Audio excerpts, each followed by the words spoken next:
Oh my god, can you lean closer? Can we kiss? Hello, and welcome to Willowmist Emporium of Antiques and Curiosities. This is a dating sim made by the lovely devs of A Date with Death, and in this you are tasked with running a mysterious antique store in a brand new town for 3 months while your aunt goes away. And in your first week here you meet some very interesting people who might also be quite interested in you as well. Also, some of them might not be quite human. Let's get started. To my dearest Sprout. Sprout hardly seems like a fitting nickname anymore, does it? By now you must be towering over your mother. She always was a short little thing. Don't tell her I called you that, okay? I fear it would make our relationship even worse than it is now, if that's even possible. I digress. My dearest Sprout, it has been far too long since I last saw you. Still, I picture in my mind a toddler with a mess of orange hair who insisted on wearing their rain boots on the sunniest of days, who would remove their smock lest they get paint on it, who would turn their nose up at chocolate but sneak carrots from the fridge when no one was looking. You've always had your own way of doing things, my dear. That is precisely why I'm entrusting you with my greatest treasure, my antique store. Well, for the next 3 months anyhow. After a lifetime of living in the city, a bit of country air ought to do you well. Willowmist is special to me, and I think soon enough it'll be special to you too. It has its quirks, of which I'm sure you'll realize quickly, but it has a way of growing on you. Or perhaps it's the other way around, like a parasite or maybe a fungus. Either way, I suspect you'll fit in just fine. I'm only sorry I cannot be there to greet you. Responsibilities pulled me away from Willowmist. But you don't have to worry about that. I'm sure you hear enough rumors about where I've gone to satisfy your curiosity. Trust me, whatever they say will be nowhere as near as interesting as the truth. To find the store, take a left from the train station, then a right where you notice the breeze pick up. Then turn around and walk backwards for 7 steps. Close your eyes and turn around again. You'll find it soon enough. I have an employee there waiting for you. He's not the easiest to get along with, but I doubt anyone could resist your charm. You're much like your aunt in that respect. Take care of the store, Sprout. Take care of yourself, and for heaven's sake, don't try to sell the vase with the bird on it. It's cursed. With all my love and faith in you. Aunt Sylvie. P.S. If you find Florian napping on the job, be sure to tuck him in. He doesn't get enough sleep, that boy. Florian's the one I want to bang so bad. You felt a buzz from your pocket. The familiar sensation of a worried mother. The train track continued shuddering along on its track in an almost comfortable way. Darling, would you reconsider? It's such a big move. You've always lived nearby. You don't know anyone, so if anything goes wrong, why not stay home? I'm already nearly there, Mum. Considering I'm on a train in the middle of nowhere, it might be a little late, Mum. As much as I'd love to get on the return train back, I really wouldn't. It took 4 hours to get here. I just don't understand why you left so suddenly. Aunt Sylvie needs someone to watch the shop, you know that. I'm sure she has friends there. She also has family, you know. Won't you reconsider? Sorry, Mum. I love you, but I'm looking forward to a few months away from home. New people, fresh air, and a real job. You never worked at a store before, let alone ran one. Aunt Sylvie says someone will be there to help out. It's an antique store in a tiny town in the middle of nowhere. I don't think it'll be particularly busy. I swear you get your stubborn streak straight from my sister. Okay, baby. Just stay safe, okay? Don't walk about alone at night. Make sure to lock the doors and call me if anything happens. Of course, Mum. I will, Mum. Everything will be fine. Train's about to pull up. I'll text you later. Okay? I love you. Love you too. Oh boy, I can't wait to see Florian. He's so hot. Oh, I'm so excited. The opening is so cute as well. We're so cute.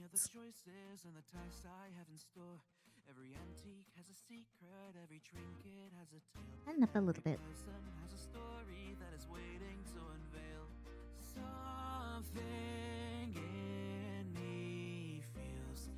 The backgrounds are so pretty.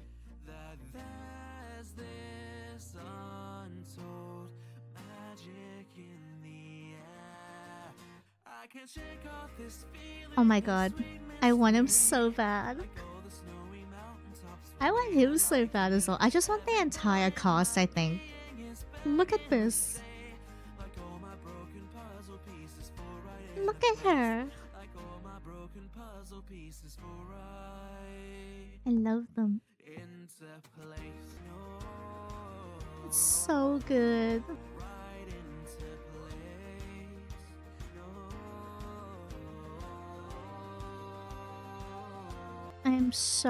I'm so excited for this.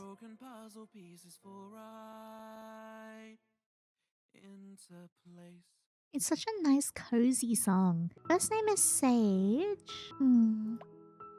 Look how cute we are. I think I'll keep the name as Sage. I wish we could bang ourselves. Look at us. We're so cute. Confirm your first name, pronouns, honorifics, and body type. I'm gonna go like this, I think. Yeah. Oh, I'm so excited. The air was chilly as you stepped out of your train and onto the platform.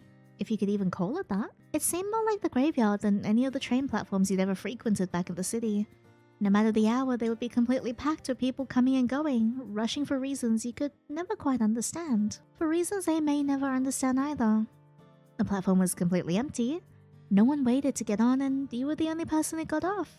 Where chatter would usually greet you, all that you heard on this quiet platform in the middle of the countryside was the sound of the wind rustling the trees and the chirping of crickets hidden among the weeds. Welcome to your new home, say chirp back. Yeah. With more effort than you'd be willing to admit to, you attempted to chirp back, but found that the sound was actually harder than you expected. More practice would be required. Gathering up your belongings, which you've brought only a few of, you quickly found your aunt's letter once again. Left from the station, and right when the wind picks up, I'm not sure what the weather has to do with it. Well, it's supposed to be a pretty small town, I'm sure I'll find it. Oh my god, look at these backgrounds.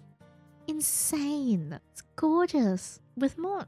Wow. From the way your aunt had described the quaint countryside town of Willowmist, you would expect 2 shacks and a farm if you were lucky. Instead, upon taking a left when you exited the station, you found yourself in a town center that was significantly more vast than you first imagined. You smiled as you pulled your suitcase up a small flight of stairs, eyes searching around the beautiful facades in a rural landscape.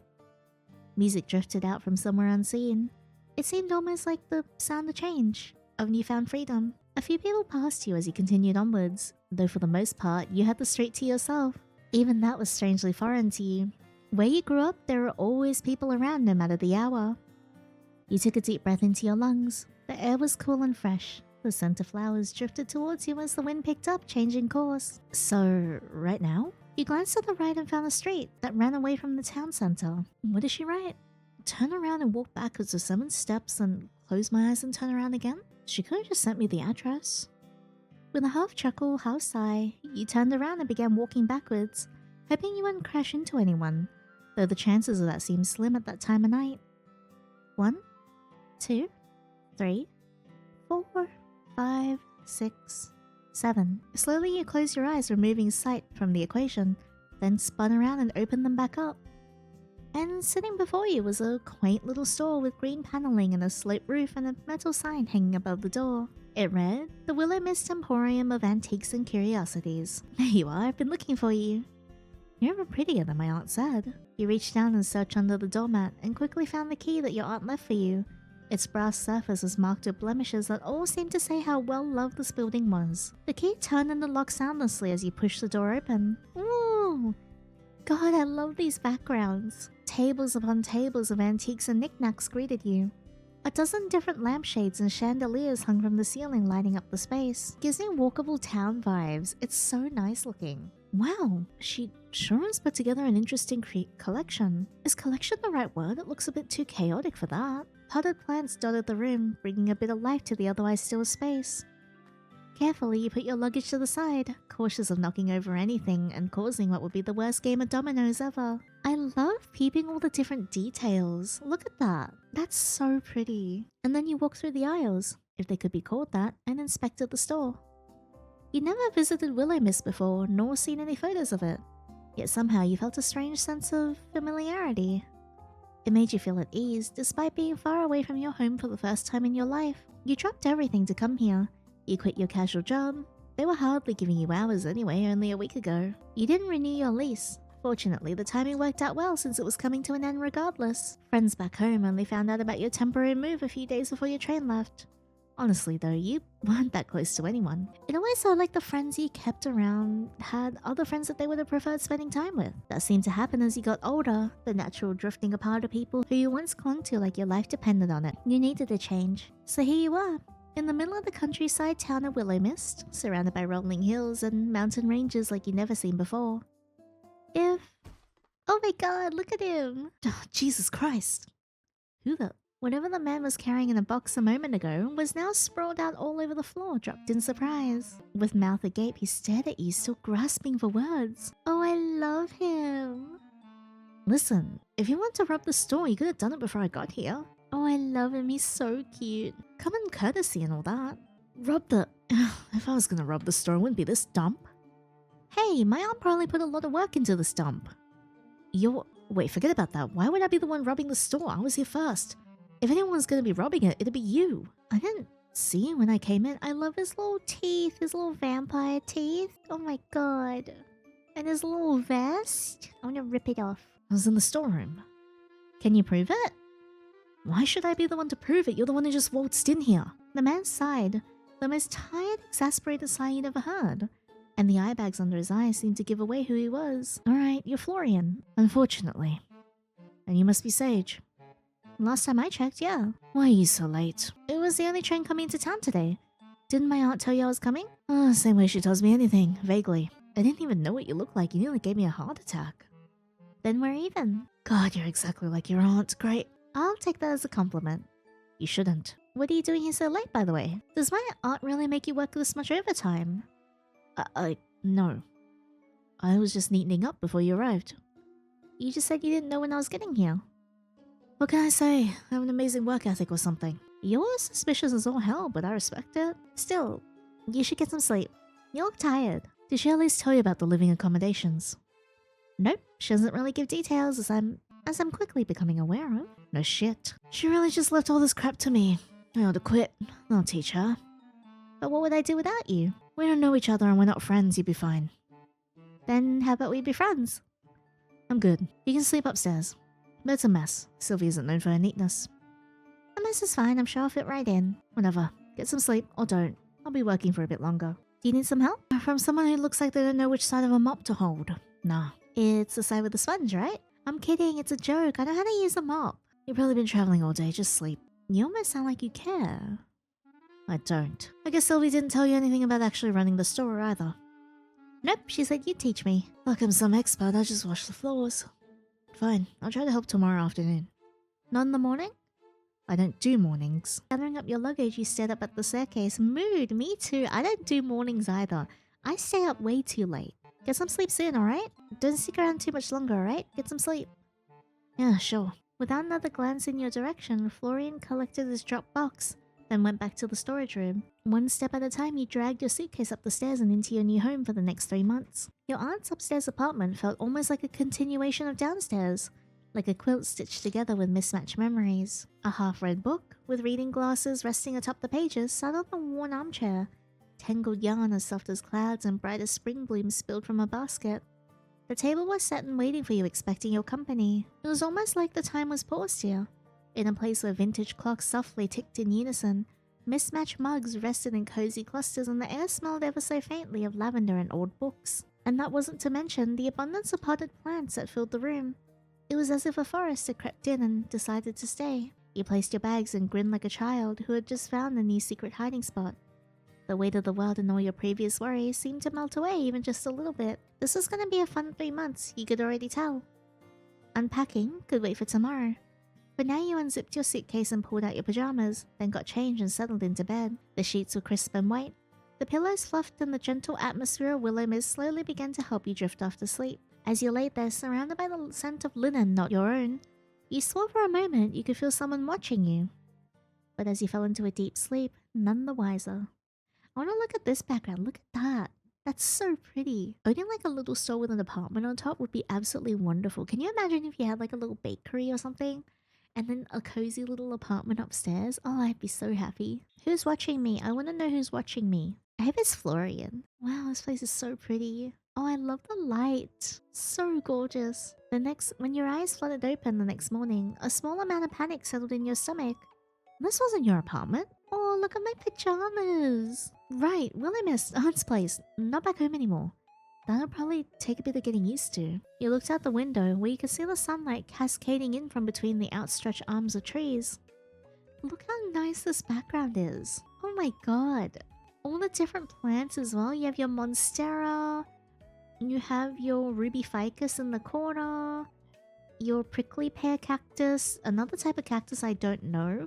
And this, which looks like either a mature... what's it called?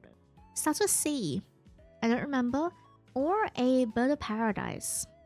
Astrolitzia? You look out the window, where you can see the sunlight cascading in from between the outstretched arms of trees. It still looked to be early, which was good. You wanted a chance to look around the store before Florian got back.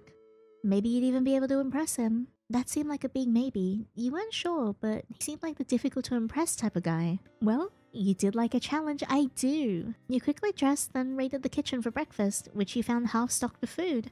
Your aunt left some fresh vegetables and fruits and a few microwavable meals. They'd have to do for now. You'd find the grocery store another day, hopefully. With a pear half-eaten in your hand, you made your way back downstairs. The store had a different vibe during the day.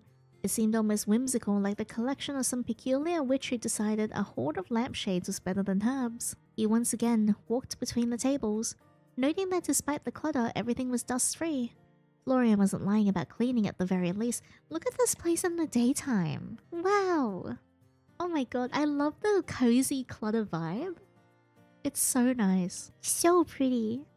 Walking up to the counter, you notice a distinct lack of technology. There was no computer or electronic cash register there, only an old till that seemed to be an antique itself. All of the accounts looked to be handwritten in a journal that sat upright in the bookstand next to it. Either your aunt had a fantastic accountant or was committing tax fraud. Or maybe both. Still, the lack of anything electronic didn't surprise you. Since you're a child, she always wrote you letters rather than email or text. She was a little old school, but that didn't bother you. If anything, receiving a handwritten letter was exciting to you. You didn't know anyone else growing up who got letters. Except for people getting bills, but no one liked those letters. You understood that greatly now. Standing behind the counter and looking out towards the shop, you felt an overwhelming sense of purpose. This was your aunt's treasure and she was leaving it to you. Well, for a few months, but that was beside the point. Alongside that sense of purpose was a small yet persistent reminder of how insane this was. Dropping everything to move to a town you never even visited because of an aunt you hadn't seen since childhood. It was exciting. It was the most exciting choice of your life. You needed something like this, a chance to get to know who you really were. I would like something like that. Do I have an aunt to give me a little cafe in the middle of buttfuck nowhere? It was a knock at the door that pulled you out of your introspection. A very neat, crisp knock.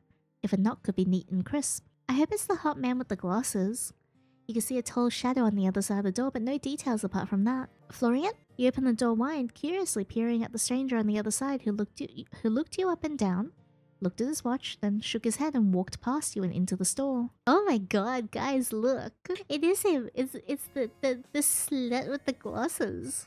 Oh, he's so pretty. Well, I hope you're not about to tell me you're Florian. That will make last night very strange for me.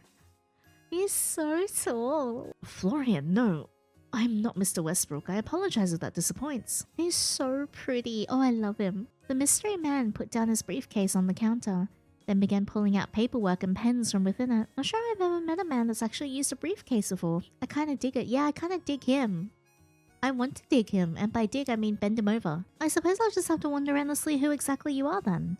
I do appreciate a mystery as much as the next person. Right. It would be unlike Miss Marigold to leave you with any kind of instructions. He quickly pulled a business card out of his pocket. Emmett Finch, independent accountant at the Finch Advisory. I love you, Emmett. You're hot. Oh, you know someone's important when their name is part of a business. Maybe we ought to rebrand the store to the Sage Emporium. Emmett, and you must be Sage. I'll admit, I have heard very little of you, so we're starting out on equal footing. A lot of cute birthmarks on his face. What if we kiss them? In short, I am your aunt's financial partner, her accountant. And now by extension yours for the time being. We have a lot to discuss regarding accounts, cash flow, taxes. Such exciting topics for a Tuesday morning.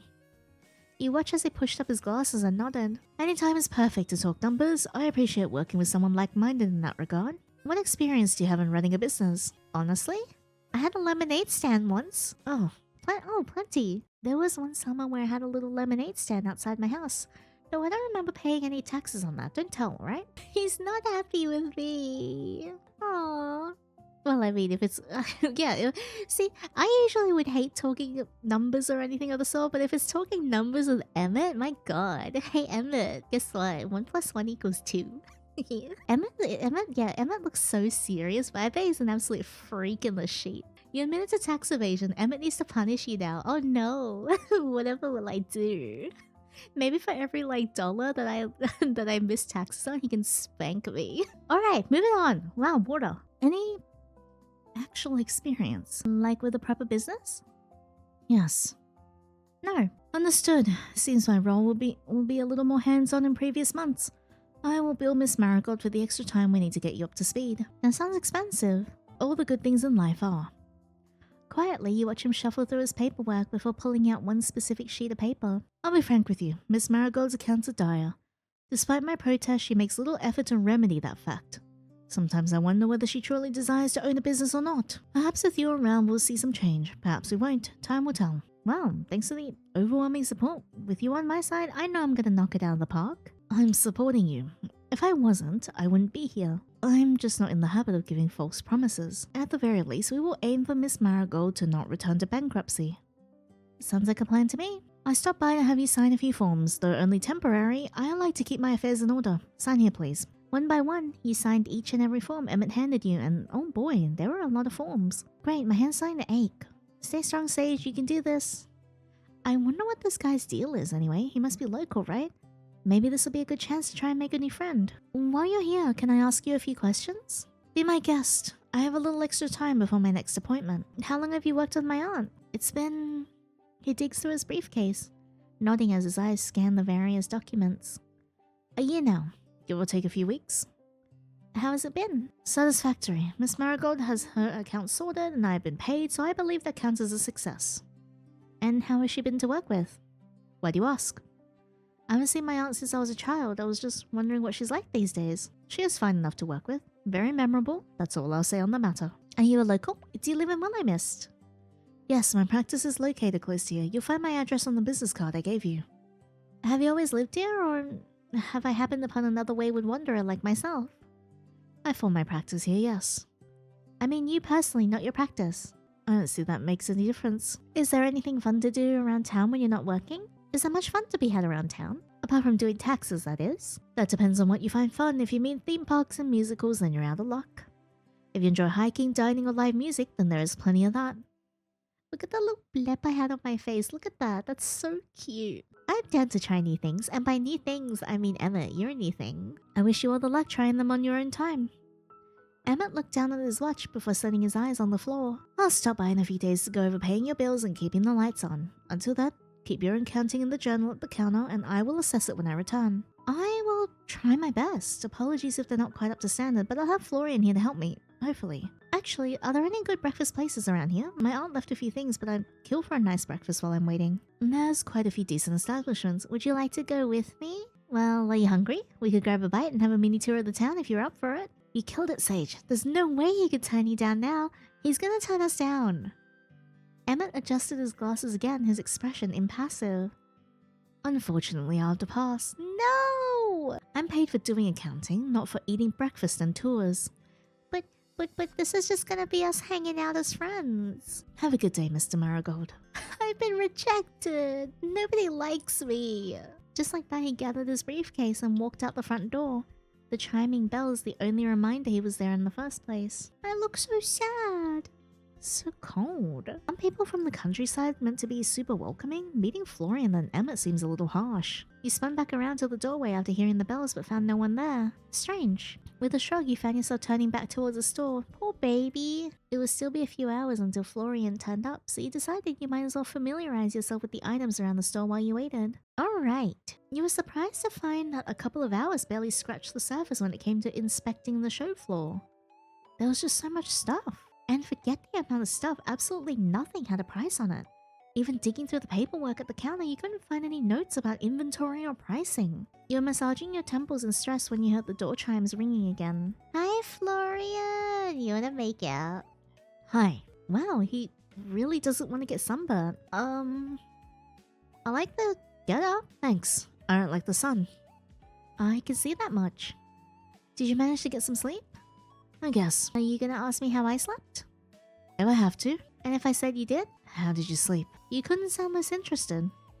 Funny that. Well, I'll pretend like you actually cared then. Surprisingly, I slept really well. The bed was super comfortable. How fascinating. I'm happy for you, really. With a sigh, you watch Florian drop the satchel bag behind the counter, before removing his various mismatched accessories. He's so cute. He looks like an incognito idol. He does. Oh my god. He's so adorable. I love him. I don't suppose you worked out how to run the place while I was gone? Do you really think my aunt would make it so easy? She never does. Fine, I'll explain myself, but I'm only gonna do this once. If you don't pay attention, I'm not repeating myself. Don't worry, I'm listening. I'll pay attention. I'm a good listener when I want to be. He shrugged at that. I don't care if you listen or not. I just won't explain it again if you don't. We buy things for cheap, then sell them for more. That's pretty much the gist of it. Oh. And? And what? And that's all you're gonna tell me. What else is there to tell you? That's how it works. I know how stores run, Florian. Then why am I bothering to explain it to you? You gotta give me more details than that or I'll run this place into the ground. I guess I do need this job. Fine. Buy stuff, sell it for more, also keep it clean or no one will want to come in. Right now we're out of rubbish to sell, minus a few things I put behind the counter. He's so grumpy. But what? I thought you were gonna listen to me. How can we nearly be out of things to sell? There's stuff everywhere. You watched him as he looked around the room and shrugged. They're just your aunt's decorations. All of that is decoration? I don't know. I guess. I don't know. I don't make the rules, I just help out. That's crazy. How does anyone know what's for sale and what's for decoration? I don't know. Fine, it's all just for looks, I can deal with that. How much do I sell things for then? Whatever you want to sell them for. How would I know? I'm not an antique salesman. You better become one quick then if you don't want to go broke. God, what have I gotten myself into? A mess. I wouldn't take on your job if my life depended on it. How does this man have a job? Just keep track of how much you buy shit for in that journal on the counter. You should probably be able to eyeball how much things are worth, but you'll get better as you go. Probably. You can probably adjust the price later if shit's not selling. Doesn't really matter. Let's see what we've got then. Checking behind the counter, you notice a handful of small knickknacks. They weren't much compared to the rest of your aunt's decorations, but they'd have to do. Alright, well now what? You're the boss. I like the sound of that. Are you gonna call me Boss Sage? If I have to talk to you, I'll probably just call you Sage. Wow, if you have to talk to me. He's so apathetic, I love him. Fine. It's probably for the best anyway, you wouldn't want all this power to go to my head. He shrugged again, then found a broom, and began to sweep up the already clean floor. There are only a few people hanging outside. Like they're waiting to talk to you or something. You're not a celebrity, are you? That's the last thing I could be bothered with. Look at his little pouty face. Oh, I love him. Not the last time I checked. Last time I checked, my Twitter account had 35 followers and most of them were bots. Probably not a celebrity then. Probably not, no. You walked towards the door, then flipped over the sign to open. Outside, the afternoon sunlight filtered down like liquid gold, hitting the cobblestones just right. The trees swayed gently in the light breeze and the cool air carried a faint scent of pine and distant baking from a kitchen unseen. You breathed in deeply at that air for a moment, and it felt like an old friend stopping by to visit. Warm and comfortable. Hey, Florian. Florian! Oh, right. Forgot you were there. Wishful thinking, I guess. I'm gonna speak to you so much you won't be able to forget me next time. Great. Have you ever felt like you were being watched around the store, by the way? Watched? You're watching me right now, does that count? No, I mean, well it does, but not in this case. I mean, watched when no one else was around. Not really, not any more than is normal, I guess. There's a normal amount of feeling like you're being watched? In this town, yeah, probably. Oh, I was wondering something, by the way. Did you grow up here? Yeah. Never chose to leave town? No, nothing out there worth seeing. Have you ever felt like being stuck in a place is like being in a cage? He paused at that, actually thinking. I guess the cage is pretty comfortable. I think that's why I came here, really. I wanted to help my aunt, of course, but the winds of change pulled me here. It pulls a lot of people here, I think. I'll pull you, Florian, if you know what I mean. Really? Yeah, a lot of people who don't fit in anywhere else. Maybe that's why I'm here then. I doubt it. You look like you fit in just fine. You're muttering. Don't worry about it. You got family? Other than your aunt, I mean. My mom, but her and my aunt are a little estranged. They haven't spoken in a few years. I have no idea why. Huh. Usually people can't resist her. Oh, she's popular like that. What? No, I didn't mean... Do you have a crush on my aunt, Florian? No. Why is he blushing? Do you have a crush on my aunt? This would be devastating because I have a crush on you. It's not like that, really. I mean, she has a pull to her. She's annoying and nosy and probing, but she has a way with people. You can't help but get along with her. You seem a lot like her. And that sounds like a pretty big compliment coming from you. What about you, anyway? Does your family live nearby? Maybe. They maybe live nearby? I don't see them anymore. Oh, I'm sorry for prying then. I pried first. Your eyes found the doorway, where a young girl of perhaps 14 or 15 stood, eyes on you curiously. You're not Granny Sylvie. Hi. I can pretend to be if you like. I guess if I squint, you kind of look like her. Maybe not. The way you stand is different. I'm Sage. Granny Sylvie is my aunt. I'm just helping to run the place for a while. The girl studied you, crossing the room with a strange litheness to her movements. Standing before you like that, she leaned in close. Hi, I'm Vienna. Some people call me Vivi. You look very interesting, you know? I like the way your nose joins your face and your eyebrows are cool. Well, thanks. I like your eyes. Do you have heterochromia or are they contacts? They've always been this way ever since they were. Hey, you sell things, right? Pretty things, cool things. It's my mom's birthday tomorrow. She likes pretty and cool things since she's pretty and cool. Can I buy something for her here? Why don't you have a look around and see if anything catches your eye? Yep, eye catches here. I'll be careful. Just like that, she left you standing there slightly bewildered. While Florian had made his way away from the commotion when his eyes met yours, he gave you a thumbs up and mouthed, "Nice nose." Your hand went up to your nose. Really, it was a nice nose. You walked over to the counter, then sat on a stool there while Vienna looked around the store. She examined things very curiously.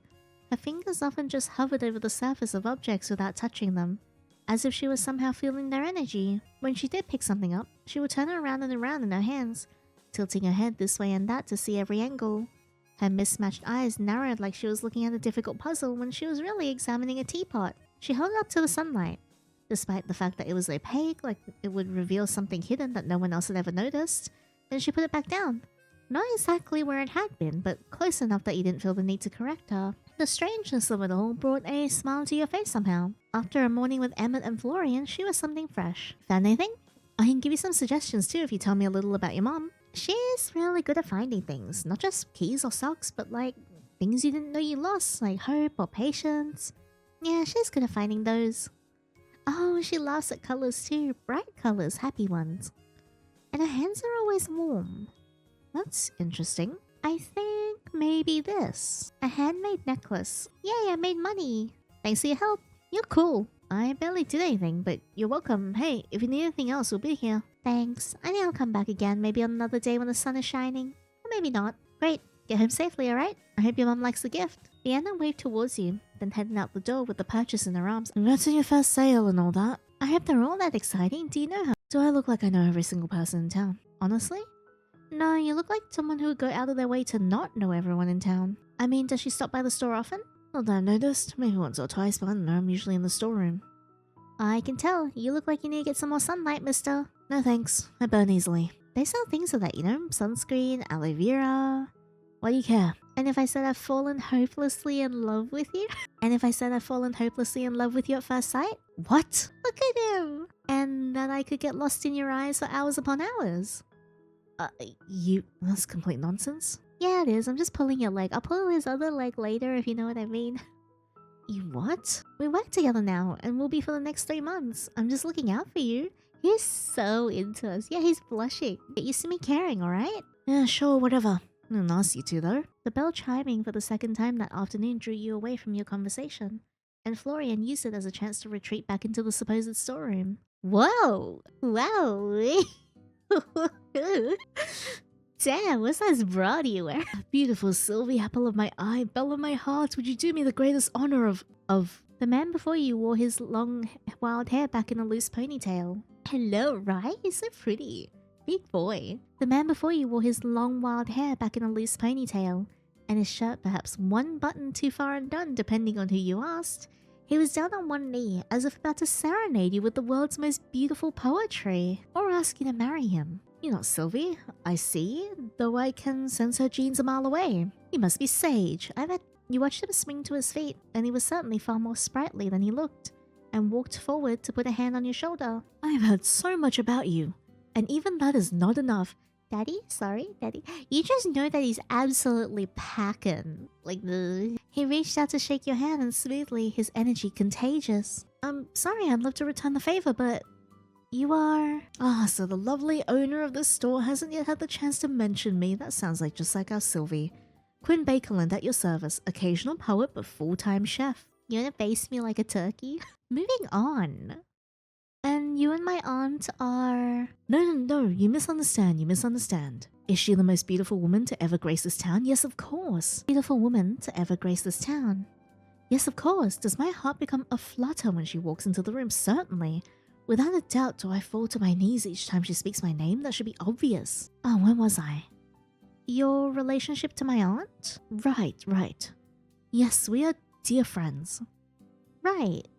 Friends. Well, it's nice to meet you, Mr. Bakerland. Mr. Bakerland, can you turn around so I can see the bakery that you're carrying? Okay, I need to stop hitting on the guy that likes my aunt. I cannot be cucking my aunt. That's not a good thing to do. Please, call me Quinn. Family to Sylvie is family to me. Quinn, then. I'm sorry to be the bearer of bad news, but my aunt is actually out of town next few months. I'm just here helping while she's away. My heart shatters into a million pieces once more. But that is hardly your fault. I should not have ruined such a momentous occasion. I've never met any of Sylvie's family. You must be very special indeed. I am. Apparently I have a nice nose. We're really close despite the odds. To be honest, I haven't seen her since I was tiny. I guess it's special that we're close despite that. From the way she speaks of you, she thinks of you incredibly highly. What did you want my aunt to have the honor of then? Oh, this is most fortuitous. There was no one that could take our lovely Sylvie's place but you, of course. Are you fond of fine meals, beautiful atmospheres, and live music? Yes, yes, and yes. Divine. I have a restaurant just off the main street. I've created a new dish. I call it my Crimson Risotto. Roasted beets, rich vegetable broth, a swirl of cream, and topped off with mushrooms. Oh, my mouth salivates at the thought. Please, would you do me the honor of sampling my new dish? Who am I to turn down a meal? Delightful. Oh, but I need some time to prepare. Tomorrow night I will astonish you with the finest food in Willowmist or beyond. And before I forget, welcome to Town Sage. There is no other place like it. You'll be calling it home before you even realize it. Thanks, Quinn. I appreciate the warm welcome. And warmer it will get once you taste my cooking. Is that a euphemism? I must depart immediately to prepare. Please await tomorrow evening with as much anticipation as you would give your birthday. With the heartiest laugh you've ever heard, Quinn left the store with a grin that nearly went from ear to ear. The soft near-evening sunlight drifted through the doorway as he left. Pulling out your phone, you know the time, 5:03 p.m. Oh shit! You scramble to pull up your text, where you can see nearly a dozen left by your mother to the tune of, Did you arrive safely? And oh my god, you're dead! Sorry, Mom. I'm here, I'm alive. I just got caught up in everything. I'm totally fine. Sage! Dear Lord above, you nearly gave me a heart attack. I was this close to getting on a train myself. Maybe I should have waited a little longer to text then. Not funny. I know, really, I'm sorry. I'm just glad you're okay, my baby. Totally okay. Met a few new people, and mostly everyone's super friendly. The town's beautiful, Mom. You'd love it. Lots of beautiful scenery to paint. I think. Honestly, I barely left the store yet. No, I haven't painted in years. Maybe you just lack the right muse.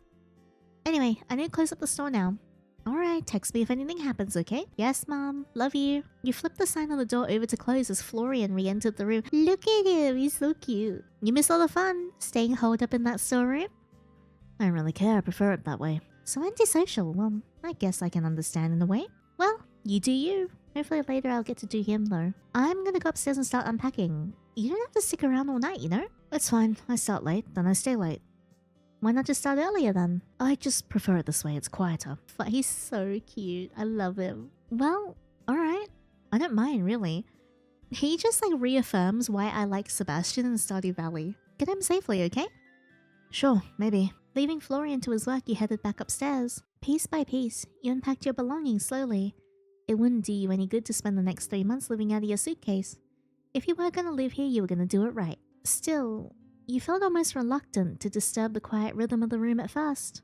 Your aunt had returned the space into a home, and gradually you were adding to it, making it become something more, hopefully something even better. Each item you pulled from your suitcase, a soft sweater for the winter here, a stack of well-worn books there, found its place among your aunt's belongings like thread woven into someone else's fabric. A framed photograph of your aunt, much younger and standing in front of a store, sat nestled behind a ceramic teacup, its handle chipped but cherished. You placed your own picture frame carefully next to it, unsure if it would fit. It somehow felt right, like a new memory slipping into an old album. You pulled out more of your treasures, a glass vial of sea glass you'd collected with your mum, a well-worn notebook that smelled faintly of ink, and your laptop which you placed on the desk. As you slid your clothes into the chest of drawers, you noticed that the sun had long since settled over the horizon. Packing it seemed so quick. Unpacking was another beast entirely. You found your way over to the window, hands full with a pair of tall pink glasses you'd been given all the way back on your 18th birthday, then lingered there feeling the cool night breeze wash over your skin. The soft glow of the full moon was already casting its silvery light through your room, and in the distance you could see the mountains that loomed like a gentle giant, their peaks softened by a veil of mist that curled around them in dreamlike patterns. Here and there you could see faint trails of smoke rising from chimneys, fading lazily into the sky, but mostly everything outside was still. You turned away from the window, suddenly feeling that familiar feeling of being watched again. And in the corner of the room you saw it. Something. A person. Perhaps floating a foot off the ground, head tilted to the side, as if they were too heavy to carry, staring at you with wide eyes. What in the ever-loving hell is... Your time is near. You can't hide from me any longer. The pair of glasses in your hand instantly fell from your grip, smashing on the wooden floor. Shards went in every direction. Shit! Your eyes snapped back up in search of the person, but found the space that she had occupied now empty. Am I not getting enough sleep or something? You knelt down, inspecting the damage. One glass had survived, luckily, so you collected that quickly and put it aside. The other hadn't fared so well, though it was mostly in large pieces. Grimacing, you slowly picked up and disposed of each piece. Ouch! Oh no! Wait, given that Florian downstairs is a vampire, do you think he's going to slurp us? I hope he does. And just your luck, the final one was the one that cut you. You quickly disposed of it and cleaned your wound, but couldn't find a first aid kit anywhere in the room. Maybe there's one downstairs in the storeroom. Oh! Oh! Oh! Oh, I'm so excited. I can't wait to be sucked like a juice box again. Florian, are you still here? I could kinda use your help if you are. Oh, what is it? I'm not paid to help you with personal stuff, you know? He walked out from the storeroom, arms crossed. Something really weird just happened. I swear I saw someone in my room. She spoke to me. Then I kinda dropped a glass and got a cut. It's not that bad, but I could use a band-aid if we have any. Oh, he's so going to slurp us. Oh my god. Oh my god, suddenly, I am a juice box. All the colour dropped out of Florian's face in a moment. He stared at you with wide open eyes, mouth open slightly, yet no words escaped. You're... It's not that bad, is it? He almost looked like he was going to be sick as he charged out of the front door, leaving you staring out towards him in disbelief. Wait, Florian! A tiny drop of blood dripped to the ground. Well, I guess I'll find it myself. No! He didn't slurp us. It didn't take you long to find the first aid kit.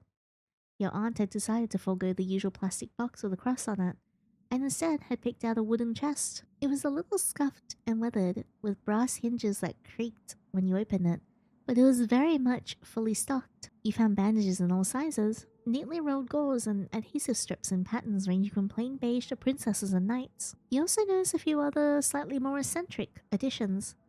A small vial of silver dust labelled for curses, a flask of dark red liquid labelled emergency, F only. It's blood for Florian. A broken mirror, which you made sure not to touch, with a note attached to it that read, for illusions or lies. There was also more of what you had expected to see. Herbs and powders and other natural remedies. Your aunt was into that kind of stuff after all. You pulled out a plaster and quickly stuck it to your hand. But fortunately, the bleeding had already stopped. It wasn't much worse than a scratch, luckily. Look for Florian or check around for the ghost. Look for Florian. Opened the door and poked your head out, searching for the mostly darkened streets of Florian's figure. No matter where you looked though, you couldn't see him. It seemed he didn't just step outside, he was gone. I didn't mean to upset him. I'll have to apologize tomorrow. Giving up for the night, you headed back upstairs and into your room and settled into bed. Just like that. You fell asleep surrounded once again by the unfamiliar scent of the store. Look at us, I'm so excited. Another day. Your eyes shot open to the sound of someone banging on the door downstairs. With a bleary sight, you looked towards your phone. 6:04 AM. Not Florian, then. I'm getting up. The banging on the door continued. It got louder the closer you became. Stranger too, because it sounded less like someone's fist and more like a hunk of metal. I'm coming! No need to break the door down. Oh my god. My lord, I humbly kneel before you as both protector and servant. From this day forth, my life is yours to command. I, Dame Lucille del Rosario of the Order of the Crown, do hereby swear an oath upon my honor and my blade. No harm shall come to you while I draw breath. Your enemy shall be mine, your struggles mine to shoulder. What the hell? The mysterious knight lifted a head, looking directly towards you. You thought. It was hard to tell with the whole helmet thing going on. Even if it shall cost me my life, I shall stand by your side. I ask for nothing in return but the chance to serve a worthy cause. By my oath, I shall be your steadfast shield and your loyal sword. I think you have the wrong person. I appreciate it, but I think you might have the wrong person. Nay, my lord, fate herself has brought the two of us together. Who else could it be but you? The suit of armor rises, straightening out to stand taller than you. I think I might be a little confused. I understand trust does not come easily. Please rest easy, my lord, for I shall prove myself worthy of your trust. Okay, hold on a second. First of all, please, just Call me Sage. I'm afraid I cannot, my lord, for that would be improper. Please? If you wish it, then I will make it so. Sage? Keep calling me my lord, it's gonna awaken something in me. What? I mean, say true though. Okay, good. Now what's with the whole get up? Get up? The armor? My deepest apologies. It was not my intent to arrive here underdressed. I beg your forgiveness. What do you mean underdressed? You're in a full suit of armor. This is hardly more than ceremonial. Lady Sylvie gifted it to me as a gesture of goodwill, and I wear it with pride. Alas, it is ill-suited for the trials of battle. A fine display, to be sure, yet lacking the weight and reinforcement required of true combat gear. I'm glad she acknowledges that. Lady Sylvie deemed my true armor too imposing for daily wear. Intimidating, I believe she said. Rest assured, should the need for battle arise, I shall be ready. The armor gifted by Lady Sylvie may shine with splendor, but my true steel lies close at hand, prepared to serve. You know my aunt? One moment. The knight tilted her head slightly, then reached up to pull the helmet free from her hand. For a moment, her face was obscured by the shadow of the morning light, but then she shook her head. Look how pretty she is!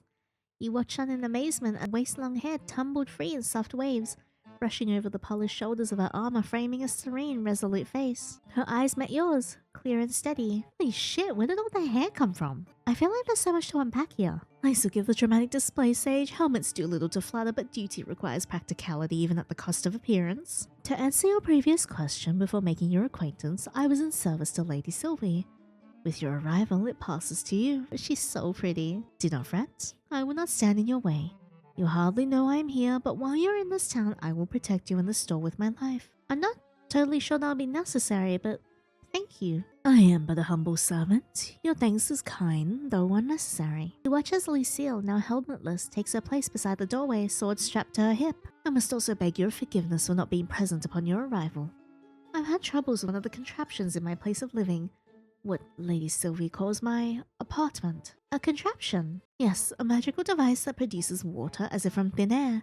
I believe a curse was put on it and water began to flood as far as the eye could see. Fortunately, a sorcerer removed the curse and now it works as intended. Does she mean her sink broke? So, okay, you work with my aunt, your sink broke yesterday and you couldn't come to greet me? That is correct indeed. So you live nearby? Yes, though I'm not originally from this town. Oh, me neither. We have something in common. I hail from Kingdom of Valendale, which was once present near these lands. What? Never mind. I see that you're still in your night clothes. Do you require help in dressing? Are you offering to undress me right now? I believe that getting undressed requires one to first be undressed, yes. You need not question my intentions. They are entirely pure. I only wish to serve. Yeah, I don't think she's from this timeline. That's why she owns an antique shop. That'd be interesting. Because yeah, she specifically mentions the Kingdom of Valendale, which like once existed. It's too early for this. I think I'll be okay. I'll go get dressed and come back in a minute. Please take all the time you need, my... Sage. I will guard the store in your absence. Lucille took her helmet back from where she put it aside, then slid it back into place. There's someone claiming to be a knight standing in my store. And for some reason, I feel like I'm the strange one right now. You headed back upstairs. Slipping off your pajamas, you shook your head. You never met a knight before. You're beginning to feel like maybe this is all one long extended dream. To be honest, I kinda dig it. Though, I did want things to be different, right? Can't get any more different than a knight waking you up at 6 in the morning and pledging allegiance to you. Lucille stood by the door. Posture perfect. She almost looked like one of the antiques on display. How's keeping order going? Oh, Sage, no one intrude on your establishment while you're absent. I remain vigilant. Thanks, Lucille. Keep up the good work. I guess I'll just get to it. Let's see. What to do today? Set adjust prices before each shift. See how customers respond. Learn from the results and adjust prices for next time. Okay, Florian, nap please. Let's see. Man the counter. Clean the store. Open shop.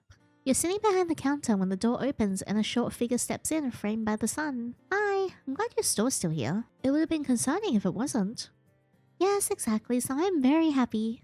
Did your mom like her birthday present? She smiled all day and night, and she's a good smiler. I'm glad to hear it. Can I help you with anything else today? You're back so soon. I didn't realize kids your age were so into antiques. The shop smells like fun, so I want to come back. Maybe I'll find something else to make mom smile. The day is always good when she smiles. She drifted across the floor with that same light, careful gait, as if she barely needed to step on the ground to move. It was strange but interesting. Her path curved towards a tall antique mirror leaning against a shelf. The glass was a little fogged at the edges, silvery where the silvering had flaked. It's a pretty mirror, isn't it? But unfortunately it's not for sale. I might be able to find you something similar though.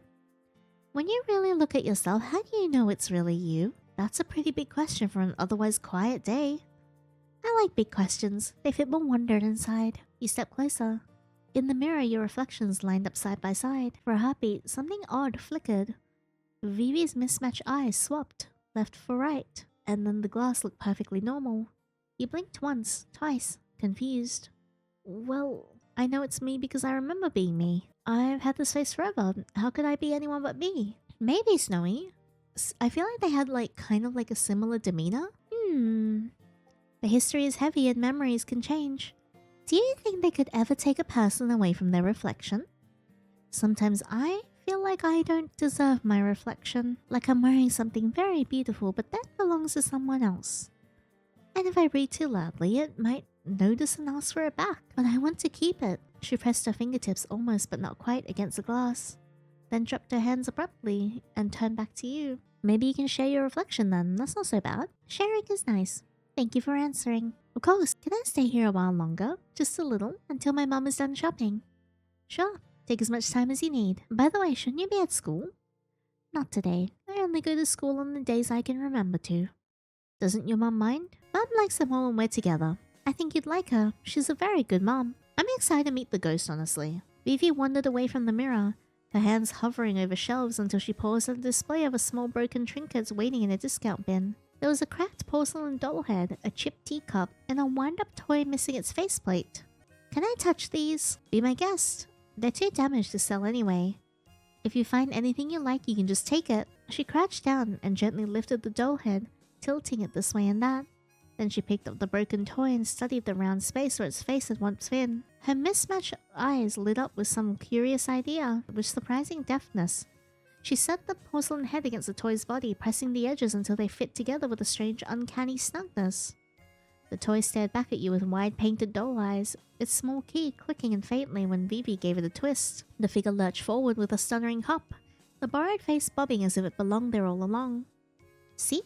Now they're both happier. The doll gets to move again and the toy isn't faceless anymore. It's better when broken things share their parts. Then no one has to be alone. That's creative. I don't think I would have ever thought of that. They're both happier now. Even if one is gone and the other one is a bit wrong. I'm impressed with you. Maybe I should hire you to fix all our broken stuff. I could help, but Mum is done shopping so I have to go. I can come back later if that's okay. I'd like that. Have a nice day, Vivi. And tell your mom I said hello. I will. She'll like you, I think. You both smell like home. Oh, that's a new one. She gave a small wave, then left the store. You stare down at the strange mismatched doll and wonder what it could possibly mean. Reflections. Completed. Vivi Event 1. Yay! Alright, what are we selling? No price. Probably not haunted. Vintage stuffed rabbit. Owl plate. You stare. It stares back. Who'll win the staring competition? Christmas bells brooch. Wearing this, it can be Christmas all year round. Oh no, I have the price stuff. I think this looks like it's 15. And this maybe 25? And this looks like it's... Okay, maybe we might be a bit more aggressive with the pricing. How's this? It is an antique store though. I feel like these prices are kind of fair. Maybe the plushie could do with going up a little bit more. Now we'll do 25. And maybe 40 for the plate. And 20 for this. Alright, let's see if this works out. You got seated behind the counter ready for today's customers. Hi, Quinn! Hello! The bells chime and the customer comes inside. 25 for the brooch. Wait, what did I end up putting for it? Owl plate could be the muse behind 1,000 recipes. I cannot resist. Consider it purchased with gratitude. Sold. $40. Yay! Go, Yiddy, go! Adieu for now, but not for long, I promise you that. See you next time. The customer leaves the store. Hi, not Granny Sylvie. Welcome. Nothing is calling me today. That's okay. Silence is nice too. I'll come back again later, probably. See you next time. The customer leaves the store.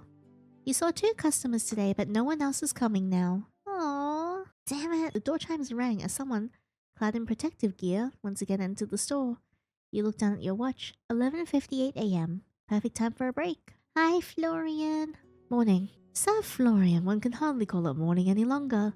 Do the morning sun's rays offend you so grievously that you cannot bring yourself to join us until they have waned? Lucille crossed her arms. The distinct sound of metal scraping against metal.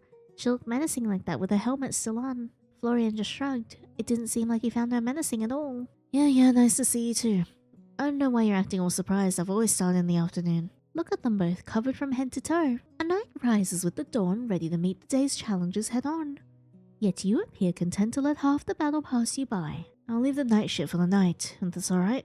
Lucille placed her hands on her hips, tilting her helmet-covered head slightly as if considering him. Do you not feel some obligation to lend your strength to the morning's labours? The store requires diligence at all hours, not merely those convenient to you. Lucky you're still here. I don't do mornings. If Sylvie doesn't care, I don't know why you do. Very well. If your current arrangement serves the store well, I shall not press further. But do consider that your efforts, no matter the hour, reflect your honor and dedication to this establishment. I don't think mopping floors is all that honorable, but sure, whatever. Honor comes with every job, Sir Florian, whether one wields a blade or arranges wares. It is the spirit in which the task is performed that matters most. Do carry on, but know that the dawn is the most inspiring sight should you ever choose to witness it. Yeah, no, maybe one day. Good.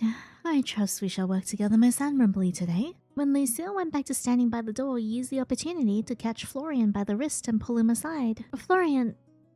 He pulled his wrist away from you, eyes on the ground. Ah, right, I forgot about last night. We'll cross that bridge when I dealt with the elephant in the room. I'm guessing you met Lucille before? Oh, not to, seeing as she's always here. Maybe you can explain to me why there's someone in a full suit of armor in our store then, please? Trust me, that's not her full suit of armor. You should have seen her when she first turned up. Sylvie hired her a few months back. My aunt did. Yeah, that's what she does. Takes in strays. Are you a stray, Florian? We really don't need an armored guard for an antique store, but she got the job anyway. I guess it gives her something to do. Why does she think she's a knight? Because she is one, apparently. Oh no, she looks like a knight to me. How could she be a knight? She has a sword. Is that the only requirement for knighthood? Okay, fine. She has a sword. Can't argue with that. Listen, about last night... Florian looked back down at the ground again, avoiding eye contact for a few moments before sighing and looking back to you. I'm scared of blood. That's all it was. I was surprised. Sorry. You should have said something. I wasn't trying to scare you. No, forget that. I apologize. I should have dealt with it myself. Come here. Oh, why? Florian grabbed you by the wrist. It was a light touch. He was careful not to hurt you as he pulled you towards the counter. He then left you for a moment before returning with the same first aid kit you used yesterday. Have you procured any injuries, Sir Florian? Shall I fetch a physician? No, I've got it handled. I'm fine, Florian. It's a tiny cut. I already fixed it up. You're supposed to change it twice a day. Aw, look at him.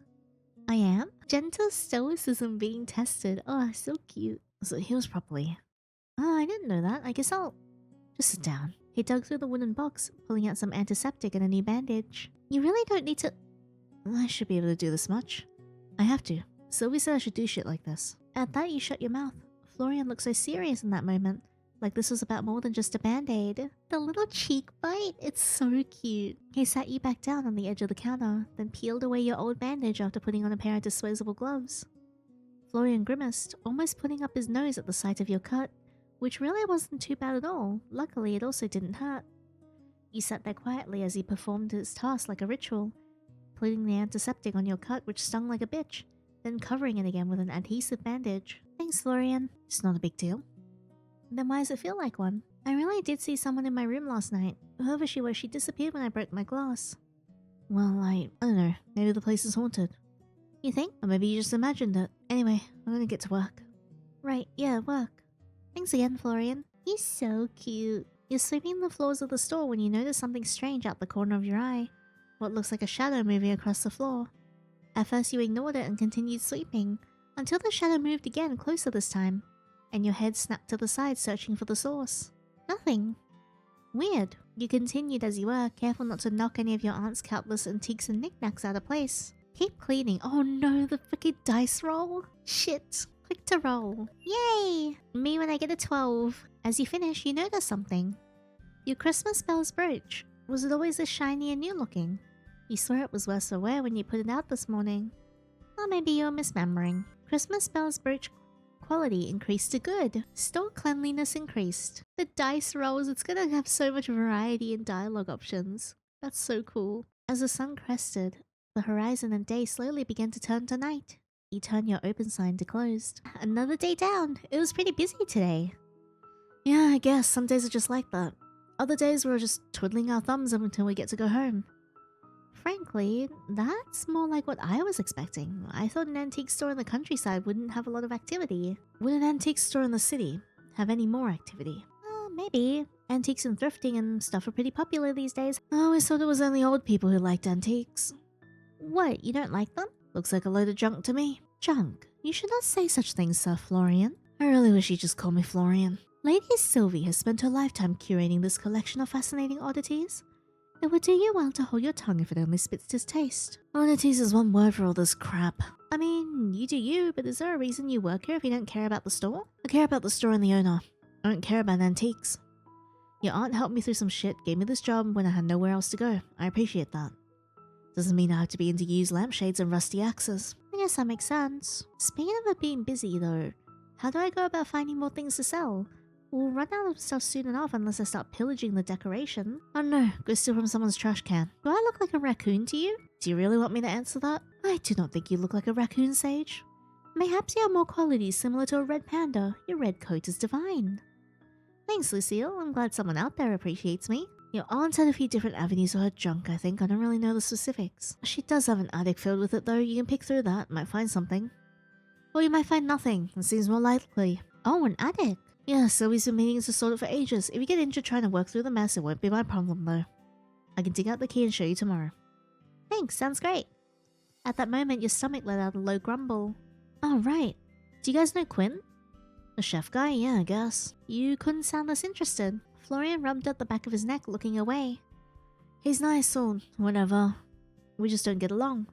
I don't know, I guess we're too different people or something. Sir Quinn is an excellent cook who makes feasts fit for royalty. Lady Sylvie did well in seeking his companionship. Companionship? Interesting. Yeah, interesting. That is interesting. He invited me to his restaurant to try a new recipe tonight. I nearly forgot all about it. Have fun with that. Oh, not even a little bit interested? Not hungry. What? Sweeping the floors you've been sleeping all day? It'll be fun. For you, maybe. Voice volume sounds great. Okay, thank you. Anyway, bye. Have fun or whatever. At that, Florian left the room. Lucille? I'll be honest, Sage. In truth, I had already considered offering to accompany you should you require a guardian for the evening. It is only fitting that I ensure your safety, even over a meal. It's just dinner. I don't think I need a guard, just a friend, if that's alright with you. A knight's duty is not bound by circumstance. Whether it be a dinner or a battle, I would gladly be your shield. But a friend, indeed, I would enjoy the company. Perfect. I still haven't managed to take a look around town, so having a guide will save me from getting too lost. Sir Florian has not offered to show you around the settlement. Truly. Well, then, please allow me to escort you through the town and show you its finest landmarks. No harm shall come to you while I am by your side. Sounds like a plan to me. Let's make a whole night of it. A night of it? I meant... Sure, a night of it. The town of Willowmist glowed softly under the moon as you and Lucille stepped out into the main street. The air was cool and fresh, carrying the faintest hint of blooming jasmine and the earthy scent of the forest, just beyond the town's edge. Somewhere, a distant clock chimed the hour, its tones mellow and unhurried. You couldn't help but think that the time really seemed to flow slower here. There really was no need to rush, was there? It is a brilliant night for a stroll. Though the weather has begun to cool off, remnants of autumn still remain. Leaves crunched under both of your footfalls pleasantly, singing farewell to their passing season. So Lucille, how long have you lived in Willowmist?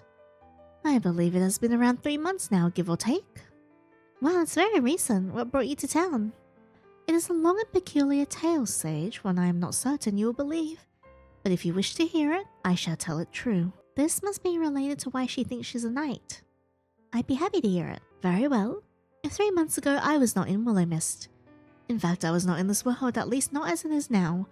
I hail from a time long past, an age of kings and castles, of honor and oaths, sworn beneath banners fluttering in the wind. See, I knew she was from a different timeline. You stared at her, trying to gauge whether she was pulling your leg or not. But Lucille looked completely and utterly serious. I was engaged in the most dire battle when the world itself seemed to shift beneath me. One moment I stood upon the battlefield, the next I woke amidst the unfamiliar sights and sounds of this town. I like to think I'm easygoing, but time travel is a lot to take in. I understand your doubts, and yet I have no reason to deceive you. This armor, these weapons, and even my manner of speech, all relics of an age long forgotten. Surely you've noticed their antiquity? You're being serious, aren't you?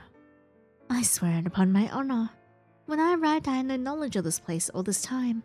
The world I knew was gone, replaced by one of strange machines and customs. She can't be seriously telling the truth, right? A potential ghost in the store, sure. A time-traveling knight?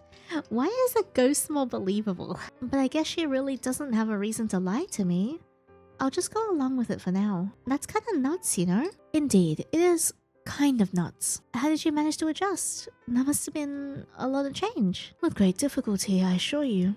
Your aunt was the first to show me kindness, and she took me in, clothed me, and taught me the ways of this new world. Were it not for her, I might have been lost entirely. For reasons I cannot explain, I feel as though I was meant to be here.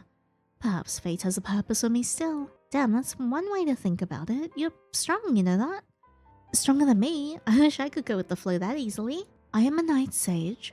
Adaptation and perseverance, or as you put it, going with the flow, are the very essence to survival.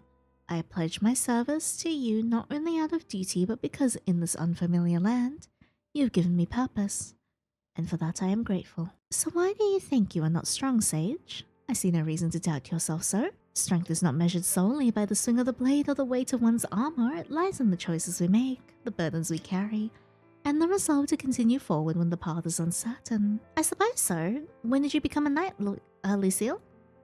I was 7 when I was sent to the local lord's castle to begin my training. 7? That's so young. I'm 26 now.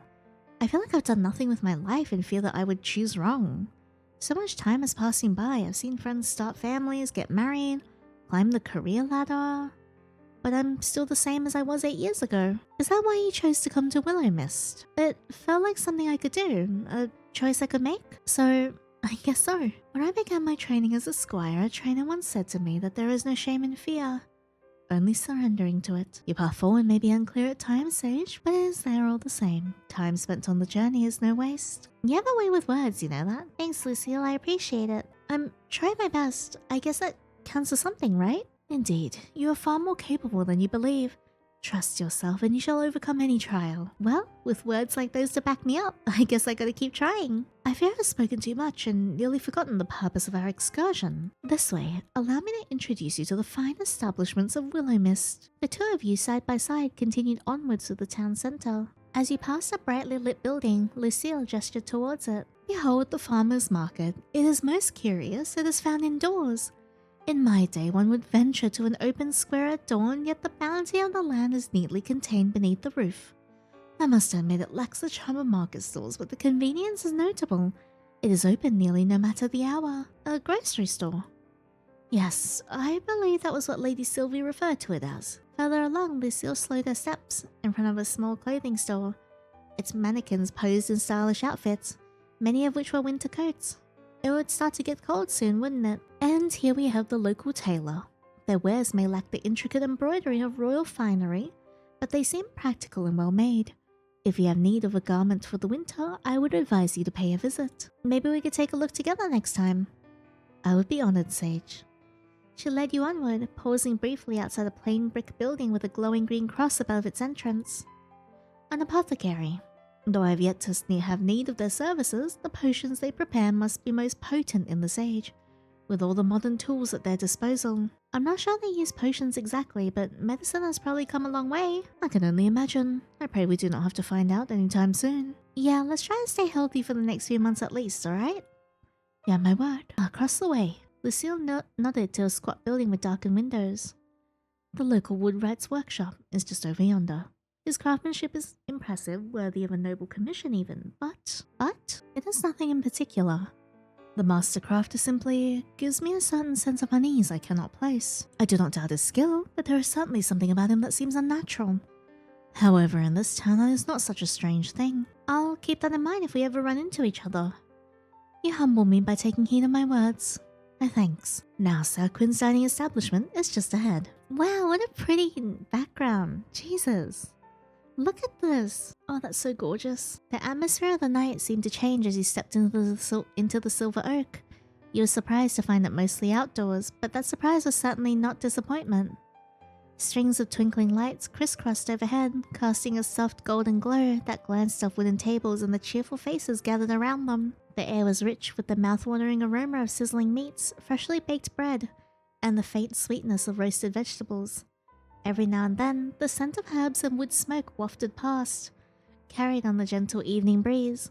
Plates of food and frothy pints of beer made their way to tables, the clinking of glasses mingling with bursts of laughter and lively chatter. Someone at a table in the corner strummed a guitar. "You came? Not yet, I haven't." "Of course. How can I turn down the best chef in town?" "I brought a friend. I hope that's alright." "The more the merrier when it comes to food, eh? Please. I reserved a table just for you. Sit, sit." Before you could even place a hand on your chair to pull it out, Lucille had already done it. "Allow me to do that for you." "Ah, you're so well-mannered, Lucille. The world would be a better place if we had more people like you." "I only help where I can, Sir Quinn." "And so humble, too. Please sit. Enjoy the atmosphere. Deliciousness awaits." You sat down, and Lucille adjusted your chair for you, before crossing over to sit on the opposite side of the table. Her armor made a slight scraping sound, but you were impressed by how silent it was overall. Your aunt really did well picking that out. Where does she manage to get armor like that anyway? I swear there's so much I don't know about her. Maybe I'll get to ask when she comes back home. It's only 3 months away after all. Oh my god, look how pretty she is. Guys, look. You seem deep in thought, Sage. Oh, my bad. I was just thinking about my aunt. A fair topic to be consumed by. Your aunt is a wonderful woman. I'm almost jealous of you and Florian, you know? Jealous. You two honestly know her better than I do. All we know of each other is from letters. Even now I haven't seen her in what, 21 years? That is indeed a long time to go without seeing one's family. Yet you cannot deny the bond you share through your letters. A connection nurtured by words alone is no less meaningful. Yeah, but it's different, isn't it? I know her as my quirky aunt from the countryside who likes herbs and crystals. You... this town really know her. Everyone I spoke to seems to look up to her. She is the best of Willowmist. I do not think it an exaggeration to say that this town would not flourish as it does without her. Big shoes to fill. You needn't fill her shoes, only bring your own. Oh, what a line. That's such a sweet line. Lucille leaned back in her chair, her eyes flickering away from you. Nevertheless, I understand the weight of time lost. Probably better than anyone. I'm sorry. There is no need to apologize, though it may slip through our fingers. The time, though it may slip through our fingers, grants us the moments we have now. And it is what we choose to do with those moments that truly matters. Though I need not remind you, Lady Sylvie did not ask Florian or I to attend to her most prized possession while she was absent. She asked you. In truth, it is part of the reason I have so quickly trusted in you. Lady Sylvie herself believes in you. She could have at least left me some instructions if she believed in me so much. Forget talking about me anyway. I'm more interested in knowing about your knightness. Do you truly find it so interesting? I do. Can you really use that sword? Is your armor heavy? Is that heavy? It seems like a lot to walk around in at all hours of the day. For one not accustomed to such a weight, perhaps. But I have borne this weight since my youth. It feels as natural to me as the air I breathe. She glances down at her polished armor, her expression thoughtful. Truthfully, this set is quite light compared to the one I wore when I first arrived in Willowmist. That armor was forged for battle with heavy plating and chainmail beneath, and it carried me for more than its own weight. Every dent and scratch held a memory of the field of my training. So this must be like casual wear to you. In a sense, yes. I find it reassuring in a way. Wearing it reminds me of who I am, no matter how strange this time may seem. I don't think I could ever stand upright in something like that, let alone move around so gracefully. Grace comes with time and practice, my friend, though I suspect you would carry it well, should you ever wish to try. Can you really use that sword? Is that sword real? The blade I carry? Indeed, it is the same one I used in the battles of my youth. Youth hardly seems like the right word, you look so young. Your words are most gracious, though I assure you my youth is long since past. Were it up to my mother, and had I not chosen the path of a knight, I would have married many years ago. She often reminded me that the sword makes a poor companion, though I suspect she underestimated how loyal a blade can be. It's nice to know that despite the years, mothers is just like that. Your mother also wishes for you to marry? Probably. I think it has more to do with wanting grandchildren than wanting me to get married. But anyway, about that sword. You can really use it, like, use it. I assure you my training has not gone to waste. This blade has seen me through many trials, and though I pray it will not be necessary this time, I am prepared to wield it should the need arise. Okay, I don't think I'll need you to stab anyone, but I do appreciate the offer. I will endeavor not to stab anyone in your presence. I carry a sword, not as an act of aggression, but a promise of protection. I would never harm another who was not deserving of it. I could hardly be called a knight otherwise. You're making me want to see you swing that thing. I bet it'd be real cool. I want to see Florian swing his thing. Or I could just... Perhaps one day, should the need arise, I shall demonstrate. Until then, rest assured that my skills remain sharp. So, knights are allowed to get married. I'm sorry, but I gotta ask, knights can get married? Indeed, though there are some limitations, we may not marry commoners, nor people of high status unless arranged by our lords. Huh, I guess I just thought knights had to, you know, stay single like monks or something. Not... Okay, what does it say? Not at all. While some knights do choose to forego marriage in favor of their duties, it is not a requirement. We're prepared to wed, provided the union aligns with the expectations of our station. So what happens if you fall for someone who doesn't meet the rules? Then one must choose between desire or duty. It is not an easy decision, but a knight's honor lies in loyalty to their vows. How complicated. Here I thought modern dating was difficult. Such is the life of a knight, but I would not trade it for anything. Honor and duty are the cornerstones of my existence, and to stray from them would be to betray myself. So, does that mean you've never, you know, fallen for someone? Lucille's composure faltered for the briefest moment, her cheeks colouring faintly beneath her confident demeanour. No, I have always prioritized my duty above such matters. There was little time to entertain the notion of romance. Oh, did you ever regret it? Regret is a strong word. I do not regret taking up my oaths, no. I believe this is the correct path for me. Even without romance, I have experienced the love of camaraderie, loyalty, and shared purpose. Those bonds are no less valuable to me. Perhaps if I were to truly think on it, there are pangs of regret in some regards. I saw many a friend who grew up in my village find love and start families, many even with whirlwind romances straight out of fiction. But no, I would not have changed my path thus far. Bon appetit! Dinner is served! Woohoo! Dinner! Oh, nice! Wait, what animal is it? Quinn appeared as if from thin air, then placed 2 dishes down, one in front of each of you. What you saw would have been fit for the finest restaurant everywhere. The creamy beets are so red it almost surprised you. If it's delicious, then you will sing my praises to all of Willowmist. If it is not, then simply strike me down, as I could not bear the thought of serving our lovely Sylvie's family anything less than perfect. Well, she brought a sword, so let's hope it's good. I'm near trembling in my boots. Please, taste, taste. It smells delicious. You raised a forkful of the risotto to your mouth. The creamy texture, the tender rice, the velvety sauce, it was beyond delicious. As you chewed, the earthy flavor of the roasted beets, almost sweet, filled your mouth. I wish something else would fill my mouth. Quinn, this is delicious. Magnificent.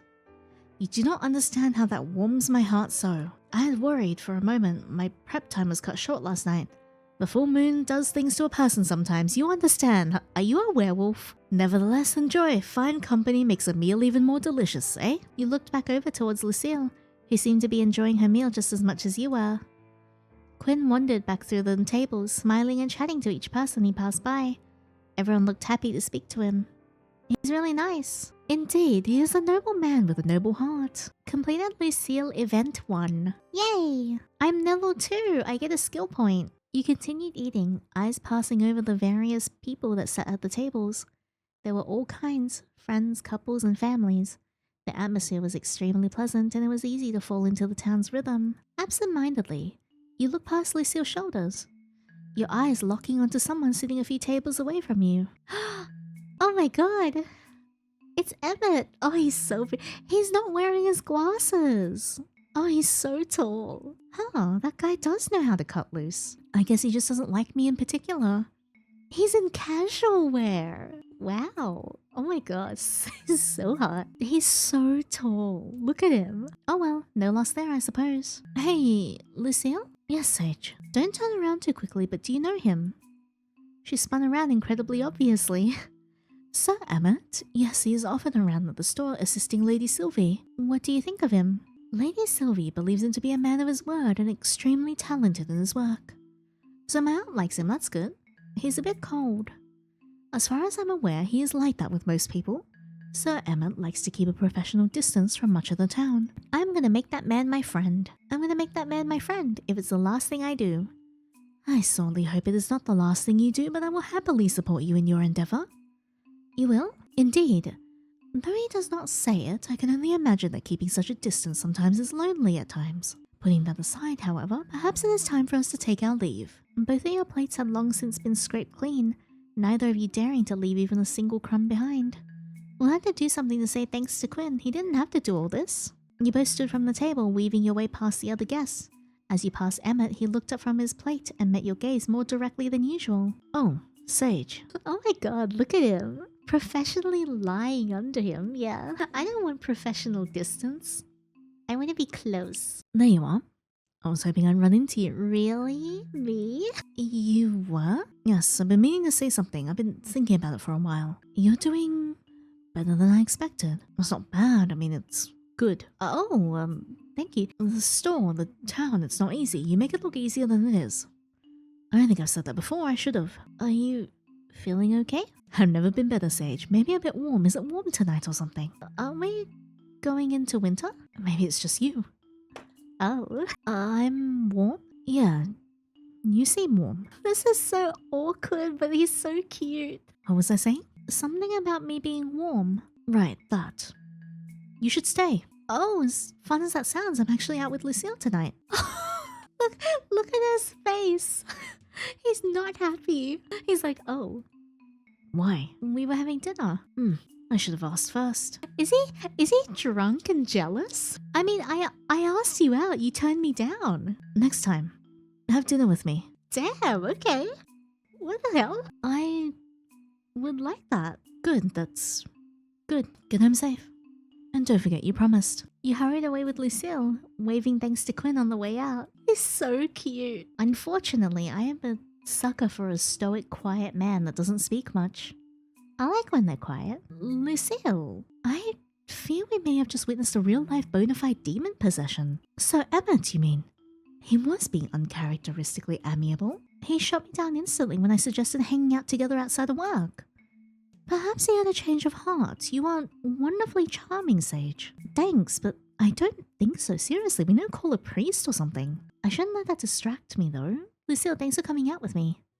I had a great night. Food really is better with good company. Yeah, my thanks for allowing me to accompany you, Sage. It was truly wondrous to get to know you as a person. Do you live far from here? Want me to walk you home? That would not be necessary. Please allow me to walk you home instead. As your knight, it is my sworn duty to ensure your safety. To allow you to escort me instead would be unthinkable. Willowmist seems pretty safe and quiet, though. I don't think you need to ensure my safety or anything. It is a quiet town, yes, but even the stillest waters may hide unexpected dangers. As your companion, I cannot allow you to face the night unguarded. Seriously, it's like a 10-minute walk. 10 minutes or 1 hour, it matters not. My role as your protector does not end when the sun sets. Please allow me to fulfill my oath. He sighed, but found it more amusing than anything. Alright, you win, Miss Lady Knight. Lead the way. As it should be, my lord. Sage. Lucille's voice softened, the faintest glimmer of a smile touching her lips as she gestured for you to follow. Together you stepped through the cool night air, the quiet streets of Willowmist stretching before you. Wait, let me level up. I will put smarts up. Boop. Yay! There we go. There we are. There we go. I am now safely deposited back home. All is well within the world. Now I feel bad letting you walk home alone. Please do not trouble yourself with such thoughts. If anyone ever entertained the notion of harming me, I would be able to defend myself. And as you say, Willowmist is quite safe. Safe or not, it is my duty to see you safely home, but I will admit perhaps my insistence was not entirely selfless. I find that I rather enjoy your company. Her tone softened, a glimmer of warmth in her usually composed demeanor. So while it is my honor to fulfill my role as your knight, I must confess it is also my pleasure. Oh, someone's a smooth talker. Only an honest talker, Sage. And now that you are safely home, my mission is complete. I bid you good night, with the hope that we shall meet again on the morrow. She offered a light bow, her golden hair catching the soft glow of the night as she turned and began her journey home, leaving you with a faint smile lingering on your lips. Man, she's really great. You turned towards your door, digging the old key out of your pocket. It was halfway turned in the keyhole when you heard voices within. I win and Florian loses. Someone owes me $5. What are you even gonna do with $5? You push open the door, peering curiously into the room. Jesus Christ, can you stop sneaking around in the middle of the night all the time? Maybe you should spend less time skulking about here in the dark then. Was someone else here? I thought I heard you talking to someone. At your comment, he rubbed the back of his neck, looking away. What weirdo would be hanging around here this late? Florian? You, for one. I work here. At night. Alone. In the dark. So, just talking to yourself then? Guess so. Anyway, I'm busy. You sure look it. How was dinner? It was lovely. Quinn's an amazing chef. You really missed out, you know? Oh, he looks so sad. Probably because he can't eat human food anymore because he's a vampire. Yeah, I know. No! He can eat me instead. Oh my god, he looks so sad. At that, Florian's face dropped. I'll get back to work. Sure, have a nice night. You let out an audible sigh when you finally reached your home away from home. The weight of the day's events had finally begun to settle on your shoulders, and every day seemed to be like that lately. Now dressed in your pajamas, you got yourself a nice cool glass of water and settled down on a chair. Willowmist show was strange, and boy, you were enjoying it so far. I wonder what was up with Emmett though. Yeah, Emmett? maybe it was a different Emmett. He said he stopped by sometime. Perhaps I'll get the chance to ask him. Maybe he really was swayed by my overwhelming charm. A gentle breeze reached you from the open window and you closed your eyes, leaning back and enjoying the feeling. Then you heard rustling. Opening your eyes, you saw a piece of paper of some kind drift on the wind before settling on top of the wardrobe. What the? Man, I'll close the windows if trash comes in on a breeze. You stood then make your way over to the dresser, which you now realize was far too tall for you to reach the top of. Great, I'm gonna be stuck with trash forever. That won't annoy me at all. I guess I'll ask Florian for a ladder tomorrow. Maybe the storeroom has something. At that moment, a soft, gentle green glow began to envelop the piece of paper, and it slowly fell into your outstretched hand. Oh, that's convenient. What? It seemed to be a letter, although rather short. It read, "Sorry, I might have gone a teensy bit overboard last night. It was supposed to be funny, not you know, glass-smashing, hand-slicing funny. Anyway, I'm really sorry I made you get hurt. I didn't mean for that to happen, I promise. I hope you're feeling better." At the bottom was a hugely elaborate signature that you couldn't quite make heads or tails of. What in the... A teensy bit overboard?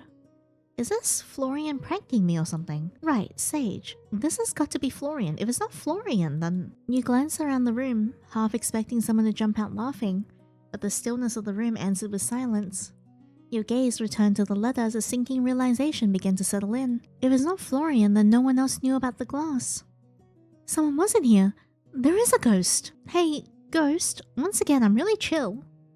No one answered. Well, I'm gonna sleep now. Please don't steal my soul or anything while I'm asleep, alright? I promise it won't taste good. You quickly crawled into bed, settling into the soft sheets. No ghost disturbed you, as you fell into another deep, restful slumber. It is Thursday. You awoke to a commotion from downstairs that was slowly becoming commonplace around here. Rising out of bed, you dressed, grabbing an apple on the way down for breakfast. Florian! I didn't mean to wake you up. You found Florian mopping the floors again, and a toppled-over suit of armor that had been previously leaning against the back wall sprawled out on the ground. Sir Florian, you ought to take heed, though I admire your dedication to arriving earlier in the day.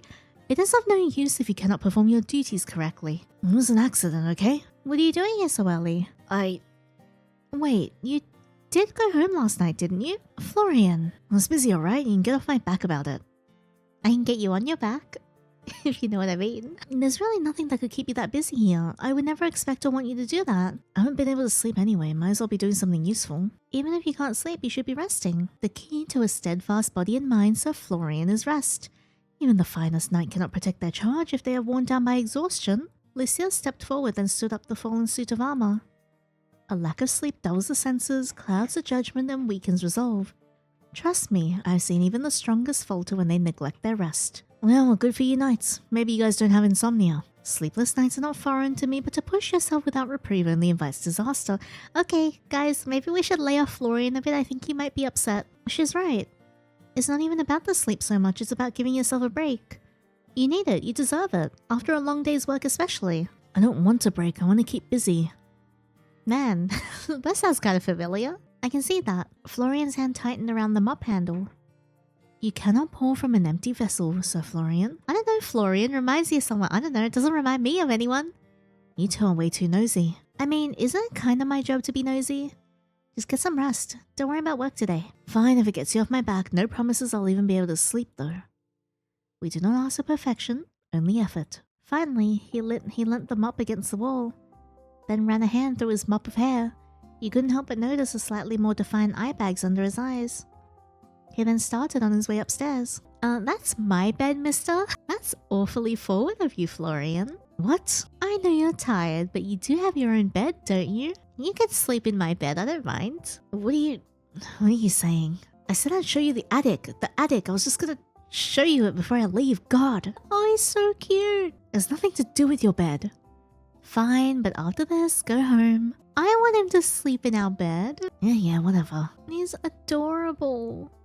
Wow, what a nice attic. Dust motes danced through the beams of light that filtered in through the stained glass window at the back of the room. It left a splash of colorful patterns across the jumbled mismatched antiques that filled the attic. Old trunks, boxes overflowing with trinkets and well-loved books. Yeah, I want a window like that too, it's so pretty. Ta-da! The attic. Like I said, Sylvie's been meaning to clean this crap up to sell anyway, and by this crap, I mean there's a lot of rubbish here. You might find something worth selling, I don't know. That certainly is a lot of stuff. You can say crap. Okay, crap. Fine, there's a lot of crap in here. But I'm sure there's a lot of treasures hidden among the crap. Maybe if you squint hard enough. As you moved through the room, your eyes caught on something odd. A flash of movement near the shelves. You turn only to find something or someone hanging upside down from the edge of a high shelf. Her bright smile and sparkling eyes pointed directly at you. Ta-da! It's a girl. I like how she's slightly see-through. You stumbled backwards, barely catching yourself before you tripped over your aunt's collection of used phone books. Before you could even process what was happening, the figure slipped, letting out a startled yelp as she tumbled to the floor in a heap. You winced for the sound of impact, but nothing came. She's so cute. Oh, ow. Ow, ow, ow. Wait, that didn't even hurt. Why am I saying ow? Are you okay? The figure popped up immediately, brushing herself off with a sheepish grin. Never better. Another flawless landing by yours truly. You fell. Thank you, thank you. I know my graceful performance is one you'll remember forever, but please hold the applause. Hi, Winnie. Can you help us clean? Yes.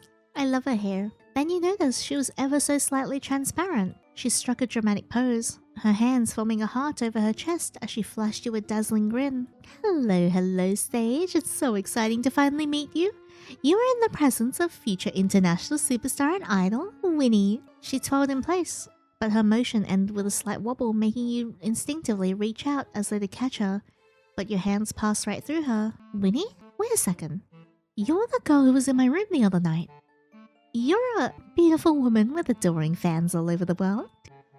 The only fan you have is that one. Florian pointed at an old dusty electric fan that sat in the corner of a room. Boo, you suck. I have loads of fans. Where are they then? Here and there. You wouldn't know them since all you do is sit around in the store every day. That's funny coming from you. Overwhelmed, you sat down on the wooden floor staring towards this insane display. Anywho, you can just go away if you're gonna be such a spoil sport. I want to talk to Sage. Shoo. Stinky. I'm not stinky. Hi, hey, why are you sitting on the ground? You're gonna get all dusty. She rushed over, then squatted down beside you. I think the dust is the least of my worries right now. Florian, am I going crazy or something? Maybe, but that has nothing to do with her. So she's real, unfortunately. Hey, I'm right here, you know. Why don't you tell me? Look, I figured you'd find out eventually. She's hard to miss. I am the only one keeping things lively around here. If it were up to Florian, the whole place would be a ghost town. No pun intended. A ghost in the store? Sure, why not? We've got a knight, why not a ghost too? Oh, your thinking face is so cute. Maybe you should be the super famous internet idol. That would make one of you. Anyway, I'm really sorry for scaring you. No, you're not. I'm really sorry that scaring you made you get hurt. I really didn't mean for that to happen. I maybe just kinda had a bet with Florian over whether or not I could spook you. Now Florian owes me $5. I'm going home. Good luck dealing with that one. That one? I have a name. With that, Florian left, heading back downstairs and out of the store. So anyway, now that he's gone, I have something I want you to help me with. You do? Is it like dealing with something you left behind, or...? I want to become the most famous internet idol ever. Alright, of course, I should have guessed. And if you help me with it, I'll promote the store. It's a win-win for both of us, don't you think? I get all the adoring fans, you get lots of people visiting your store. Come on, what do you say? Now we can win over Winnie, yes. Pretty please. Pretty please. I'll be loads of fun, I promise. I can try. I don't know much about idols becoming famous though. Scratch that, I know nothing about idols or becoming famous. Yay! You're the best ever. You're pretty much my manager now. Whoa, I don't know about that, but I can try and help you at the very least. Right now? How about later tonight? I'm about to open up the store, but once it closes, I'm free. Yes, it's gonna be amazing. We'll get to pick outfits, make videos, maybe even do live streams. Oh, would you do my hair too? I have so many ideas already. Maybe we could even make you a theme song. Oh my god. How could I forget the theme song? Can you make music? I played the guitar before. Really? I was 12, but who's asking? I'm so excited.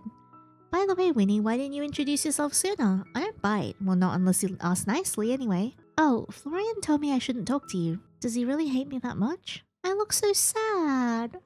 Oh, look at me. No, Florian doesn't hate anyone. He's a big softy under all that emo-ish blandness. He said you're from out of town and you might not be into the whole, ghost thing. He thought it might be a better idea to wait a little and see what you thought of the town first. Wait, is the whole town hiding a bunch of ghosts I don't know about? Maybe. I've never met another ghost. Even thinking about meeting a ghost gives me the shivers. You're afraid of ghosts? Well, yeah, who wouldn't be? Yeah, he wants us. And that doesn't seem at all funny to you. What do you mean? Don't worry about it. You stood up from the ground, then dusted off your clothes. It really was dusty down there. I better get to work, so, do you just hang around in here? I go wherever the fun is. That'd be all over the place now that we know each other. Yippee! That sounds dangerous. Okay. I'll let you get to work for now, but tonight you're all mine, okay? Don't forget, we're gonna make magic happen. Got it. Tonight, magic. Sure.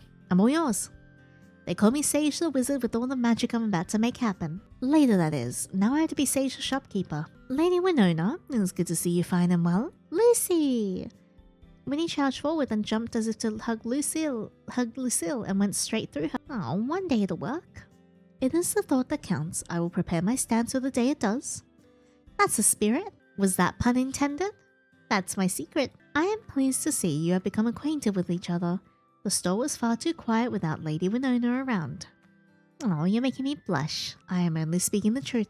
Well, I think you're trying to make me turn red. You're so charming, Lucy. Honesty is not a charm, Lady Winona. It's simply the way of a knight. And I think you're charming and noble and strong and...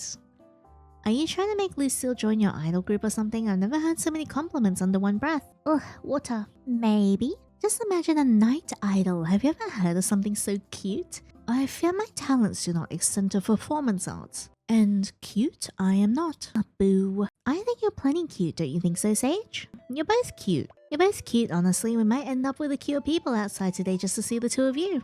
A whole line of adoring fans, yay. Lucille nodded seriously. If that's the case, then I shall remain on high alert. Lucille, with increased popularity comes increased risk.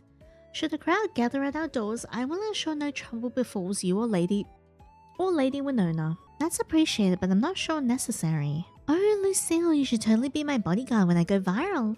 Every idol needs a super cool knight watching their back. If it is a matter of security, I will of course fulfill my duty. Do you mean an actual bodyguard or a part of your act? Well, picture it. The amazing idol Winnie and her gallant guardian, the unbreakable Dame Lucille del Rosario of the Order of the Crown. That title keeps getting longer and longer. Good branding is key, don't you think? If my presence lends credibility to your efforts, I shall assist in what way I can. However, should any real danger arise, I will take my duties seriously. I would not let harm befall either of you. You smiled, shaking your head as Winnie practically sparkled with joy. Alright, let's focus up on opening the store first. If a horde of admirers shows up, I trust Lucille to keep us all safe. Yeah, my word. I had on the fans, this is gonna be our big break. I am not sure ghost idols to be come with fans, but that's alright. Time to get to it. Alright. Man the counter, clean the store. I think we can forego cleaning for one day, because the store is still pretty clean. The store was quiet when he knelt down behind the counter, sorting out the various papers and knickknacks stored underneath. And boy, there were a lot of papers and knickknacks. Your aunt was nearly on the level of a hoarder. She had receipts stored away from 2 decades ago, brochures for long-closed restaurants, and enough loose screws to build a small airplane. How can you even amass this much stuff? You pulled out a stack of magazines again, some decades old, and began to categorize and sort them, before your eyes caught onto a small unlabeled white envelope between the pages. You removed it carefully, noting how pristine it looked. It certainly wasn't as old as all the other junk she kept behind the register. Flipping it over, you noticed it was also unsealed. If it's not addressed to anyone, I guess it's fair game. Curiosity got the better of you, and you sat down on the stool and opened the envelope, pulling out a crisp sheet of paper from within. The handwriting was instantly familiar. Neat sweeping strokes, each word pressed with the kind of confidence only your aunt seemed to have. Still, there were faint marks of hesitation. A word scratched out here, a sentence started and abandoned there. Unusual for her. You smoothed the page and began to read, putting aside any guilt over your nosiness. To my dear Quinn, I am writing this with ink far too smudgy for my taste, and on paper that deserves better than my restless scratching. But perhaps that is fitting, for you are one of the few people I know who can take scraps and turn them into something whole. A half-empty cupboard becomes a feast, a half-thought phrase becomes poetry, and a half-hearted day becomes bearable. Aww! I am leaving Willowmist for a time. Do not fret, it is not forever. You would, of course. You always worry, more than you say. I will return, of course, I always do. When I do, I hope you'll forgive me for slipping away with so much without saying goodbye. You deserve so much better than vanishing acts and riddles. I should have told you this in person. I nearly did, standing outside the Silver Oak with words right on the edge of my tongue, but I could not bring myself to. Not because I do not trust you, Quinn, but because I trust you too much. You would look at me with those foolishly kind eyes of yours and ask me to stay, and I might have. That's so cute. Wait, I want to get Quinn and my aunt together. Look at them. I cannot afford that weakness. Not right now. There are important matters only I can attend to that cannot wait a moment longer. Take care of yourself, Quinn, and please don't forget to eat something other than your own cooking now and then. Even chefs need looking after. Yours always, Sylvie. You sat frozen for a long moment, the words hanging heavy in the air. It wasn't like the other letters she'd left behind for you.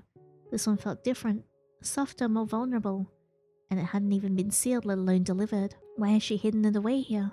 Why never send it at all? Auntie, you're more complicated than I give you credit for. You carefully slid the letter back into the envelope, leaving it no worse off than when it started. You could have easily slipped it back between the magazines to remain hidden forever. It wasn't your place. But something stopped you, and you instead stood up and headed towards the door. The Silver Oak was alive with light and sound, even in the middle of the day.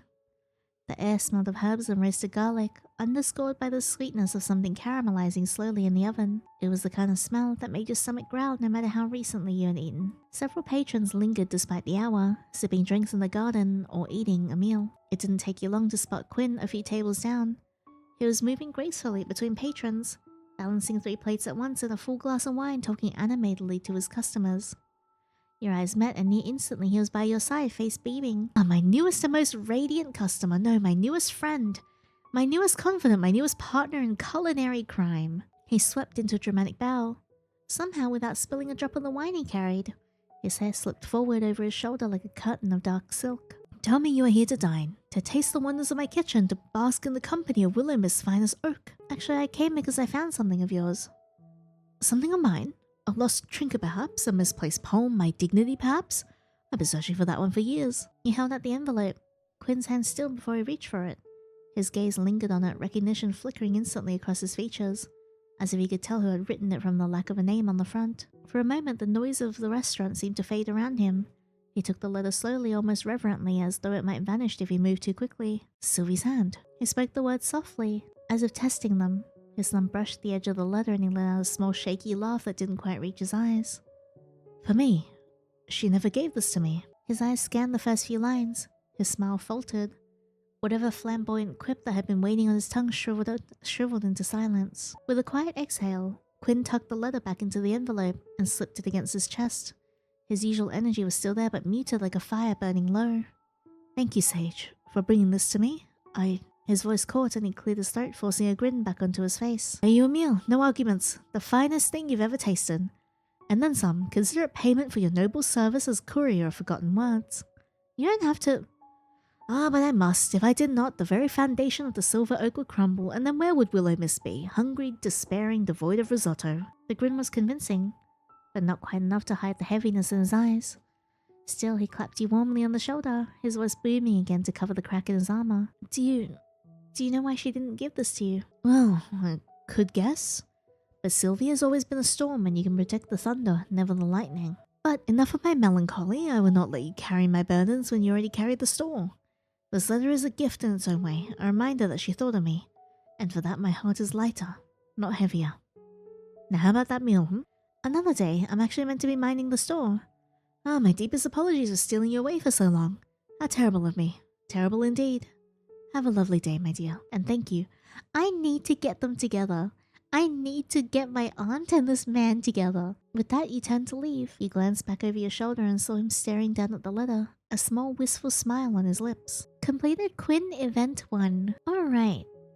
I think it's a bit too expensive. I'll lower this to 20 maybe. Yeah. You get seated behind the counter, ready for today's customers. The bells chime and the customer comes inside.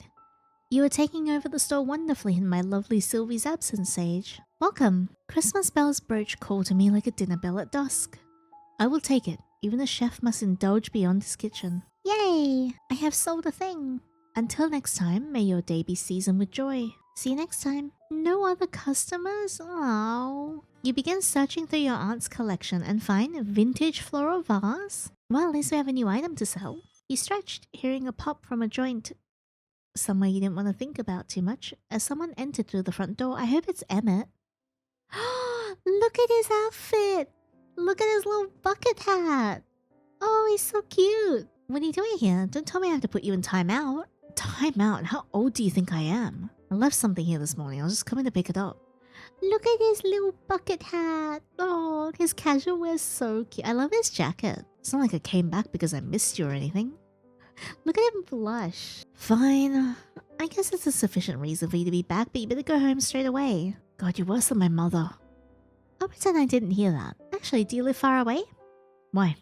I was just wondering. Not really. 10 minutes or so from here. You checked back and forth and couldn't see Winnie anywhere in the room. Can we talk? I thought you wanted me to leave. Just for a minute. I guess it's inevitable. Sure. There's a real-life ghost living in the store. And Lucille claims to be a time traveler and I believe her for some reason. Yep. Just yep. I know what you want me to say. Yes, Winnie's a ghost and yes, Lucille's a knight. How? Why? What's going on here? Did my aunt know? Of course she did. She knows everything that goes on in this town. That's just the kind of woman she is. Really, this whole antique store rubbish is mostly a front. A front for what? You're not going to tell me this is really something illegal, are you? I really don't want to go to prison if this is a setup. What? No. Willowmist is full of people who don't fit in. People who are running away from something or don't blend into a normal society. Sylvie helps them. The town depends on her. She's a problem solver, I guess. She's the one that makes this town a place where people can exist without having to explain themselves. So the people in this town, they're all like Winnie and Lucille. Not all of them, but a lot, yeah. But everyone knows, I guess. Some of them do, some of them don't. Some don't want to know. Not everyone in Willowmist is like that, but they get it in their own way. I know, it's more like people just don't ask.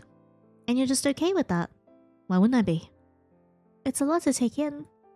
You get used to it. You sighed, running a hand through your hair. Or don't. Just let things happen. You're here for what, 3 months? You'll be fine. You exhale deeply before leveling a look at Florian. Okay, so what about you? What about me? You said a lot of people here don't fit in. What's your deal then? A beat of silence. Florian's expression didn't change. But there was something just a little too measured about it now. I just work here. You just work here? Yep. No tragic backstory? No running from the past? No big secret? Nope. Florian. Sage. Fine. Be mysterious, but I'm onto you. I sure hope I am onto him, as in on him. There's nothing to be mysterious about. I just happen to be born here. Anyway, you told me to leave, so I'm leaving. Wait, I'm meant to do what she does. How would I know? Sylvie doesn't tell me shit. I can hardly help myself, let alone an entire town of people. You don't need to help everyone. Well, that's kind of the whole point though, isn't it? My aunt did. Florian sighed, shifting his weight slightly as he rubbed the back of his neck. Yeah, well, you're not her. Wow, thanks. That's not what I meant. For a second he hesitated, his fingers tightening quietly against his sleeve. Then in a quieter voice he spoke again. Look, even if you only help one person, it's worth it. His tone was uncharacteristically earnest. No sarcasm, no sighing frustration, just something quiet and certain. You blinked at him, momentarily taken aback. That's surprisingly optimistic, coming from you. He shoved his hands into his pockets, glancing away as if embarrassed by his insincerity. Not everything has to be a grand gesture. Not everything has to fix something. Sometimes just being there, just doing one good thing is enough. Wow, something I really need to hear. Sounds like something my aunt would say. Maybe it was. Did you believe her? Maybe. You smiled, exhaling softly before shaking your head. You're a weird guy, Florian. Yeah, well, you work here now, so you're one of us. Now I'm really going. Night. Night, Florian. Let me walk you out. The two of you found your way downstairs, wood groaning beneath your feet. Coming out of your room together at night? How scandalous. Shut up. I'm leaving. Have a nice night, Flo. Not my name. The door shut soundlessly behind him as he left. He's such a spoil sport. Well, whatever, we got the whole place to ourselves now. Should we throw a party or something?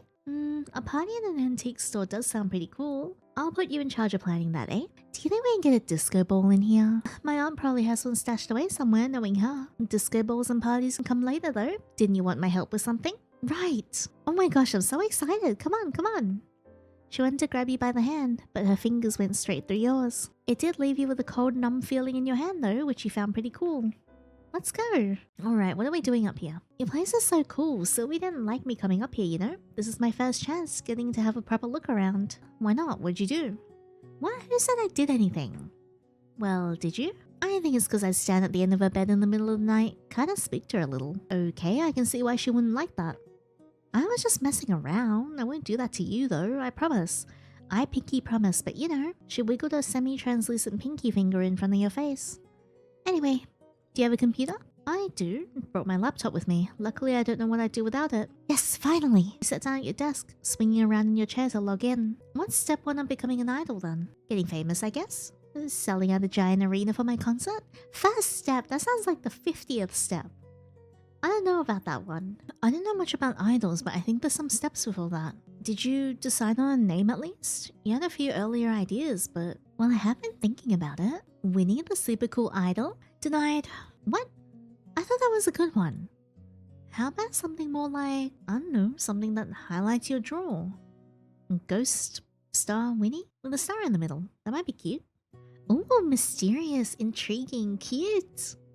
And accurate to boot. Hopefully people don't question the fact that you're slightly transparent too much. That would cause us some trouble. Okay. How about this? I mean, she could just pretend to be a VTuber. Like, she could just pretend to be a ghost VTuber. I feel like that'd work. She got into position, arms wide, a huge grin on her face. Hello, my little ghostlings. Ghost Winnie is here. She pulled another pose, making a star symbol with her hands out in front of her. How was that? Perfect. Wow, you've already got that one down. Really? Does it look cool? Mysterious? Okay, Ghost Winnie, we've got a name down.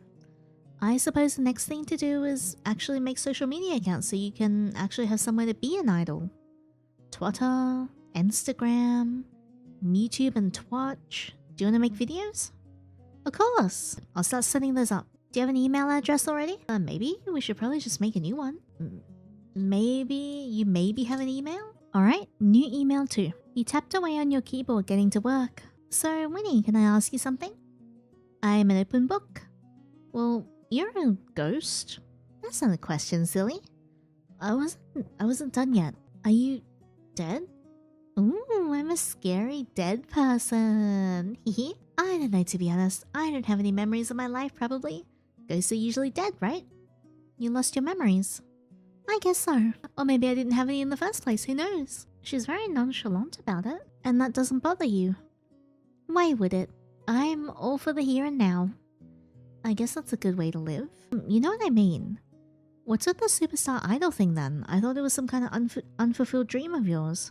Maybe it was. Honestly, I just felt like the store was so boring sometimes, you know? So I was brainstorming ways I could help liven up the place, and bam, I saw this old magazine with a super cool idol on the front cover. Sylvie Wilvie thought it would be a good idea for me to pursue, but she didn't have a computer. So, I'm glad you're here now. It's original at the very least, can't say I know many antique store ghost idols. I'll have the market cornered before you know it. But really, one magazine cover is all it took. Inspiration strikes quickly, you know? Maybe I was looking for my thing. I understand that. I think I'm still looking. Isn't selling antiques your thing? Maybe it will be, we'll see. So the idol thing is only recent. I've had the idea for a couple of weeks now. I've been brainstorming all kinds of things while waiting for you. Waiting for me. Sylvie said you were coming. She said you'd be able to help. So she signed me up for this ahead of time. Well, I don't really mind. Anyway, I was born to be a star. I think I was probably a pop sensation in my past life, or maybe a famous actor or both. You chuckled, shaking your head as you turned away from your laptop. Well, your social media is ready. You're officially one step closer to world domination. That's so exciting. What's next? What's next? Of course I do. I'm not a vampire, silly. Can they be taken by someone else? I don't think so. Thank God. Imagine trying to figure out how to market an invisible person online. You lifted your phone up, angling it towards Winnie, who instantly struck a dramatic pose, tilting her head to the side with an exaggerated wink. Cheese! You snapped the photo, checking the screen. Sure enough, she was there, only ever so slightly transparent. If you didn't know she was a ghost, you likely wouldn't have guessed from this picture. Let me see. You turned the phone screen around her and she practically bounced up and down in place. So cute, Sage, you're such a good photographer. Well, I think anyone could do this much, but I'm not one to turn down praise. I dabbled in photography when I was younger. Oh really? You're so talented. Hardly, I drifted away from it pretty quickly. Same as I drifted away from knitting and journaling and cooking and art. Oh, why? Didn't enjoy them? I'm not sure. It wasn't that I didn't enjoy it really. I think I've just spent my life chasing something but never found it. I pick things up and put them down, waiting for something to just click. Well, I think you're really good at everything. I saw you handle all those customers earlier and now you're making me into a superstar like it's nothing. I think I'm falling in love. Ha ha ha. You're funny, Winnie. Thank you. Should I add comedian to my title? Why not? Superstar, idol, and comedian. For now, let's upload your new profile picture. There. Looking good, Winnie. Now I just need content. You said you want to do videos. Yep. I should probably, figure out what kind of idol I am. Am I the cool mysterious type or the super high energy cheerful kind? I mean, that seems pretty obvious to me, but more importantly, what do you want to be? She does seem like a high energy type. Winnie paused for a brief second at that. It was brief. So brief that you might have missed it if you weren't paying attention. That's a good question. Guess we'll just find out along the way. That's what makes it fun. Well, you quite literally have all the time in the world to work it out. There's no rush. Take some time thinking about what you want your first post to be too. Right, I should do some brainstorming. I got it. You brainstorm for like 3 seconds. What can I say? I'm obviously just a natural. So here's the idea. I'll pretend like I'm putting on a show, and you can pretend to be in the crowd recording right here in the store. If we post that online, it'll totally go viral. Oh, like a fan cam. Yeah, like that. You don't know what a fan cam is, do you? Maybe it's lost with the rest of my memories. It's just a fan recording of a performance. They're pretty popular online. Alright, I can do that. What are you actually going to, do though? It's a surprise. Are you excited? I don't think I could get any more excited if I tried. Come on, let's go do it then. Is that a little dark for something like this? Concerts are usually dark, I think. Don't worry, it's just gonna add to the atmosphere. Just use your phone torch or something. With that, she stepped up to the counter, not paying any mind to any of the items there, which is fine really, considering she just passed straight through them. Ready? I'll start recording. Mic check, mic check. You don't even have a mic. I'm practicing. Hello, Willowmist. I'm Winnie. No, that's not right. Start again. Hello, my little ghostlings. Ghost Winnie is here, your favorite spirit from beyond the grave. Woo! Winnie twirled around, throwing her arms out like she was greeting an arena of adoring fans. Woo! Winnie, we love you. That's so cute. Today, I'll be singing my debut single, Fall Right Into Place. Winnie took a deep breath, and then just like that, her usual energy faded.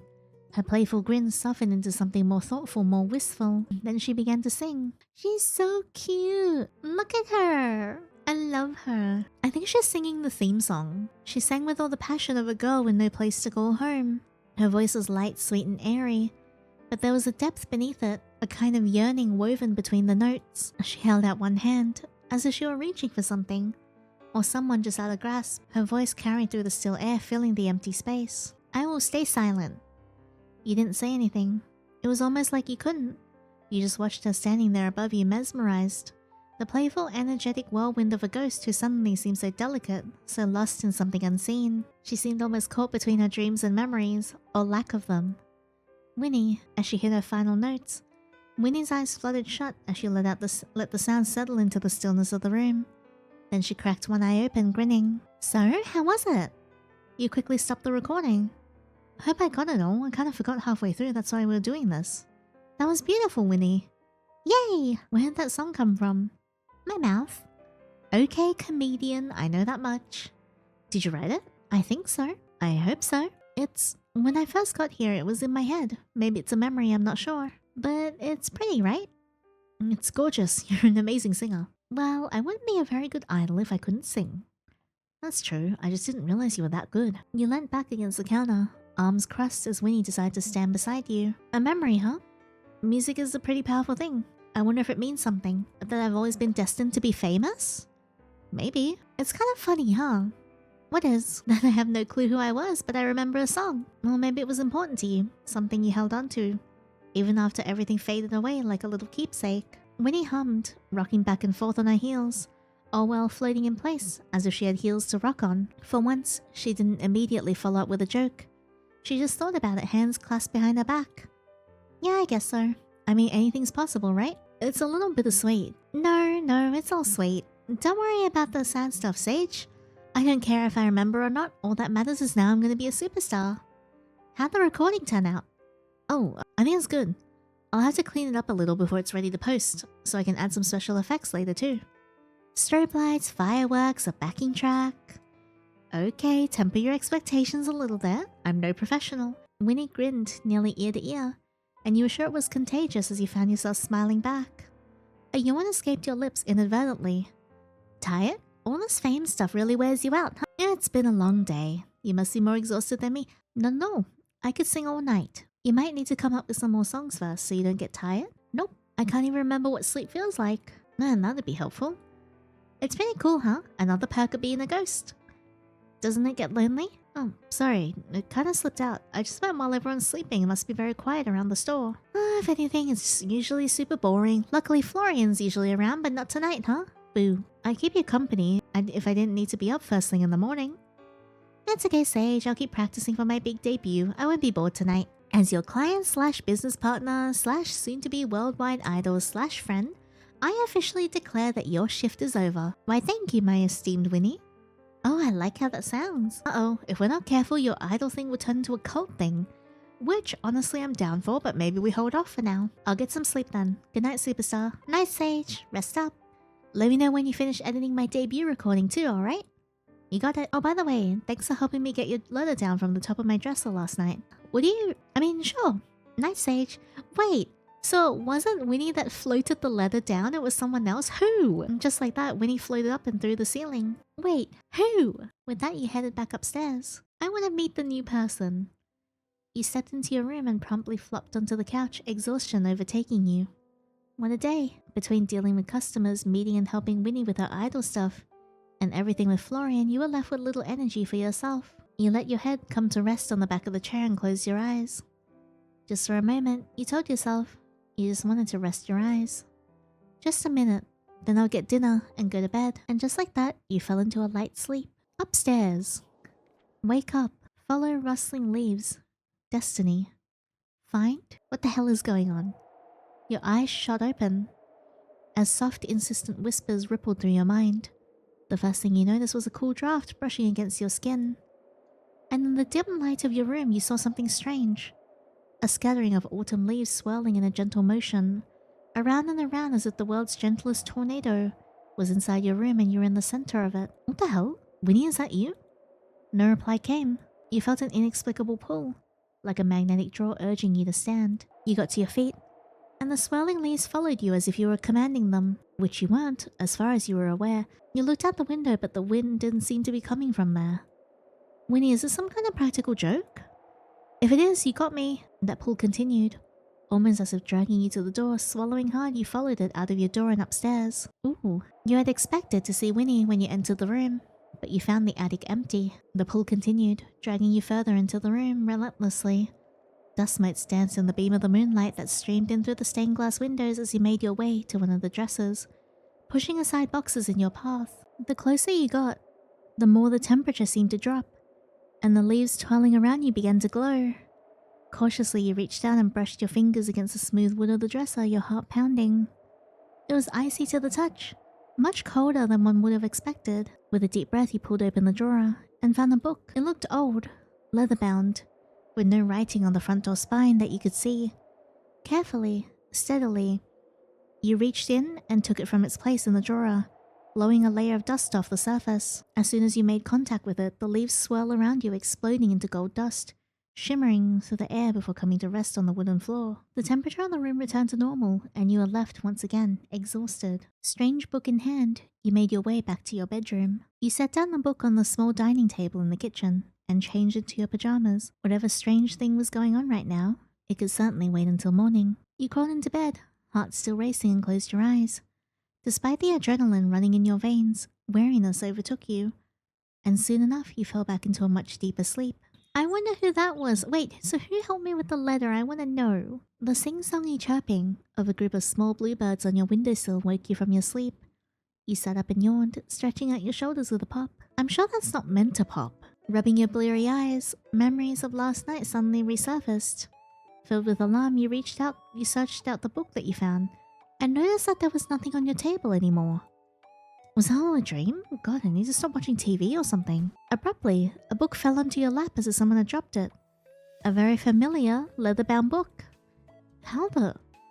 Does this place have a second ghost or something? Absent-mindedly, you began to flick through the pages, but instead of being greeted with a journal like you expected, you found strange, intricate drawings almost like sigils. It looked old but incredibly well kept, and you couldn't read a word of it. You flicked to the front, and in the bottom corner of the page was a single word, or in this case, a name. Marigold. Is this Aunt Sylvie's? Just what's going on? Nights, ghosts at nights, sure, but people around here are different. Does that mean she was too? It did make sense to you, kind of. Your aunt was a little strange in a curious way. Okay, Mr. Book, I'm gonna leave you here, but I'll come back to you later tonight, I promise. There's no need to follow me around the store, alright? I've got work to do, but trust me, you and I have a date tonight, alright? Don't go anywhere. Why do I feel like saying that we have a date tonight is going to give the entity the wrong idea? And then they're just gonna be like, yeah, we're on a date. Us. A date. You set the leather-bound book carefully on your desk, taking note of exactly where you leave it. All you wanted to do at that moment was find answers. But instead you turned to your door. There was work to be done, inventory needed sorting, bills to be paid, and customers waited to come and spend their hard-earned money. And talk to you apparently, since that's what your aunt did, help people. Alright, check how Florian is feeling. Yes, we gotta do that. We shall man the counter, clean the store. Or sort through storage. Now we'll clean the store. Can you check out the back? I'm really sorry, sir, but we don't stock anything that isn't antique. There's probably a store around town that has... There isn't. This is the last place I've got left to check. You really don't have it. I might have an old flip phone or something, but the new models... no, I'm afraid not. This is ridiculous. How do you not stock phones? What is this, the Stone Age? Sir, this is an antique store. This is an antique store. God, what did I do to deserve this? Once again, this is an antique store. We're not a regular store and we don't carry new products. Typical, these small towns and their old people shops. Can't even get a proper phone here. At that moment, you heard the sound of metal grating against metal, and in the blink of an eye, a silver sword was placed between you and the customer. Good sir, you will respect the master of this establishment or you will leave. Hey, watch where you're waving that thing, woman. It's a sword, not a toy. This blade was forged in the fires of war. I am well aware that it is no toy. Now you may either apologize or you may leave.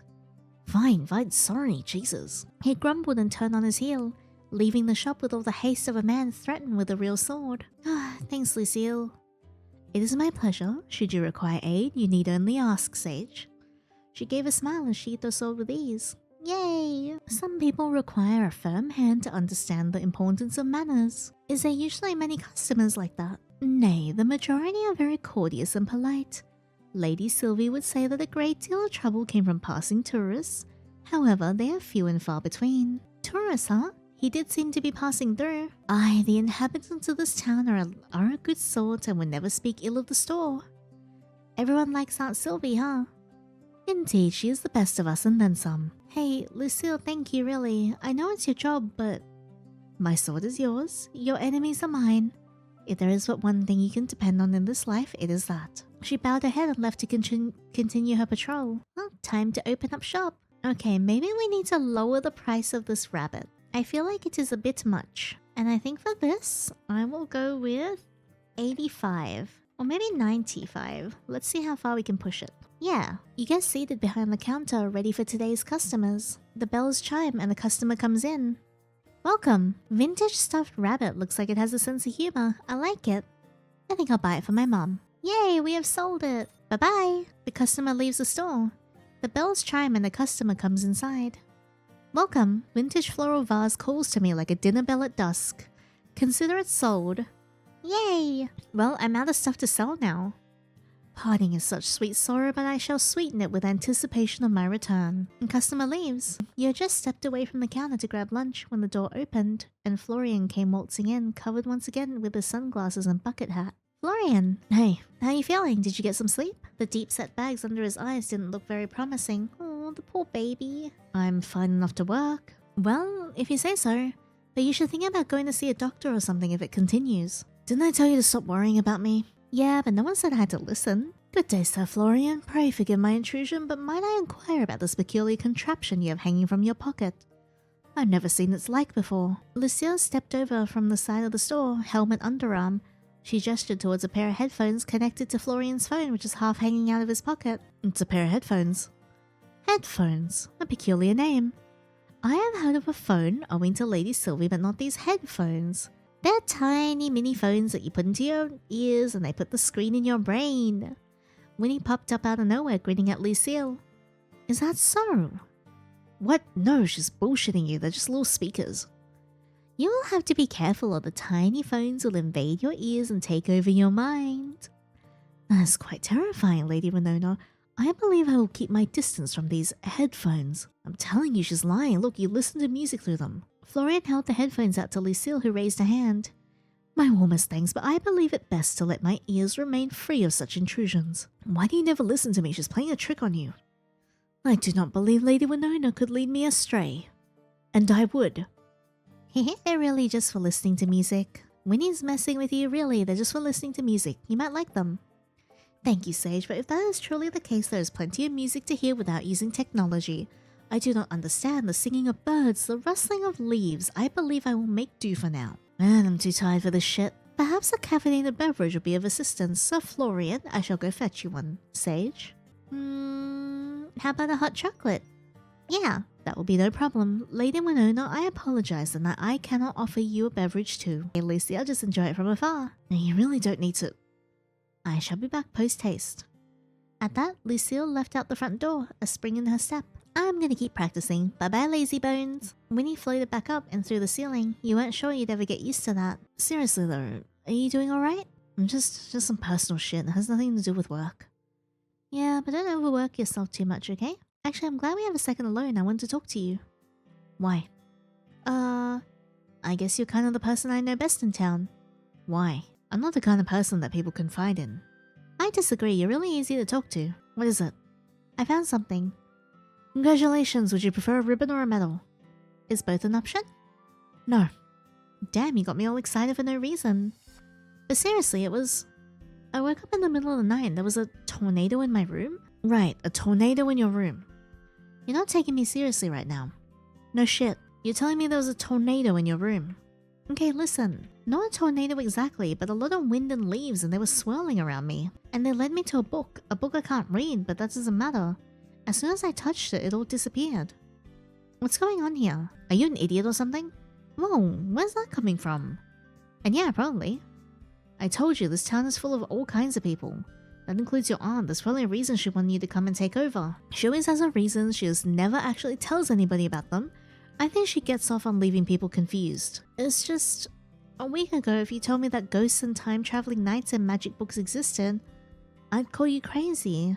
Now I'm just meant to accept all of that. I don't know. I know you're doing a pretty good job of it. Am I? Do you like Winnie and Lucille? Of course, they're both great. So who cares if they're a little different? And what about me? Maybe you're a little different too, doesn't matter? Well, no, but it's just kind of tossing everything I thought I knew to the wind.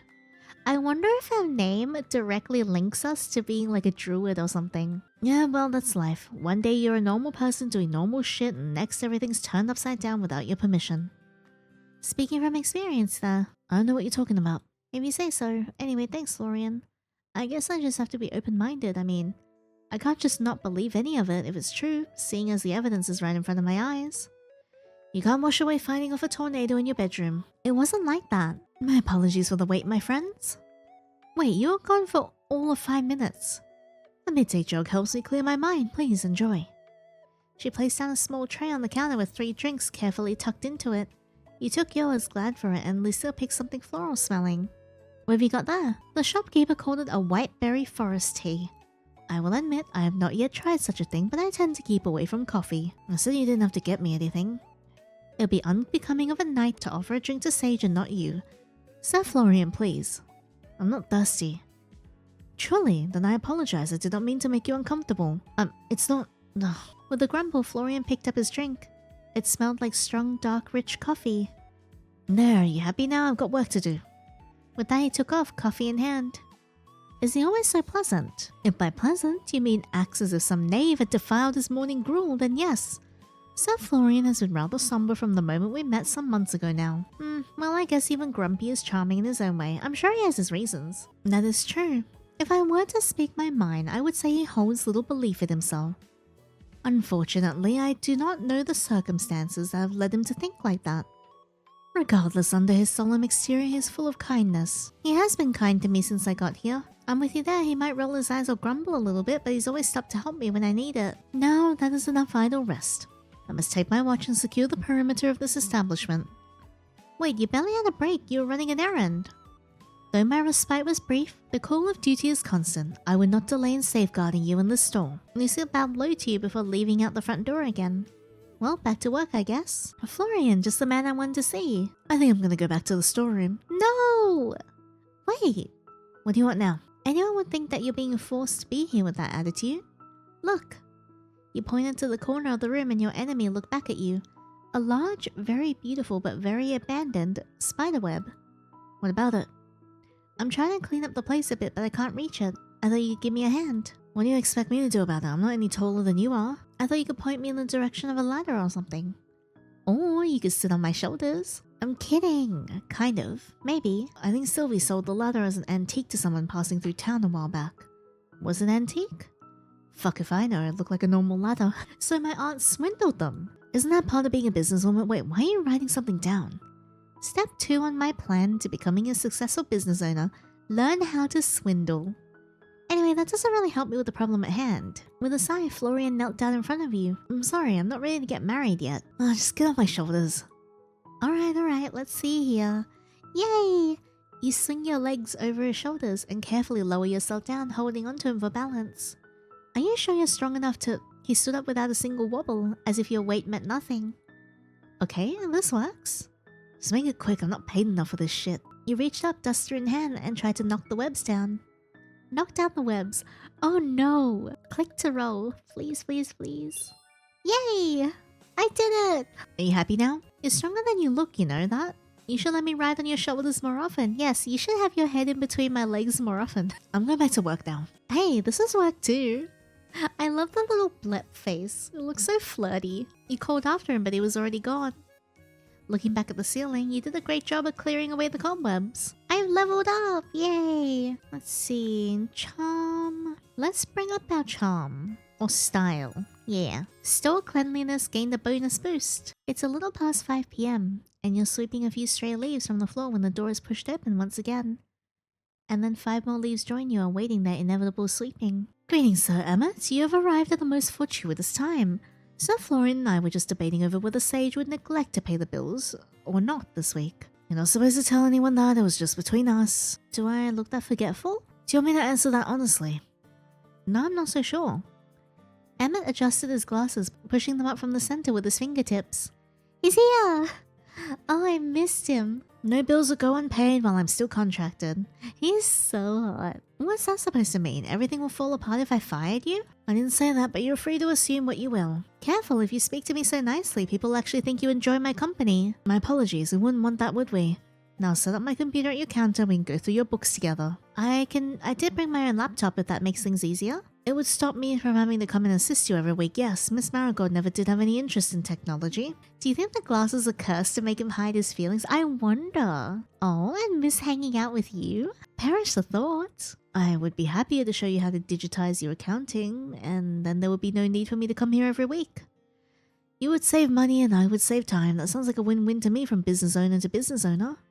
But what about your wonderful company? It will be used on another client, I assure you. Why is he so cold now? God damn it. Fine, it's upstairs. Should I bring it down? Upstairs is adequate.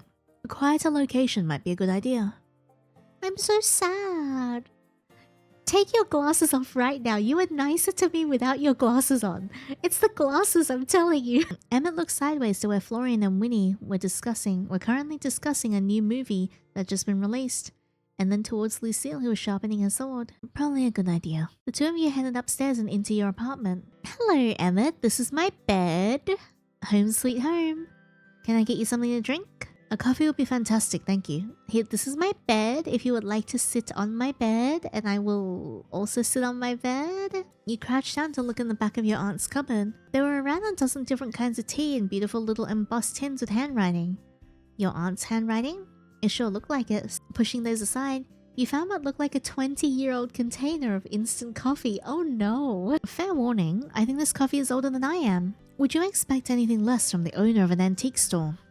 Touché, I'm just saying if you get poisoned, please don't sue me. All I have to pay you with is buttons and pocket lint. I can't say a client has tried to pay me with pocket lint before, but I've been known to accept buttons on occasion. Was that a joke? Are you joking with us? You peered up at him. He sat down at your kitchen table at sometimes scrutinizing his face. Seriously? No, why would I accept buttons? It was a joke. Wow, it's actually kind of impressive how you can keep a completely straight face while joking. I thought maybe you worked with a button factory. I do, but they pay me by direct deposit. You do? No, there are no button factories anywhere near Willowmist. Alright, wise guy, how am I meant to know when you're joking, huh? You stood up and quickly poured both you and Emmett a cup of coffee. He was hoping it's still drinkable. You handed him the cup and placed your own down at the spot beside his, and then collected your laptop, which was still open, to Winnie's idol page. A fan of idols. This is for Winnie. You can see Winnie, right? Just double checking she's not some elaborate prank. Yes, I know her offhandedly. And she's see-through, right? As far as I'm aware, Miss Winona is a ghost. You don't sound awfully concerned by that. There are scarier things in life than ghosts. Like? Audits. Wow, that ought to come with a warning. You're making me shiver. Putting aside this non-work talk, please navigate to this website and download the software. I will give you a license to use it under my business. Emmett pulled out his own laptop, then showed you the download page for some piece of accounting software, which you promptly downloaded. He's like at least a head taller than us. Like you just know that the sex is gonna be freaky. Have you ever used a program like this before? What if I said I had? I would inquire whether you were lying or not. Okay, I haven't. Really, I'm new to all this. Any guidance you have to give me is appreciated. Also, he's so much wider too. Look at this man's lats. This man is like built. Not to worry, it's rather beginner friendly. And your aunt's business is quite simple. It's all cash in and cash out. I would suggest continuing to use the book downstairs for keeping track of sales, as Miss Marigold will find it more comfortable when she returns. But once a week you can just copy the numbers in here. He leaned over slightly, pointing towards the screen. Miss Marigold chooses to pay off her bills weekly. I had suggested monthly or every 2 weeks, but she was adamant about it. These bills will cover water, power, the usual. Payment for your employees is already paid directly out of your aunt's account, so there's no need to worry about that. And that saves me a bit of effort. Just make sure to put some time aside every weekend for paying bills. Got it, my weekends are about to go so crazy. So I just click here to find my bills. No, over here. He leant over again, and you couldn't help but notice the scent of his cologne. It was almost floral. In fact, if you had to pinpoint the way it smelled, maybe sparkly. Are you a fae? Is he a fae? Distracted, your hand brushed against his, and for a split second, time seemed to pause. Emmett quickly pulled his hand back and cleared his throat, before continuing on like nothing happened. Yes, just here. Click on this tab and it will show you an overview of your pending payments of the week. Oh, right. I got it. Thanks, Emmett. From here on, it should be straightforward. However, since it's your first time, I'll stick around and assist you with filling in some sales data from the book downstairs. Yeah, the pink in the hair? Really? That's awfully kind of you. At that, he let out a rare laugh. I'm paid by the hour, Sage. I wouldn't call it kindness. Oh, I see. Looking to fill up your bank account, huh? Yes, that's the point of running a business, yes. I appreciate the help nonetheless, even if it comes from a selfish place. Want another coffee before we start, Numbers Boy? Numbers Boy? You like numbers, don't you? Yes, I suppose I do. And no, one of those coffees was enough to last me a lifetime, thank you. If I never have to drink another, it'll be too soon. I'll grab the book then. Feel free to make yourself comfortable. You headed back downstairs, then spent the next several hours going through the handwritten records your aunt left. Plus your recent addition. Fortunately, just as Emmett said, it was a rather simple task, just very time-consuming. And done. Well, that was fun. It was, yes. Okay, now, I'm the one who was joking. I think I'll leave all the numbers to you. That much is obvious. I had to stop you from entering the wrong amount at least a dozen times. Hey, I'm learning. Does that mean if this doesn't work out, I won't be getting an apprenticeship at your accounting firm? Spend a few more years studying, then maybe you'll have a chance. And an interview. Wow, what's the point of knowing anyone if you can't get a job through nepotism? I believe a friendship is required for nepotism to work. Are you saying you don't want to be my friend? Even though I'm so effortlessly charming and witty and funny? I do not have time for friendships, Mr. Marigold, so I apologize. But a nepotistic position at my company is not likely. That's not how it seemed when I bumped into you the other night. What do you mean? At the Silver Oak. Oh no, guys, I think we're onto something here. He doesn't remember. He doesn't remember being grumpy and jealous. You were there. Am I that forgettable? You were sitting a few tables away from me. Lucille and I were leaving when you told me I was doing a great job with the store and you wanted to see me again. And then you asked me out to dinner. I believe you're confusing me with someone else. Nope, it was definitely you. Lucille saw you too. So that's a no to hanging out. I look so sad. It's late. I believe that our time is up. I will bill Miss Marigold directly for our session. He stood hastily, and the sound of wood scraping against wood echoed through the small room as he threw back his chair and began quickly putting all of his papers and laptop back in his briefcase. Then maybe we could... I really should be on my way. Good night, Sage. He's hurt my feelings. Don't forget to brush your teeth tonight. Why? Are you a tooth fairy? Brush my... In a hurry, Emmett rushed out the door and down the stairs, leaving you staring at the empty spot where he'd just been a moment ago. Don't forget to brush my teeth. What is he, my mother? Wait, what's that? A folded up piece of paper remained on the table. You unfolded it to see a letter addressed to Emmett. Resisting the urge to snoop, you instead folded it back up and then found your hands covered in sparkles. What the? You brushed them off your shirt, then touched the paper again. I am so leaning towards Faye. Once again covered in sparkles. Despite the paper looking crisp and white, Emmett will probably want this.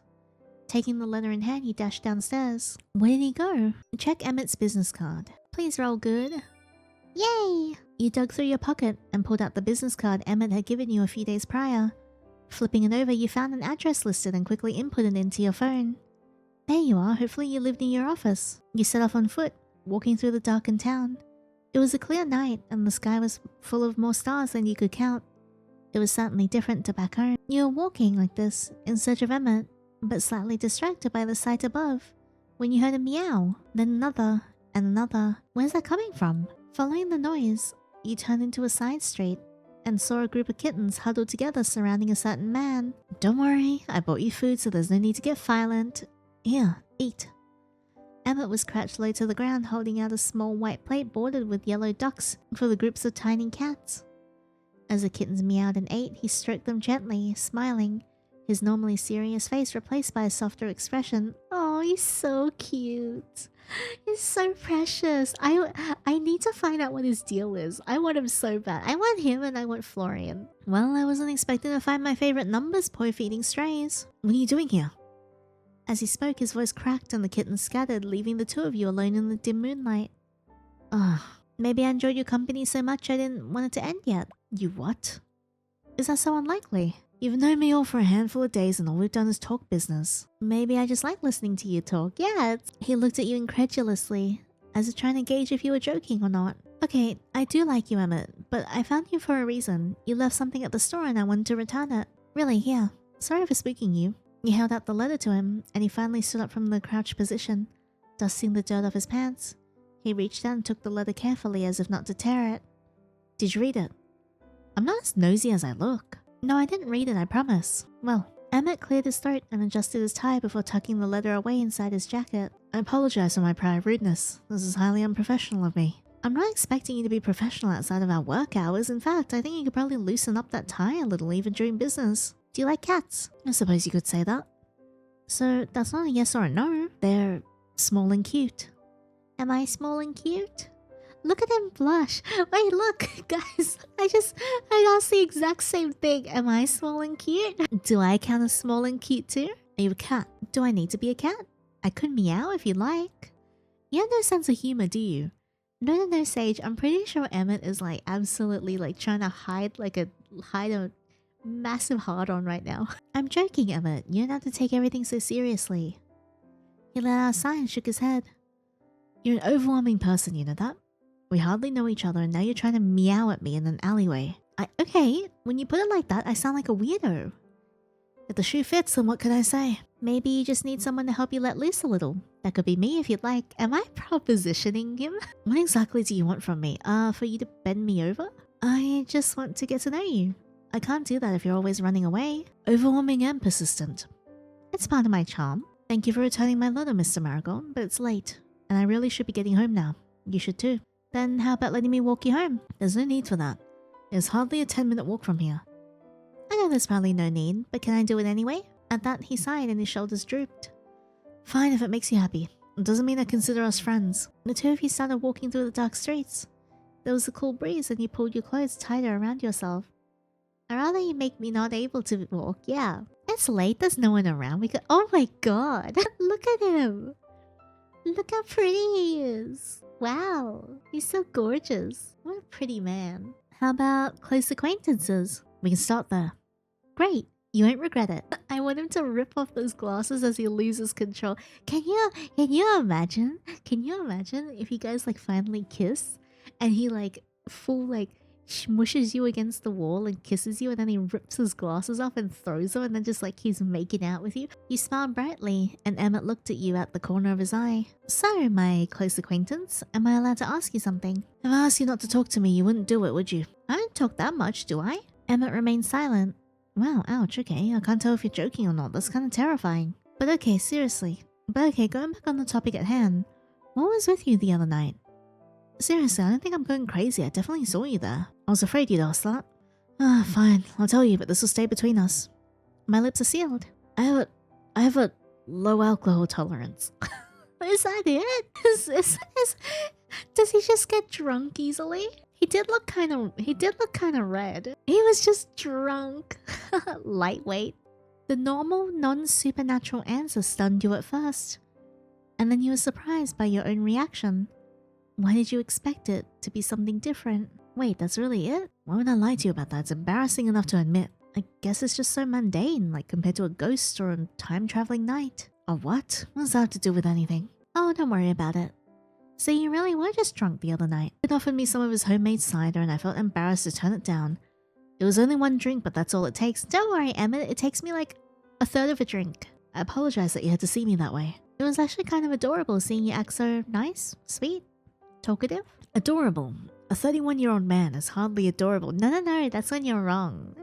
That's when you're wrong. You can still be cute and whimpery at your age. And 31 is not old. And yet here you are. How strange. That's why I try to avoid alcohol. How much does it take to get you drunk exactly? Like one sip? Please do not test that. You can't tell me all that and then not follow up with a number, Emmett. Where's the fun in that? God, I've already told you too much. Yes, even one sip will do it to me. It's not something I'm proud of. If it helps, I'm not much of a drinker either. That's what the early 20s are for. Now I'm old enough that my bones are creaking. You can't be more than 25. Oh, are you complimenting me, my dear accountant? Trying to get me on your good side? Hardly. I'm 26 actually, but you were close. What are you doing out in the middle of nowhere at 26? What's this I hear? Someone wants to get to know me? It's only simple curiosity. To tell you the truth then, I have no clue. You have no clue. I was getting a little burnt out working part-time jobs and thought maybe some time away from the city would be good for me. Running the store was just a lucky opportunity. I haven't even seen my aunt since I was a kid. It would be like Miss Marigold to leave a near stranger in charge of a business. I don't think she had much of a choice. My grandparents passed away and my mom, well, they don't talk for some reason. What about you? And you can't weasel out of my invasive questions this time. You asked first. I moved to town a few years ago. With your business. That came after. I arrived in this town with only the clothes on my back. Can I take the clothes off your back? Are you on the run? Don't tell me, you're on the run for tax fraud. Please give me a little more credit than that. I'm just saying, someone who knows the system would have an easier time using it to their advantage. If I want to commit tax fraud, I wouldn't be caught. So you considered it. I can't believe I have to say this aloud. No, I'm not considered committing tax fraud. There, are you happy? Ecstatic. Why'd you move here then? It's complicated. I needed a new start and I didn't have much else. This town just seemed quiet. I'd have to agree with that. My previous job was quite intensive. I lived within the same building as I worked and rarely had a day off. I didn't really have a life beyond that. When the opportunity presented itself, I took it to leave. Was it accounting related? Kind of. Were you a stockbroker? Thank you, that's very specific. Emmett suddenly stopped outside a small 2-story high apartment building. There looked to be a sign hanging out the front. Finch Advisory. What are you, some kind of workaholic? Yes, but I live above my practice. It's just easier. Even if it was greatly unnecessary, thank you for seeing me home. You really didn't have to. Seriously, you didn't. I know I didn't. I just wanted to. You're incredibly strange. Thank you. I did not intend it as a compliment. Well, I'll take it that way. I will take it in many ways. Like right now, Emmett. Watch this, bends over. Unsurprising. Thank you for returning my letter and the walk. Good night, Mr. Marigold. He gave you a curt nod. and then walked towards the building before stopping in the doorway and suddenly fishing around in his briefcase. Just as you were about to turn around and head back to the store, Emmett cleared his throat, then walked back over to you, shoving something in your hand. A small card. You did already give me your business card, but now I have a spare. Thanks. I wrote my number on that one. Oh, guys, we did it! Yay! I'm so happy. For emergencies only. Emmett pushed his glasses up before turning around and finally entering the building, leaving you to stand alone in the dark streets. The door closed behind him. Flipping over the card in your hands, you could see both a mobile number and a personal email address scrawled in messy, loose handwriting. Does this mean we're friends now? A click sounded through the empty street as a window was pulled open ever so slightly. No. What the hell? Hey! Then it was shut again. With a smile, you pocketed the card and started on your way back to the store. Yay! I have his event. The shop floor was quiet when you entered. All the lights had been turned off, and only the faint glow from the moon illuminated the store. Florian didn't look to be around. Maybe he was cleaning in the storeroom, or maybe he finally accepted he was sick and needed to rest. Likely the former. You strode across the store, ready to head up the stairs. Wait, you have returned. Jesus, Lucille, what are you doing hiding in the dark? Hiding? A knight does not hide. I was merely keeping guard while waiting for your return. It's late. You should be home. In truth, I did attempt to head home earlier, but the town was too quiet. I feared leaving the store unguarded, so I intended to come check on you. Sir Florian informed me that you had gone out and not returned, and I grew concerned. Ah, right. Emmett left something here, so I had to hunt him down. Thanks for coming to check on me, Lucille, but really, it's way outside your pay grade to have to guard me after hours. This is nothing about pay, Sage. I need no reward. Only the knowledge that you're safe and well. Thanks, Lucille. I'm totally fine. In fact, we were talking and I walked Emmett home. I'm not sure how happy he was about the whole thing, but you know, maybe it's the thought that counts. A noble deed, no matter how small, is never wasted. Yeah, I guess that's true. It was kind of fun too. Lucille placed her helmet on her head, then brushed herself off. Well, if everything is in order, I would not allow myself to be late tomorrow morn. She bowed low, then started towards the door. Wait, can I walk you home too? Lucille paused for a moment, then turned and walked back over to you, placing her hand on your shoulder. And allow you to see yourself home alone after? Nay, I would not. She shook her head. I have a means to protect myself should brigands set upon me. You do not. It would not be fitting. Do not worry. I will be well. It is not your duty to escort me to and fro. Something, I need no reward, only the knowledge that you're safe and well. Leave the protection to me, Sage. While I live and breathe, I will never allow a hair on your head to be harmed. Fine, but one day I'm going to force that you let me look after you too, that's the deal. She nodded. You're a stubborn one. Very well, a deal it is then. Next time then. She gave you another nod before heading out the front door and disappearing into the night. The sound of the bells chiming faded as the door closed. And once again the store was plunged into silence. You waited for a minute or two until you heard the sound of her footsteps growing distant, then locked the front door and started back up the stairs. Your room was much as you left it, cluttered by decades of use. It wasn't quite home yet, but it was nice. It was a nice change from the dingy apartments you call your own for the last few years. You walk over to the kitchen table and closed your laptop. With all the rush of chasing after Emmett, you had forgotten you still had cleaning up to do. With a sigh, you packed up the various papers that still scattered the surface, before placing your laptop back on your desk. Wait a second. Where'd the book go? You quickly started searching around your desk, then under it, but it was nowhere in sight. Hey, book, where'd you go? I know I didn't imagine you. No response. With a grumble, you began searching the room upside down in search of it. Under your bed, in the wardrobe, in every cupboard and drawer.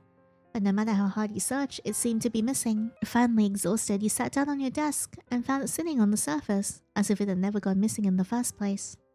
Has that ever happened to you guys? You just search for something over and over again, and you try and find it, and it doesn't show up, and you swear you've looked everywhere, and then an hour later, you go back to like one of the spots that you've looked at already and it's just sitting there? You're messing with me, aren't you? Still no response. No, what would have been more surprising would have been getting a response, really. Alright then, book. Play difficult. See if I care. You picked it up and flicked through the pages. It was the same as before. Page after page after page of sigils and writing in a script you couldn't read. One page at a time, you painstakingly searched from high to low for anything you could read. An hour later, you slammed the book down onto your desk, frustrated. Nothing. You wanted me to find you, didn't you? Why are you being so difficult now? At that moment, a cloud drifted lazily by in the star-filled sky outside, and the moon shone through your window, casting a beam of light onto the desk. The light shone on the open book. and as if a switch had been flipped, the entire book began to glow. The brightness burned your eyes, and you covered them, turning away and squeezing your eyelids shut. After a few moments, the glow faded, and when you looked again, the book was still there, sitting on the desk, but something had changed. Where before, you saw plain used leather, now you saw beautiful gilded edges and intricate embossing. It looked like a piece of art more than a book. But suddenly it snapped closed, as if caught in a strong breeze. Is the book gonna turn into a hot man? Cause that'd be great. A voice echoed from the book, and slowly, it began to float off the table, hovering just a few inches in the air. Oh, well, I never. First you ignore me for an entire day as though I was some common dime a dozen grimoire. And now you have the gall to pour through my pages with all the delicacy of an ogre cracking walnuts? Appalling. Simply appalling. It let out a long-suffering sigh. I was created by the finest scribes, imbued with the wisdom of archmages long since reduced to dust, and this is how I am treated. Handled like some sorted cookbook filled with peasant recipes for root stew and boiled turnips. If a book could glare, you were sure that the book was glaring at you at that moment. Well, have you anything to say for yourself, you crude, toe-mangly barbarian? You're a book. A book? Why, you wretched, foul-mannered... Whoa, no need to get worked up. God, what am I saying to a book? How are you talking?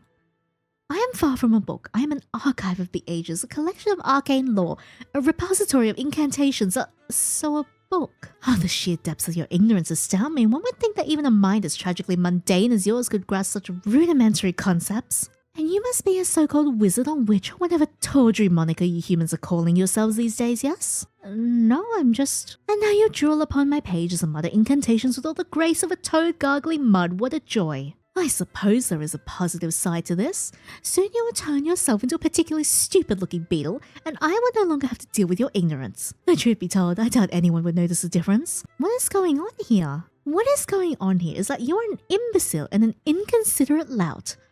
I have been here, patiently awaiting a proper spellcaster for years, only to find myself stuck with some dim-witted oaf who doesn't have the common sense not to handle my pages with their sweaty, sticky hands. Hey, leave my sweaty, sticky hands alone. The book has little ears, it's cute. What? How are you? Oh, so the peasant finally decides to address me as something other than a measly book. Congratulations, truly, on the progress. I am Barnabas the Magnificent, eternal chronicler of magic most high and patron saint of arcane perfection, linguistic superiority, and the grossly underappreciated art of proper book handling. Why am I being accosted by a tsundere book? Something you sorely lack. You're a talking spellbook. Oh, certainly, if you wish to diminish my grandeur to the mere status of a talking book, then by all means, wallow in your simplistic understanding of the arcane. The book is opened. Am I supposed to be seeing the insides of the book? Is this like inappropriate? I'm sorry I stroked your folds earlier. How someone like you is fit to be my master? I will never understand. The fates truly must despise me. I'm your master. That is how this works. I, the glorious and sublime Barnabas, was created by a powerful magician to assist her in the mastery of our craft.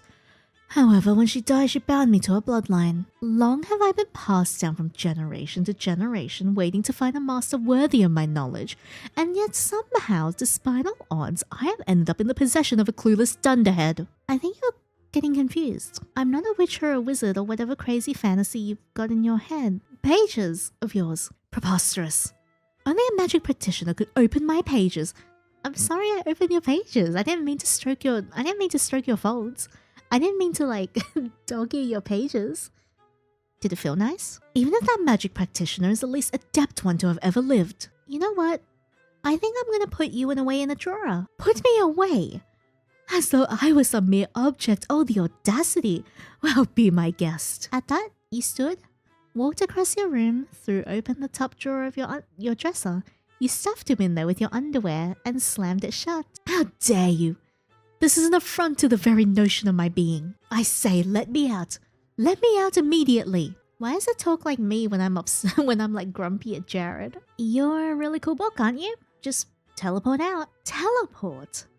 I am not a mere parlor trick. I am an object of arcane beauty, a masterpiece of craftsmanship, and... Yeah, you're a really cool talking book. Fine. Have it your way. While you languish in your mundaneness, never to know the truth of your potential, I will begin reciting the first 5,000 volumes of the great Encyclopedia Arcana. Barnabas began to loudly, obnoxiously recite the contents of a series of books that you never heard of, despite your attempts to cover your ears. Finally, unable to take it any longer, you ripped open the drawer, pulled the book out, and placed it back on your desk. Instantly, Barnabas stopped. All right, enough already. Look, I'm sorry, okay? You're a book. A talking book is a little overwhelming. A little overwhelming? Try having someone lick their fingers before flicking through your pages. I'm sorry I flicked your pages. My bad. The book sighed. Yes, it is very much your bad.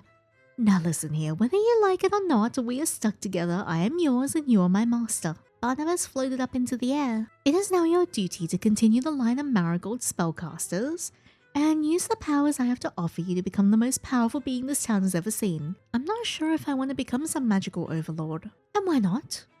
I was created by a mighty sorceress and now she is dead. It is your destiny to continue her legacy. Look, I run an antique store. That's kind of what takes up all my time at the moment. Unless you have some spells in there that'll make me super successful and rich. Right, I keep the Give Me Vast Fortune spell right next to the one for turning people into beetles. You're really sarcastic for a book, you know. I have to be, considering my current circumstances. And as you're my new master, I'm afraid the sarcasm is likely here to stay. Oh, goody. God, what's happening in my life right now? I'll have you know I was flipping burgers a week ago. A burger flipper? Ugh, no wonder you handled me so roughly. I've spent years and years in the care of some of the most talented wizards and witches in history, and I am handed over to a grease-stained fry cook. Oh, the shame. It's not like I chose you, and that makes two of us. It's not like I chose you either. Look, Barnabas, we're not getting anywhere here. Why don't you tell me a little bit more about yourself? If we get to know each other, maybe we can get along better. Oh, so now you wish to know about me. Excellent social grace, master. The book cleared its throat. As I told you before, I am the great, magnificent Barnabas, codex to the once magnificent Marigold line. Why did my aunt never tell me about you? How should I know? She was always a rather distant woman, left me to grow dusty on the shelves, a true crime. And you've always been a book. Of course, I am the sum of all the magic ever recorded by the Marigold family. Every spell, every enchantment, every bit of knowledge is all kept right here. A dim-witted oaf like you would have no hope of handling all the magics. I am limited in the knowledge I can give to you. If you wish to learn every spell in my repertoire, then you'll need to prove to me through practice and training that you are a worthy recipient. I don't know how much time I'll have for training in between keeping the store afloat and dealing with the locals' problems. That's no fault of mine. Perhaps you should have been born with the aptitude to become a magician instead of a menial. Come here. What? And allow you to manhandle me again? Absolutely not. Come on, Barnabas. How am I supposed to practice if I'm not allowed to look at you? Ah, fine, but do not dog-ear my pages, else I'll make good on my promise to turn you into a beetle. With a huff, Barnabas floated towards you, hovering in the air. You lifted a hand and carefully took the cover before flipping through his pages. While many of the pages were still written in a way you wouldn't understand, some pages at the front seemed to suddenly be legible. Do not think that you have gained my trust by any means. If I had hands, they would be on my hips, and I would be giving you the sternest of looks.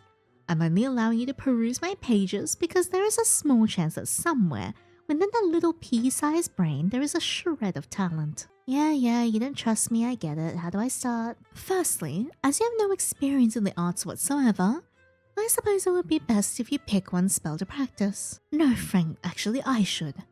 Because let's be frank, your judgment is clearly poor and unreliable. Against my better judgment, I shall alter the contents of my pages to provide a use in your mundane life, as much as it pains me. Barnabas flipped his pages, then seemingly of his own accord, started glowing with a bright golden light.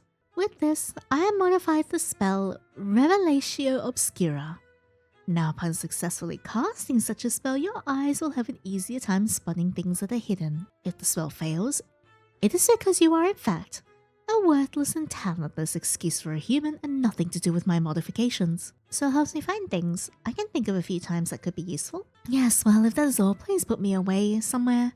Preferably not near where you keep your filthy undergarments. But they're clean, I washed them. Huh, wait, you have to tell me how to cast the spell first.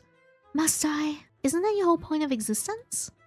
My point is to hold information, not hold your hand. Figure it out yourself. Fine, but if I accidentally set the store on fire, it's on you.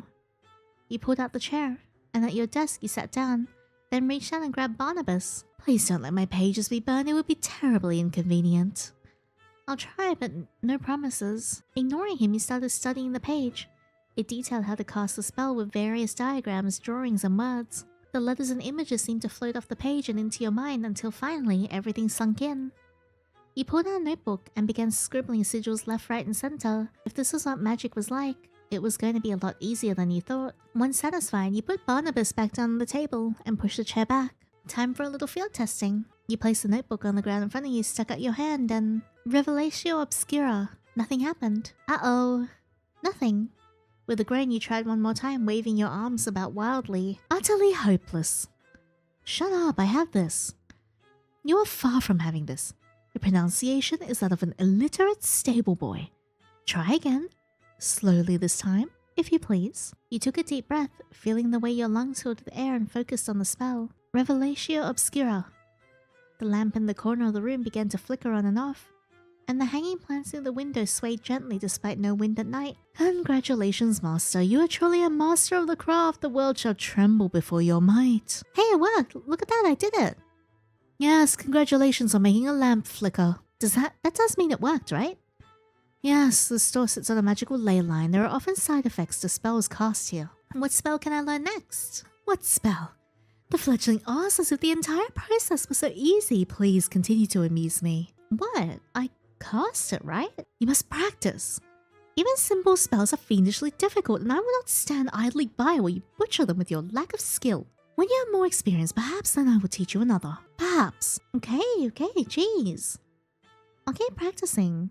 Whenever I need to find something, then, alright? It would be the smartest thing you have done since I met you. For now, I suddenly feel wiped. Yes, well, casting a spell would drain your magical reserves.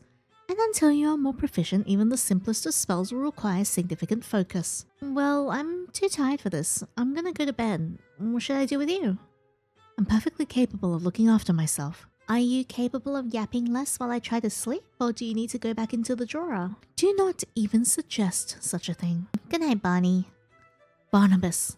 Barnabas, not Barney. Close enough. You slipped into bed and shut your eyes, waves and waves of tiredness washing over you. As you drifted off, the last thing you heard was the sound of a disgruntled book complaining. You have learned a new spell. Searching the attic now has a higher chance of finding items. Oh, nice. We made it to Saturday. You'd hoped to awaken to the gentle chirping of birds, or to the sound of breeze rustling leaves in the world outside your window. Instead, you wake to the sound of a very grumpy, pompous book, opening then shutting its cover, repeatedly as loudly as possible. Good morning, Master. Oh, I apologize. Did I wake you? It's probably about time for me to get up anyway. Ah, good. It would be a tragedy to waste your morning on slumber. Let's get a move on. With a grumble, you pushed the covers aside and swung your legs out of your bed. You made your way over to the dresser, picked up a change of clothes, then turned back to look at Barnabas, who was sitting on your desk across the room. Do you mind? I'm changing. It's not as if I have eyes, Master. I see the world differently from a base creature like you. Cool, but I'd rather you didn't see me getting changed in any way. If it pleases you, Master, I will turn around. Does that satisfy?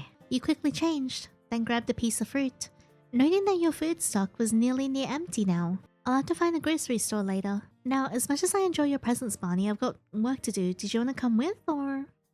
No, thank you. The thought of being paraded around in front of the general populace, subject to the gazes of those who cannot appreciate my glory, fills me with despair. I will stay right here. Thank you.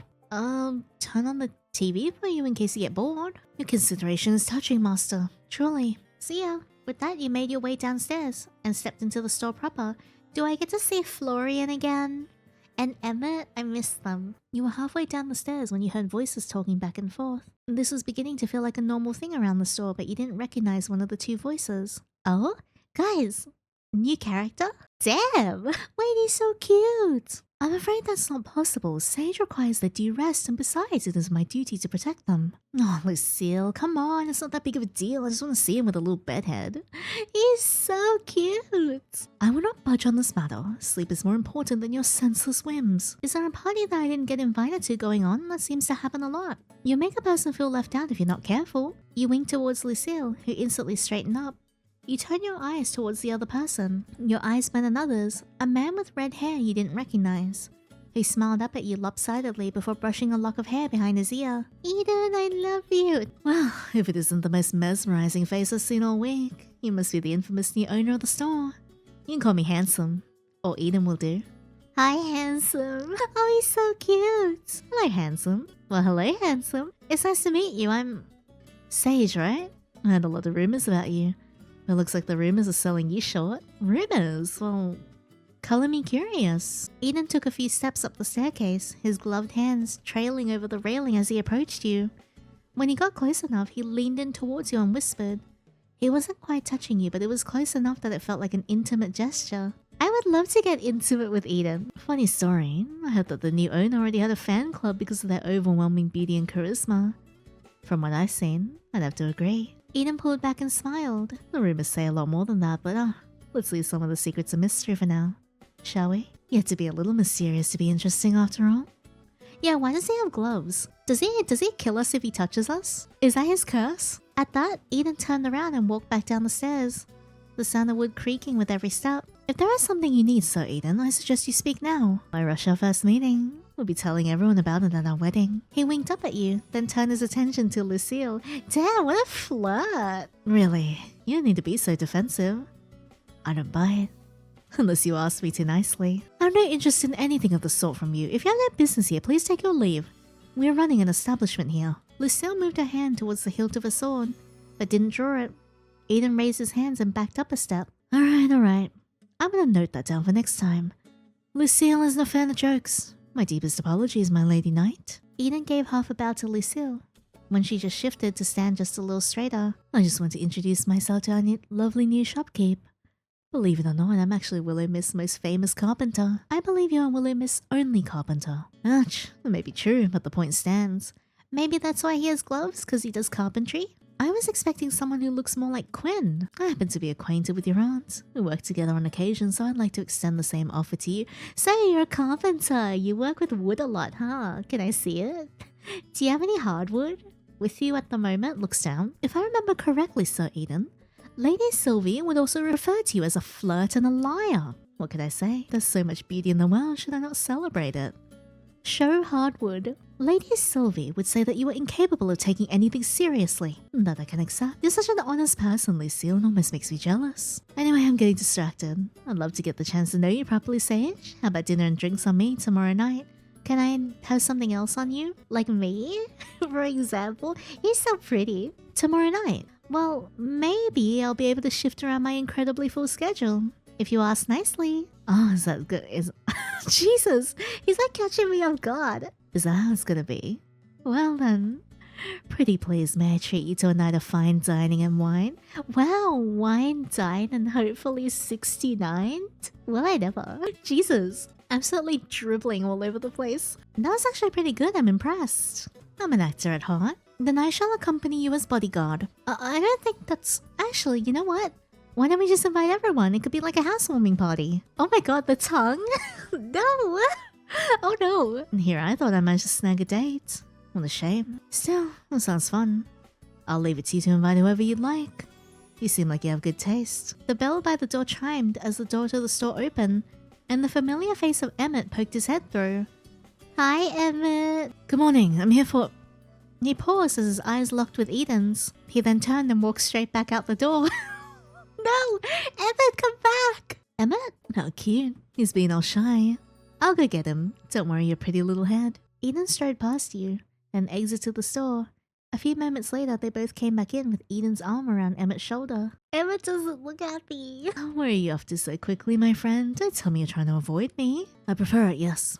Everyone's so honest this morning. How refreshing. So what brings you here today, Emmett? My job. Which you're currently preventing me from doing. There's always more time for work later. There's not always friends later. That'd be true, yes, but you're all acquaintances at most. You're meant to think stuff like that, not say it to our faces. You're such a stick in the mud. And you are a thorn in my side, unhand me. You run away. I might just have to hold on to you tighter. I might, yes, and please don't. You two are friends then? We absolutely are. We are absolutely not. It's more like I happen to bump into him no matter where I go, and he takes it upon me to bother me non-stop. You're too stubborn for your own good. One day I'll get you to agree we're best friends. Hell will freeze over before that day comes. You know what? You know what's not gonna freeze over before it comes? Me. So cold, and I thought we had such a beautiful friendship. You're breaking my heart over here, Emmett. Emmett, the famous heartbreaker. I like the sound of that. Don't encourage him, he'll never stop. Please, encourage me more. I'm like a puppy. I thrive on attention. I know.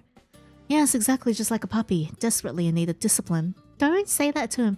I think Eden will like that. I think he has a kink. Since you're here, Emmett, I was wondering if you'd like to come out for dinner with us tomorrow night. No, thank you. Scared that Eden will bite? He's going. Yeah, so far it's me, Eden, and Lucille. I'd like to ask Florian and Winnie too, and I'd really like you to come if that makes a difference. Fine. I'll make a spot in my otherwise packed schedule. I hope you appreciate the effort. What a gentleman, Emmett. How very unlike you to change your mind. Maybe perhaps you have a soft spot for Sage, eh? Oh, nothing of the sort. I'm merely agreeing so that someone responsible can be on hand to keep things under control. Emmett shrugged out of Eden's grasp, then brushed himself off. No, but that's all. I need to speak with Sage in private. No, when you put it like that, I can't help but wonder about your relationship.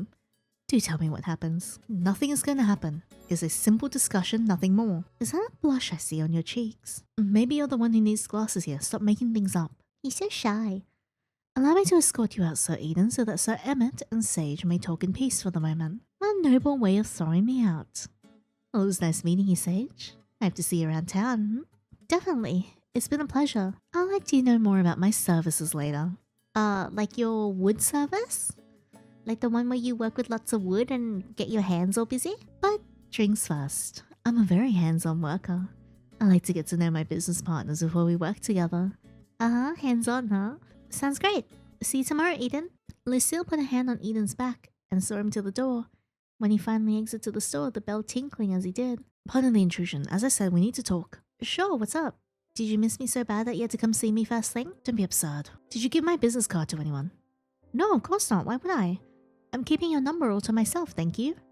Damn it. If you're not responsible, then that's even more concerning. How did they find me and get a hold of my number? Who? What's going on? It's my previous employer. What would they want? Wait, did you do accounting for a criminal organization or something? Don't worry about the fantasies that go on in that head of yours. Forget it. I'll deal with it myself. You're kind of making me worry here. Your client. There's no need to worry about me. Nuh-uh, we're close acquaintances now. I think that means I'm legally allowed to worry about you. I'm no solicitor, but I'm certain that's not how this works. So you're trying to argue with me that worrying about you is illegal? What? No, stop talking such nonsense. I can't believe you call me nonsensical, Mr. Accountant, for a crime syndicate. That's not... Oh, forget it, you're impossible. Emmett pinched the bridge of his nose and closed his eyes, almost like he was in pain. It's nothing like that. Nothing illegal at the very least. Let's just say I terminated my contract early and they aren't happy about it. Well, they can't force you to go back, can they?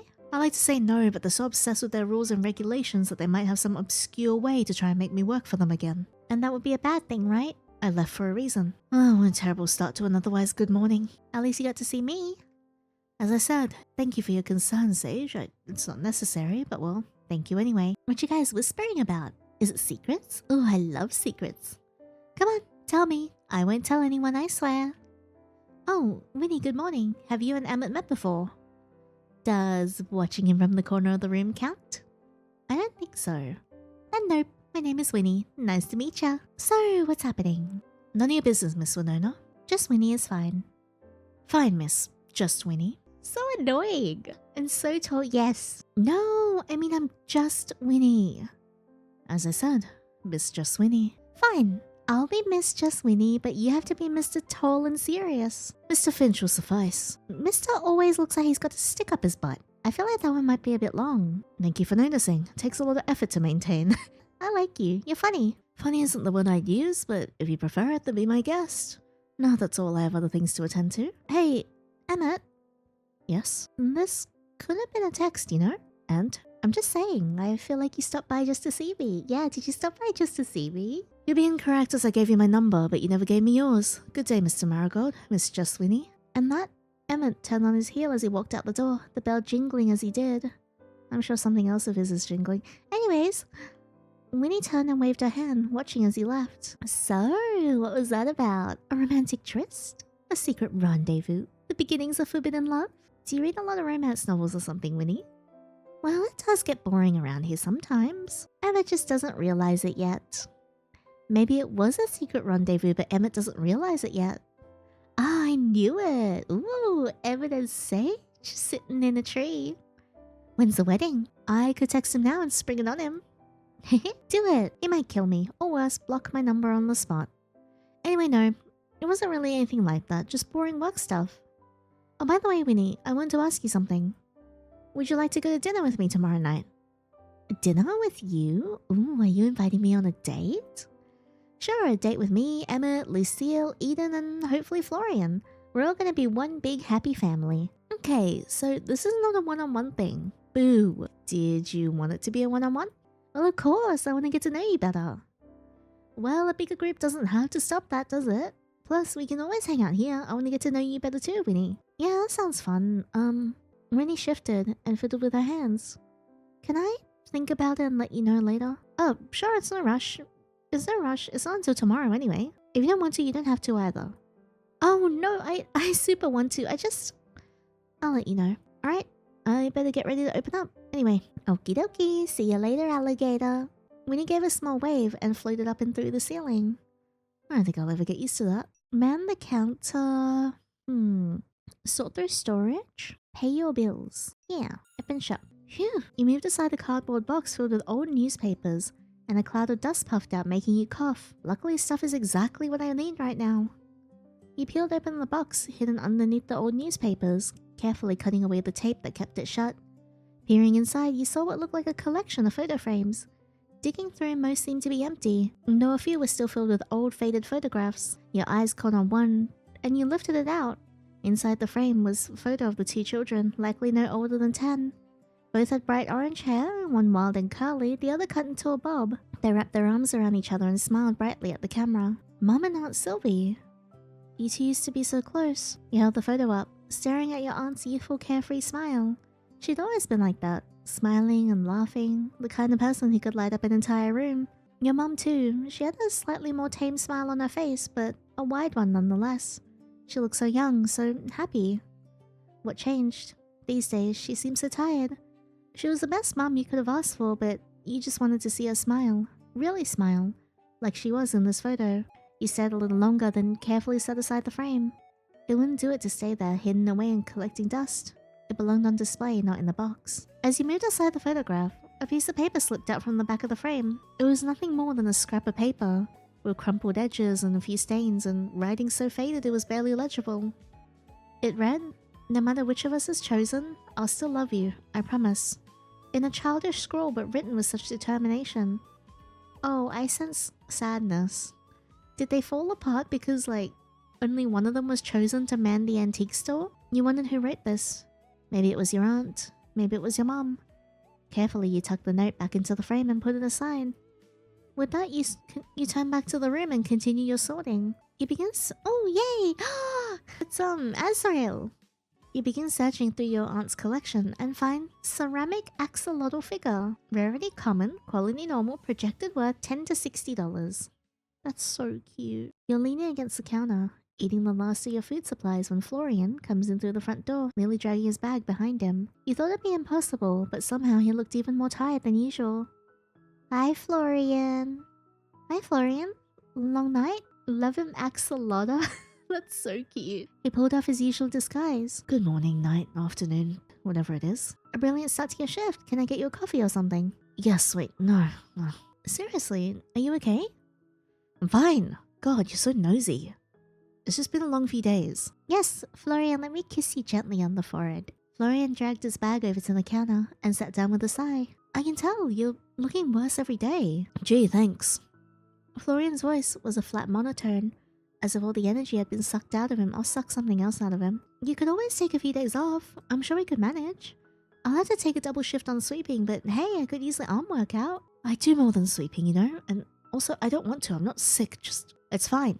Stop worrying about me. I'm worried about something more productive. Give me an example and I'll consider it.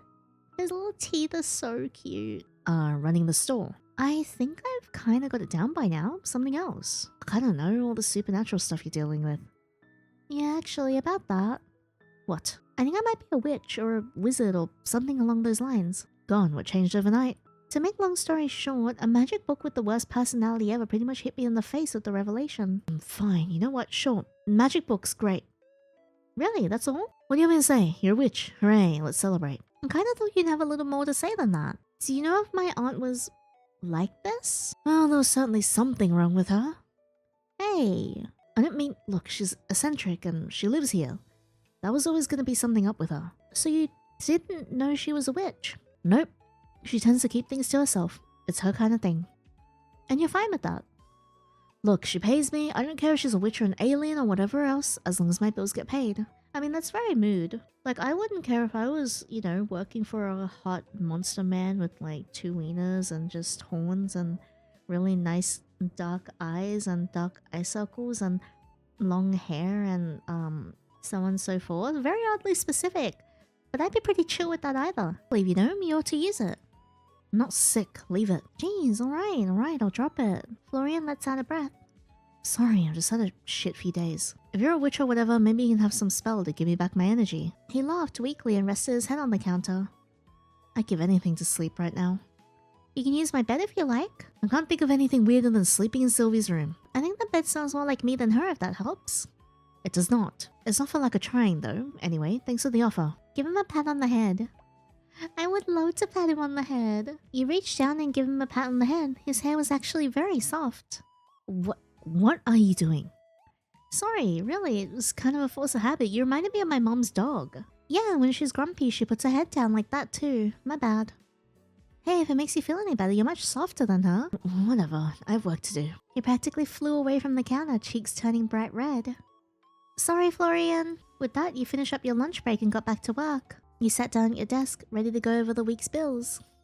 You paid your bills in full, $120. It's a little past 5 p.m. when you flipped over the sign on the door to close and let out a drowsy sigh. What a day. You say that every day, you know? Like a broken record. Well, every day is exhausting in a good way, though.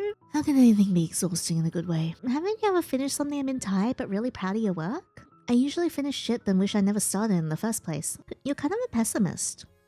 The world isn't sunshine and rainbows. That's true, but, well, bad things will always happen, but life goes on. Isn't that kind of cool? Not really. Maybe if you didn't frown so much, you'd be more positive. I don't think it works like that. Give it a try, see? Just copy my face and it's really easy. Just relax your muscles. Nope, still frowning, I see. It's not a frown, it's just my face. That's unfortunate for you. What's that supposed to mean? Nothing at all. Noisy must run in your family or something. Noisy, annoying, and a complete pain in the ass. You forgot gorgeous, charming, and funny. No, trust me, I didn't. You grinned and Florian turned away from you, looking around the store. It looked as if it always did, a mess of knickknacks and clutter, but a clean one. Florian did a good job, even if he did always try to deny it. Hey, Florian, I was wondering about something. You're always wondering something or another, you never stop asking questions. It's good to have an inquisitive brain, you know? Keeps me young or something like that anyways. Is it? It seems like a lot of effort, especially when you could just keep your mouth shut and think to yourself instead. Anyway, so, as I was saying... I know that you grew up in town but not much else. You haven't always worked here, right? What'd you do before? Is it important? That depends how important you think getting to know each other is. Not important then. I feel like you default to being mean when you feel shy. Yeah, he just wanted to scare you. Look, I used to be in college, but that didn't work out and I dropped out. There's a college here, that's surprising. I didn't know the population of Willowmist could support it. No, it was in the city. Didn't you say you always lived here? I was only gone a few months, it hardly counts. Why'd you drop out? Get bored of your major? Why is this so important to you? You got a magic book upstairs, why don't you go bug it instead? I don't know if Barnabas would like that. He has a name. Hey, I didn't pick it. His name, he came pre-named. Though to be fair, Barnabas is kind of a rocking name. You're changing the subject. Barnabas has nothing to do with this, I'm interested in you. Health complications, right? I couldn't stay, but I also couldn't come back then. Look, fine. If you're so desperate to know, I'll tell you. But can we sit down? My head is killing me. Of course, we can use my room upstairs if that's alright with you. Florian looked to the side, a dusting of red appearing on his cheeks. Now he's trying to get who into bed. I never mentioned bed, did I? I never mentioned anything about my bed. You're the one thinking about that. I never. No need to deny it, you literally just brought it up. Look, you're cute, but I think that's jumping ahead a little, don't you? I'm not. You don't. He's so cute, I love him. I want him in my bed, so bad. Florian turned around and stomped upstairs, huffing the entire way up. Welcome to my humble abode, Sir Florian. Oh god, shut up, you sound like Lucille. Is that a bad thing? I know you two are pretty different, but I hope that's not a problem. Oh, Lucille is enough, that's all. It's not like I hate her, she's just... a lot. Alright, I'll keep the chivalry to a minimum, my fair liege. You flopped onto your couch, sinking into the cushions. Florian followed, though much more cautiously, perching himself on the opposite end. He looked around the room, his gaze lingering on a photo frame. It had been there when you arrived, a picture of a much younger Aunt Sylvie, holding a baby. It must have been you. This place is weirdly empty. You think? It's packed with all kinds of stuff in here. Sometimes I wonder where my aunt got it all. No, I mean... Sylvia's a big personality. She kind of filled any space that she was in. I'm trying my best over here. I guess it's alright with you here too. Aww. Hey, I'll take second best to her. She's amazing. Anyway, what were we talking about? You dropping out of college. Right. Florian blinked a few times, as if his eyes were trying to stay open. You feeling okay? Stop asking me that, I'm fine. He gently rubbed his temples and shook his head. Just a headache, it's no big deal. Anyway, college. I just had some health shit and I left, but... Look, I won't sugarcoat it and I'm not asking for pity. My dad ran off after my little sister was born, and my mom struggled to raise both of us. I quit high school to have a couple of part-time jobs to help her. Oh, Florian, I'm sorry. You do what you have to survive, it's fine. But she, my mom, she secretly saved up to send me to college for years without telling me. Then she just sent me off. She wanted the best for you. Yeah, but why should that best not include them? But fine, whatever. I went and I couldn't face them when I dropped out. They still think I'm in the city and living my life getting my degree, and I can't bring myself to tell them otherwise. Wait, they live in Willowmist, but they have no clue you're here too? Why? They would probably love to see you. I can't face them. She gave up everything for me, and I just let her down completely. What am I meant to say? Hey mom, turns out I'm a fuck up who can't even make it through a semester of college, surprise. Oh, I just want to hold his hand. She'd be happy just seeing you and knowing you're safe. That's what parents do, especially if it's health related. I can't. Not like this, Florian's head sank down into his hands, his shoulders trembling. I'm not who I was when I left, I can't. I'm not her perfect little son anymore. Pull him into a hug. Without thinking, you leaned forward and pulled Florian into a hug. He stiffened, his breath catching, his hands hovered over your back. What are you... I'm sorry, Florian. Really. Slowly though. His arms wrapped around you and he squeezed you tight. It's not like it's your fault. There's no reason to be sorry. God, that's such a Jared response. Every single time when something bad happens to Jared, aka love of my life, I'm just like, oh, I'm sorry, Jared. He's like, why are you apologizing? You're not the one who did it. I was like, it's a form of condolences. It means I'm, sympathizing. He's like, but it doesn't make sense because you're not the one who did it, so you don't have to say sorry. And I was like, I'll give you something that I have to say sorry about later. I just want to go home and feel like things are normal again. Can't you? I truly honestly believe that your mom would just be happy to see you. It's not just that. I don't deserve it anymore. I can't trust myself around her or my sister. Trust yourself. Even you should just be keeping your distance. God, you're so fucking naive. I'll just mess things up for you too. Everything I touch just falls apart. I don't think that's true. I'm right here and I haven't fallen apart yet. The store hasn't fallen down around us. You're not destroying anything. Yeah, I didn't want to share any of this shit, That's embarrassing. There's no shame in feeling emotions. Isn't that proof that we're human? Oh no, I think that line's gonna hurt him. It did hurt him! No! I'm sorry, I don't know you're a vampire in the game yet. I know that's difficult for you, and I can't just magically make it better, but if you need someone to talk to or anything else, you can rely on me. You're too nice, You're gonna end up getting taken advantage of. By who? You? I don't think you have the energy to take advantage of anyone, even if you wanted to. Thanks, I guess. Florian pulled back and wiped his eyes with his sleeve. Seriously though, do not say anything about this to anyone. Our secret. I'm pretty good at keeping secrets, Hardly. You know me for less than 24 hours, and you've already broadcast my existence to the entirety of this quaint little establishment. At this rate, I expect you'll be handing out pamphlets by the week's end. Truly, your discretion is legendary. What the? There he is. My favorite talking book in the whole world. Not a lot of competition there, but don't let that hurt your feelings. And to be fair, I haven't told everyone yet, only Florian. Oh, Florian, meet Barnabas. Barnabas? Florian. It literally talks. Did you think I was making it up? No, but I didn't expect... My reputation precedes me as always. Hello, Florian. It's a pleasure to meet a friend of my esteemed master, or some such drivel. Barnabas isn't very nice if you hadn't noticed. No shit. Oh, you'll have to excuse me as I was rudely interrupted in the middle of my rest. Your rest? What does the book have to be so tired about anyway? Plenty of things, you impudent creature. The effort it takes to communicate with my new master, for example, is truly a Herculean task. At that, Barnabas floated across the room and landed on the desk. It just flies. God, I'm too tired for this shit. Now I've embarrassed myself in front of 2 people. Great. Fortunately for you, I have the displeasure of being in service only to my pitiful master, and as such, have no one to share your shame with. Just ignore him. I'll put him in the drawer if he keeps it up. The audacity! Fine. Silence me. But mark my words, you will soon regret it. Oh, goodbye, book. This must all be a lot for you too. Just a little bit. I like to think I'm pretty good at running with things, but sometimes, I'll be honest, I don't really know where to start. But I've got all the time in the world to work it out anyway. Aren't you going home in 3 months? Okay, thanks. I've got 3 months to work it out. Thanks, Florian. Sorry, I wasn't trying to make it worse. I'm just kidding, really. I'm having fun. I'll be fine. Wish I had a drop of your optimism. Change fucking sucks. Yeah, but sometimes it can be really great too. Like, I've only been here a week and it feels like I made a whole bunch of friends. It's really, really great. Yeah, well, you're easy to like. Am I now? For some people, not me. You don't like me at all? Oh, damn, I already planned out our wedding and everything. Yeah. What? Our 3 kids, Alexis, Jasmine, and Michael. A white picket fence and a dog named Bobo, and you just throw it all away. Throw it all away? It doesn't exist, you're delusional.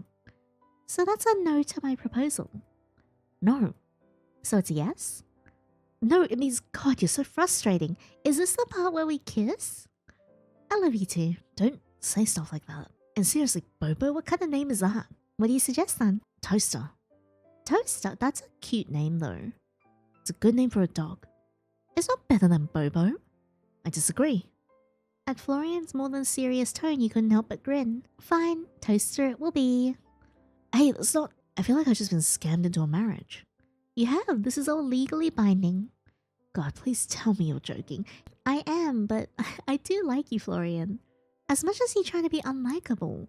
I'm not saying we need to be best friends, but I do hope that we can get along. Yeah, fine. I wouldn't mind being friends with you, and you're not terrible to work with. Well, we're getting somewhere now. Hey, what's your sister like? I can imagine you as a super doting older brother now that I think about it. I mean, yeah, I guess I was. She's super bossy and a pain in the ass, but no, she's my sister. How old is she? 10. Probably 11 now, actually. Do you have any photos? You scooted a little closer to Florian on the couch. Yeah, I think so. Florian reached into his pocket and took out his phone. Flipping through his photo album, you couldn't help but lean in to see what was on the screen. You could see pictures of a little girl. A woman who must have been his mother, and Florian himself, though a few years younger. It was hard not to notice how much brighter Florian looked. He lacked his signature eye bags. He had a wide smile on his face. It was the kind of smile that you never see from him. That's her. You two look so similar. You could be twins. Sure, if I wasn't 13 years older than her, Mum had me young. She's adorable, Florian. Your mum looks really nice, too. In response, you pulled out your own phone, scrolling through until you found a picture of you standing next to your mum, back when you moved into your first apartment, which is also the apartment you just moved out of. And this is my mum, a few years ago. Wow, your genes run strong, huh? Yep, my aunt and her look pretty similar, don't you think?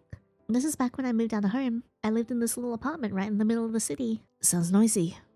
Yeah, I didn't sleep a lot. You let out a soft laugh before locking your phone and placing it back down on the table. That apartment was just so weird. Did you know that the elevator fell like a dozen times?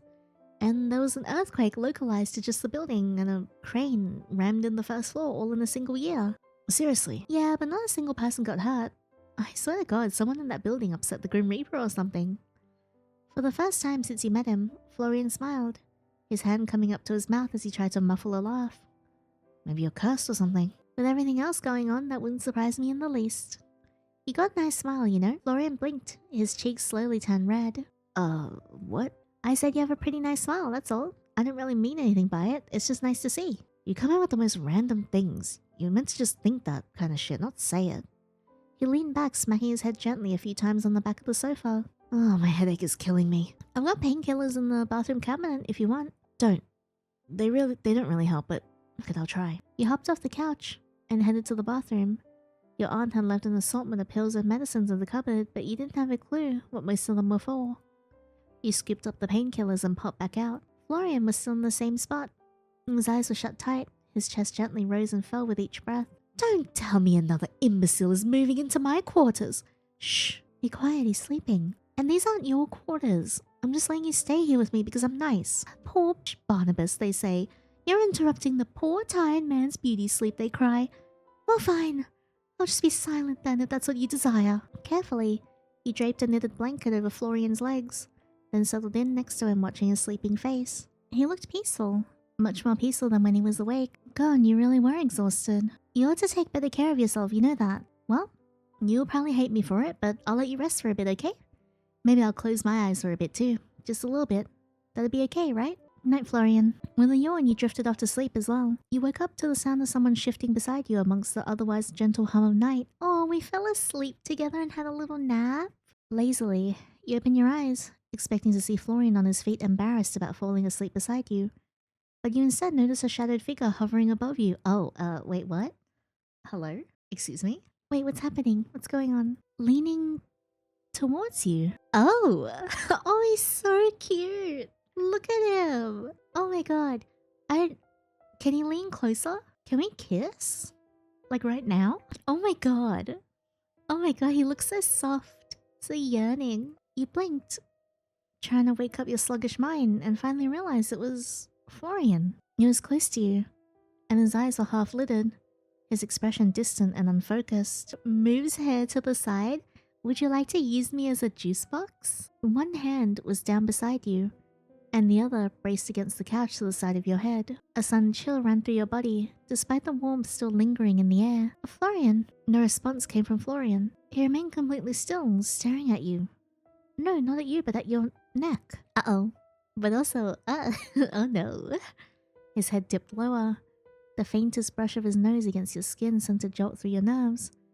And suddenly, the sluggish fog in your mind cleared as his mouth was inches from your neck, his breath hot against your skin. Your eyes went to his face. And then you noticed something. A flash of something pointed and sharp between his parted lips. Fangs. Your body tensed. Your heart hammered in your chest and his breath hitched like he could hear it. Florian. No response. It was almost as if he wasn't truly himself. His posture was wrong, like he was acting on instinct alone. And in the dark, with a glint of moonlight reflecting off his eyes, his gaze looked almost empty. You felt the faintest graze of his teeth against your skin. Wow.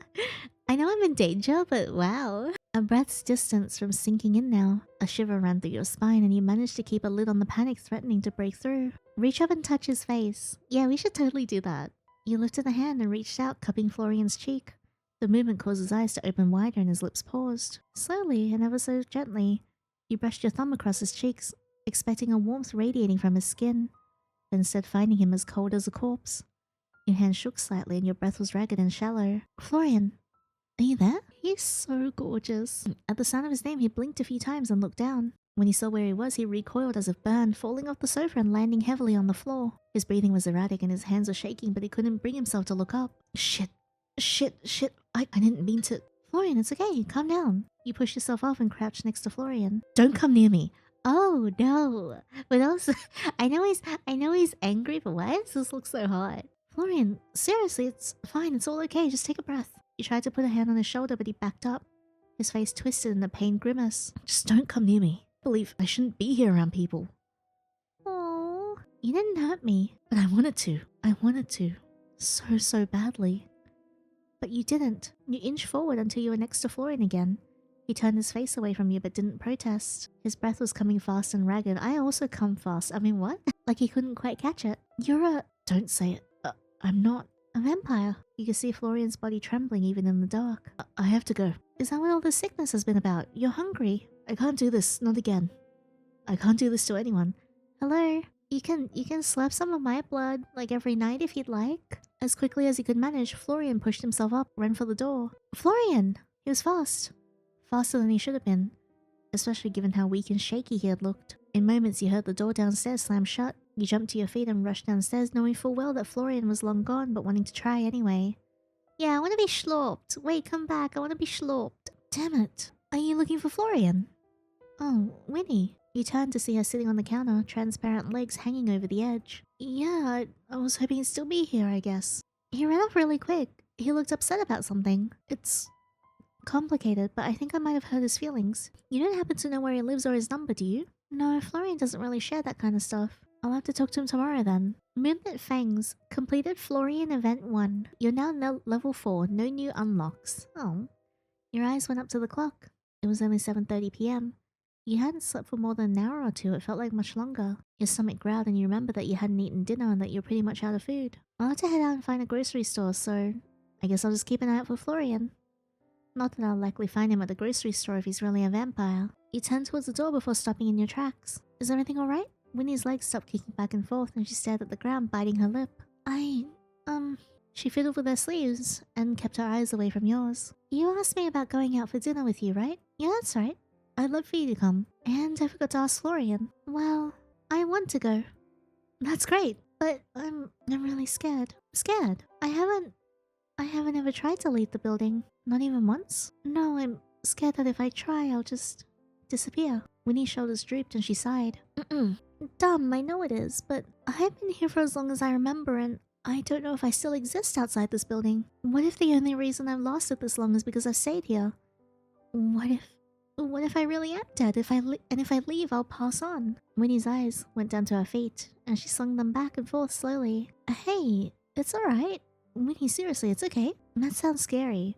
If you'd rather just stay here, we can do something else, just the two of us. But I want to go. I want to spend time with everyone and laugh and have fun. I don't care if I can't eat or anything. But I don't want to be alone anymore. But I'm too scared. I'm always too scared. You approached the counter and reached out, placing a hand over hers.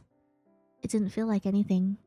You couldn't truly touch her, but the thought was there. If you want to do it, then do it. Be brave. I'll be right there beside you. You don't have to do it alone. Winnie hesitated for a moment, then pulled her hand back and floated down from the counter. Okay, you're right. I want to go. Thanks, Sage. You're the best. Did you want to try coming out with me now? No. Thanks, but I think I need to build myself up for tomorrow. Alright then, it's a date. If you change your mind, just tell me, okay? Okay. At that, you double-checked you had your key before heading out into the growing night. Ooh, where are we going? The air was crisp and cold as you stepped out of the front door, and the wind rustled the trees that lined the street. There didn't seem to be anyone else wandering about, but then, you suppose most people would be sitting down for dinner, or tucked into bed for an early night's rest by now. Bundling your clothes closer to your body, you started on your way to the main square. The town square was a little more lively than the store, but not by much. It seemed as if a good portion of the shops were closed or closing for the night, and only a few people wandered the streets. The town square was a little more lively than the store, but not by much. It seemed as if a good portion of the shops were closed or closing for the night, and only a few people wandered the streets. It was a far cry from the bustling crowds and bright lights of the city. The streets were clean and quiet, and the houses were well maintained without any signs of graffiti or broken windows. You get used to this kind of life. You eyed the various stores around the area. A bookshop, a coffee shop, a hardware store and a pharmacy. And then you saw it, nestled in the corner of the street. A small grocery store, the same one Lucille had pointed out to you when you got out to dinner just the other night, and the light was still on. And a small open sign hung in the window. You walked towards it, keeping an eye out for Florian, but to no success. I miss Florian. I just want him back. I feel like his story is going to be really emotional and very interesting. The inside was what you would expect of a grocery store, though much smaller in scale than the big stores back home. The aisles are narrow, and the shelves are cramped, but it seemed like they had pretty much anything you need. Look at this background. Look how pretty this is. This is so nice. For some reason, I find myself drawn to the detailing of the corn. The lone cashier nodded to you as you passed. No self-checkout here, which didn't surprise you. You won't take over today, computer overlords. You grabbed a basket and began picking out some basics. Milk, eggs, butter, and that sort of thing. Oh, it's Eden! Twice in a day. I think that's what they call fate. You turned, hearing a now familiar voice behind you, to see Eden leaning against a shopping cart, red hair tousled. Unless, of course, you just couldn't stay away and decided to search me out. In which case, I'm even happier. Eden grinned, and it was a little infectious. Actually, the allure of a full stomach pulled me here. Fate, is it then? So what are you making for dinner? I'm tossing up between a sandwich or a cup of noodles. Oh, you shouldn't break out the fine china just for me. But I always like to impress on the first date. The cup noodles are usually a hit. I have a slightly more refined palate. How about instant mac and cheese? The microwavable kind? Of course. Now you're speaking my language. You're cute, you know that? Shush! And I think Lucille was telling the truth about you being a shameless flirt. I'll have you know I'm the pinnacle of virtue. If a person's beautiful, shouldn't they be told so? Eden leaned over his cart further, his eyes scanning you up and down. And you're definitely beautiful. Oh, I hate him. I want him so bad. I'd feel flattered, but I bet you're like this with everyone. Only the most beautiful ones. He grinned and you rolled your eyes, though a smile crept onto your face. You glanced down to a shopping cart. But you were surprised to not see any food. You instead noticed an assortment of cleaning products, gloves, string, and duct tape. We are way too calm at the moment. I feel like I'd be blushing and giggling if I encountered Eden in a grocery store, and I'd be like, hee hee, tee hee. I know an absolute hoe when I see one. And that right there is an absolute hoe. Suddenly, my dinner looks like a 5-star restaurant compared to yours. Look at this tiny waist. And the leather gloves. Also, he's a carpenter, so you know he's really good at working wood. Not hungry for duct tape. Maybe as a treat after dinner. Sage, do you hear yourself? Do you know what that means? You both laughed, and it was like a weight lifted from your chest. The events of earlier that night melted away if only for this moment. I do a lot of DIY stuff, so I'm stocking up. Ooh, DIY. Can I see? Really, that doesn't look like woodworking supplies to me. You do look like someone who knows a lot about woodworking. I worked with wood once or twice in my life, yeah? This is just me. Oh, really? Care to show me sometime? Yeah, I'm very proficient with working hardwood. Sure, just tell me where to send the bill for my services. Being a woodworker yourself, you'd probably know all the right techniques, wouldn't you? Well, I've been told I'm pretty good in my hands, yeah, and I'm very open to critique. We just have to practice until you're satisfied. Eden smirked and pushed his cart to the side, letting another customer through. Care to join me? Or would you rather stay here in the condiments aisle forever? Oh my god, I can think of worse aisles to be stuck in, but I think I'll join you. I can't deal with this shameless flirt. He's gonna make me blush. The two of you started to walk through the aisle. Eden took your basket and placed it in his cart. Wouldn't want your arms getting tired, so... Mysterious shopkeeper, I'm incredibly curious about you. Oh my god, he just took our basket and put it in the cart? That's so hot. You should take your clothes off right now. Oh really? You're the talk of the town after all. Things must be really slow right now if I'm the talk of the town. We're gonna start banging right here if you keep up that attitude. You know how small towns are. They'll find anything to gossip about. He picked up a bottle of olive oil and dropped it into the cart. And yet, despite being the most interesting here that's happened in months, no one knows much about you. Most people assume that Sylvie didn't have any relatives. He glanced over at you. As far as I'm aware, she's never left Willowmist either. What could pull her away so suddenly and drop you in her place? If you say please, I might be honest with you. Pretty please. Ah! No! Wait! Eee! I have no clue. Really, I'm not trying to be evasive, but honestly, I don't know why. I have no clue why she'd decide to leave. She wrote me a letter and asked me to come, and here I am. She already left when I arrived. So a mystery then. Even more interesting. That doesn't say much about you. Tell me a bit about yourself. Depends on what you want to know. If it's the numbers on my credit card, probably not. Where you grew up, for example. What were your parents like? What's your favorite color? Eden grinned and shrugged his shoulders. Take your pick. Whenever you're willing to share. My bed? Answer him honestly. You want me to condense all my interesting experiences in history down to a few sentences? I'd take an essay if you had one. I don't, but it's never too late to start. In the meantime, I grew up in the city with my mom. And I didn't know my dad. C's all the way through school and my favorite color is green. Your turn. Ah, actually, I do have an essay prepared, so... He reached into his overshirt, as if he had something hidden there but came up with nothing. Damn, must have left it at home. You're a dork! I'm sure you can give me the synopsis at least. I made a few recent amendments you might enjoy. For example, did you know that I've discovered quite recently that my favorite color is orange? Shut up! God! Where's my water? Shush! Uh-huh. And I bet when you meet someone with blue eyes, your favorite color is blue. Do I really seem that shallow? I think Lucille doesn't dislike people for no reason. Ethan glanced around as if to check no one was watching. Don't tell me you brought your guard dog with you grocery shopping. Maybe I did. She'll jump out when you least expect it. I promise I'll be on my very best behavior then. Eden added a few more things to his cart. Mostly small things and nothing that could be considered a meal alone. A single potato, flour but no other baking ingredients, a box of gelatin. Amidst the chatting you found food for dinner too. Instant noodles. Instant noodles it was. You oohed and ahed over the flavor, but decided on original. It was the original for a reason. And two of you continued circling the store until you found everything you came for. Dinner for the night, some fresh fruit, and a few essentials like soap and toothpaste. It wasn't much, but it would do. Eden, however, kept your basket hostage in his cart as he continued onwards in no sort of rush. So have you always been a carpenter? Why is he like this? Why does he tempt me so? Like, who do I choose now? Oh no. I tried my hands on a lot of things, actually. You wanna try your hands on me? A jack of all trades, master of none. That kind of thing.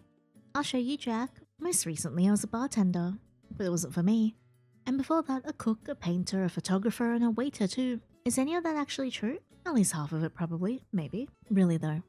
I didn't come into the world expecting to be a carpenter, it just sort of happened. It was a niche that needed filling in Willowmist. The last carpenter disappeared under mysterious circumstances that had nothing to do with me. Why do I doubt everything you say to me? Maybe you're a good judge of character. He added a couple more things to the cart and began pushing it down the other aisle, one you'd already been down twice already. What made you pick carpentry though? That's a pretty specific skill. Like I said, I'm pretty good with my hands. Uh-huh, you looked down to his hands, but he was still wearing the same gloves from that morning. There's something satisfying about making something real with your own hands. You start with an idea, a few scraps of wood, and then suddenly there it is, something solid. Yeah, I can work wood into something solid too. Something that exists because you willed it to. I think that's what I like about it. You take something raw, shape it into what it's supposed to be. Simple, straightforward. A piece of wood doesn't argue with you about what it should be. That's oddly deep coming from you. What can I say? I'm an oddly deep man. I'm sure you get to know that about me soon enough. Shut up! I hate this guy. I need to get away from him before I die. He added a few more items to cart before continuing onwards again. You followed, more amused than anything. I'm starting to wonder if you're leading me in circles, Eden. You can't blame a man for wanting good company. So what's on purpose? Of course. I wouldn't miss a chance to spend more time with you, but I suppose now the game is up. Shall we? He motioned towards the counter where the cashier was still idling away. Grabbing your basket out of his cart. You checked out first and headed outside, and it got much cooler again while you've been inside. The breeze rustled the leaves overhead, and a few stray leaves spiraled down from the branches and landed in your hair. You reached up and shook them loose. Eden followed close behind, carrying several bags. Thanks for waiting. What, did you think I'd ditch you and run off? Maybe. I don't think I've got a good read on you yet, Sage. You're interesting. I was considering it, but then I imagined you standing all alone in the cold with big sad puppy dog eyes. Couldn't do it. Big sad puppy dog eyes, huh? So that's the kind of man I am in your mind. I don't mind playing that part. Well, I was gonna say, a lost child at the supermarket, but I thought you might take offense. He flashed you a playful grin before glancing across the road. The street lamps cast a soft glow over the little park nearby. The swings swayed gently in their own breeze, creaking faintly under their own weight. Now, since you were kind enough to not abandon me, allow me to return the favor. Oh, what favor is that? You're not gonna grab my shoppy and keep me hostage again, are you? He nodded towards the empty swings and tilted his head at you expectantly. I happen to know that the swings over there have the best view of the stars in town. Trust me. His grin widened. Or not, if you don't want to. Alone in the park watching the stars? How romantic. I didn't realize that was your style, Eden. Oh? And what did you think my style was? Let's not talk about it. Something perverted. From my first impression of you, I thought you might be more likely to invite me back to your place for the night. Yeah, that. Would you have said yes? No, probably not. Not the second time we met anyway. God damn it. And the third time? Oh, shut up. We'll see. Eden laughed. I'll have to try and impress you next time then. Eden, somehow with an armful of bags and groceries, linked his free arm with yours and led the way over to the swings. They were, as he said, not too far away. And completely deserted. A few small lamps cast the area in a pale yellow glow, and a couple of benches were positioned beneath the trees, the surface covered in leaves. You could see the moon above the treetops, and there was something cozy about the place. Secluded and peaceful but not lonely. Just a small hidden space in the middle of town, a perfect spot for a midnight rendezvous, or just a place to chat. Which is what you were actually doing. Eden set his groceries down on a bench, then walked over to the swings, taking one of the two. You took the other and he gently swung it back and forth. Oh my god, look how pretty he is. So what do you think of Willowmist so far? What I've seen has been beautiful. Kind people, great food, and the night is clear and cool. It's a lot quieter than back home. I could get used to this. And you're staying for 3 months. It's a decently long time, but also no time at all. Yeah, 3 months. And then it's back home again. You sound a little disappointed about that. I don't know if I am or not, really. Things have just been a whirlwind ever since I arrived, and now it's already been a whole week. I'll blink and then it'll be time to leave. Eden chuckled and held a little tighter on the swing's chain, still looking up at the stars. And why leave? Well, my mom is still back home. Even 3 months without seeing her is a long time. Did you ever miss your parents all the way out here? I'm sure I would if I knew them. Oh, I'm sorry. Don't be. Really, family is a little meaningless to me. So not raised by grandparents either. I had a more communal living experience. But forget that, I'm far more interested in you. I feel like there's like some sad backstory there. Why not bring your mom here too? She and my aunt don't have the best relationship. Not that I know why. I wish I could have gotten her here. She would have loved it. You let out a small sigh and pushed the swing a little harder, trying to get a little more height. A shame. Knowing you and Sylvia, I bet she's incredible. You wanna hit on my mom now too? I swear, everyone in this town is after my family. Why would I do that when you're right here? I can just tell you already like it here. Would have been nice if she could see it through your eyes, don't you think? Yeah, maybe. Then I'd have some idea as to why she and my aunt don't get along. I always thought family feuds were supposed to be dramatic, but I don't even know what started it. You never asked her. I have a bunch of times, but every time she changes the subject or tells me to drop it, so eventually I did. Maybe you should ask your aunt. She might not have the same hang-ups. I'd love to, if I knew how to contact her. No address or anything.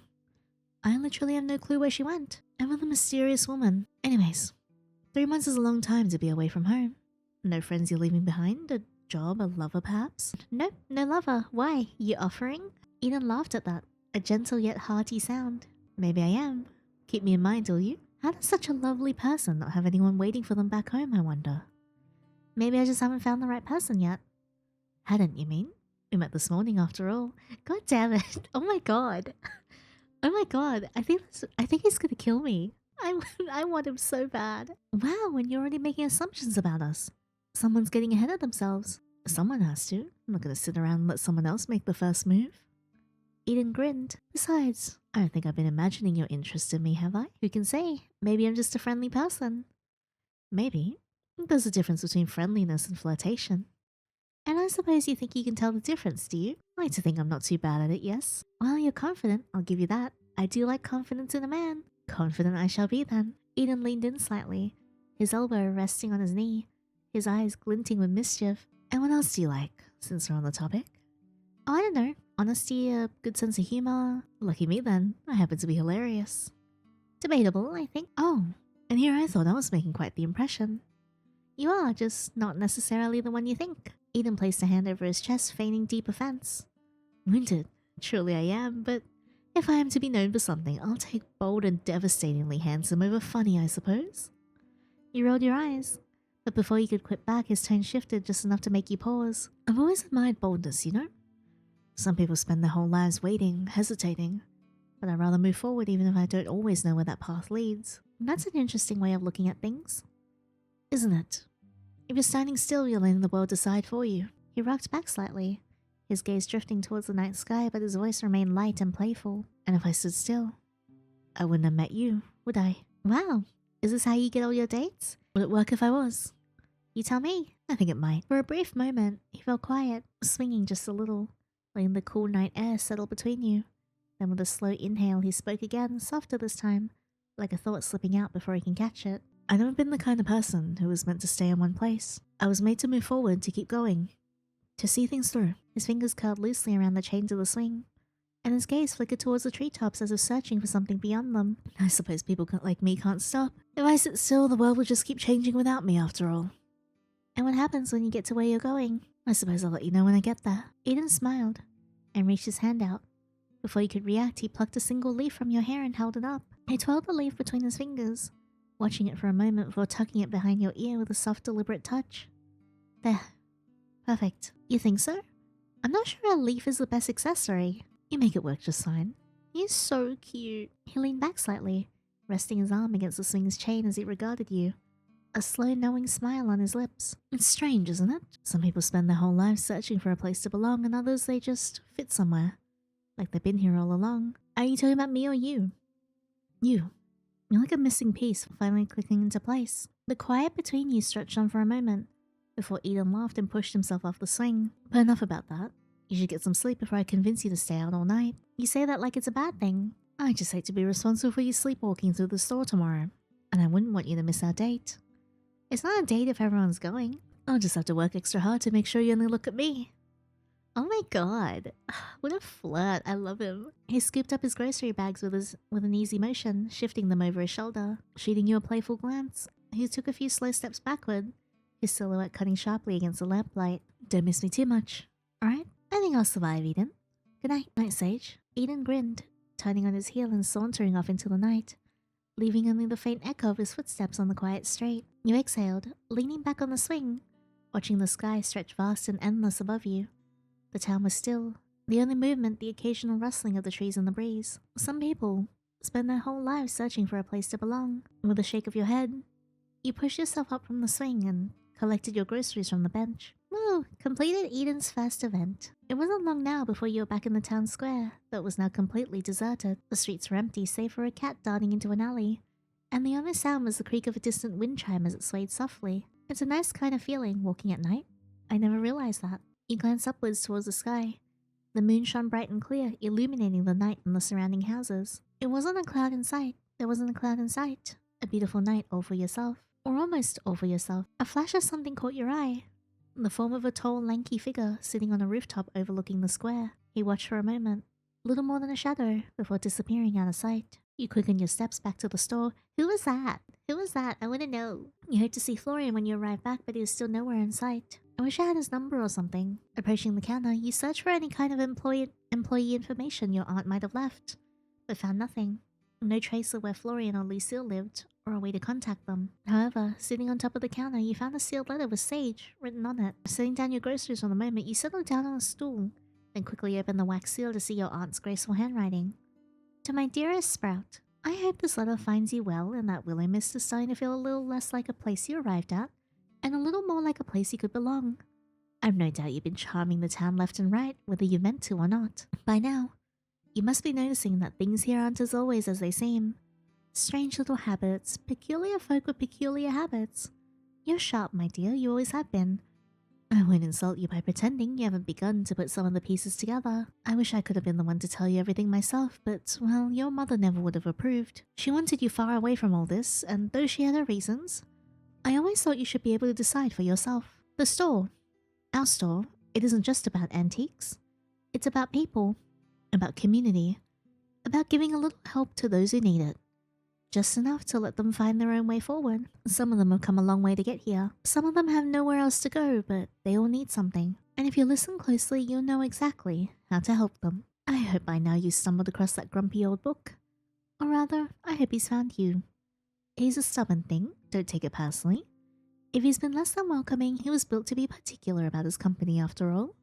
But if you listen really well, he has more wisdom tucked away in those pages than most people do in a lifetime. I know I left a lot on your shoulders, and I know it isn't fair.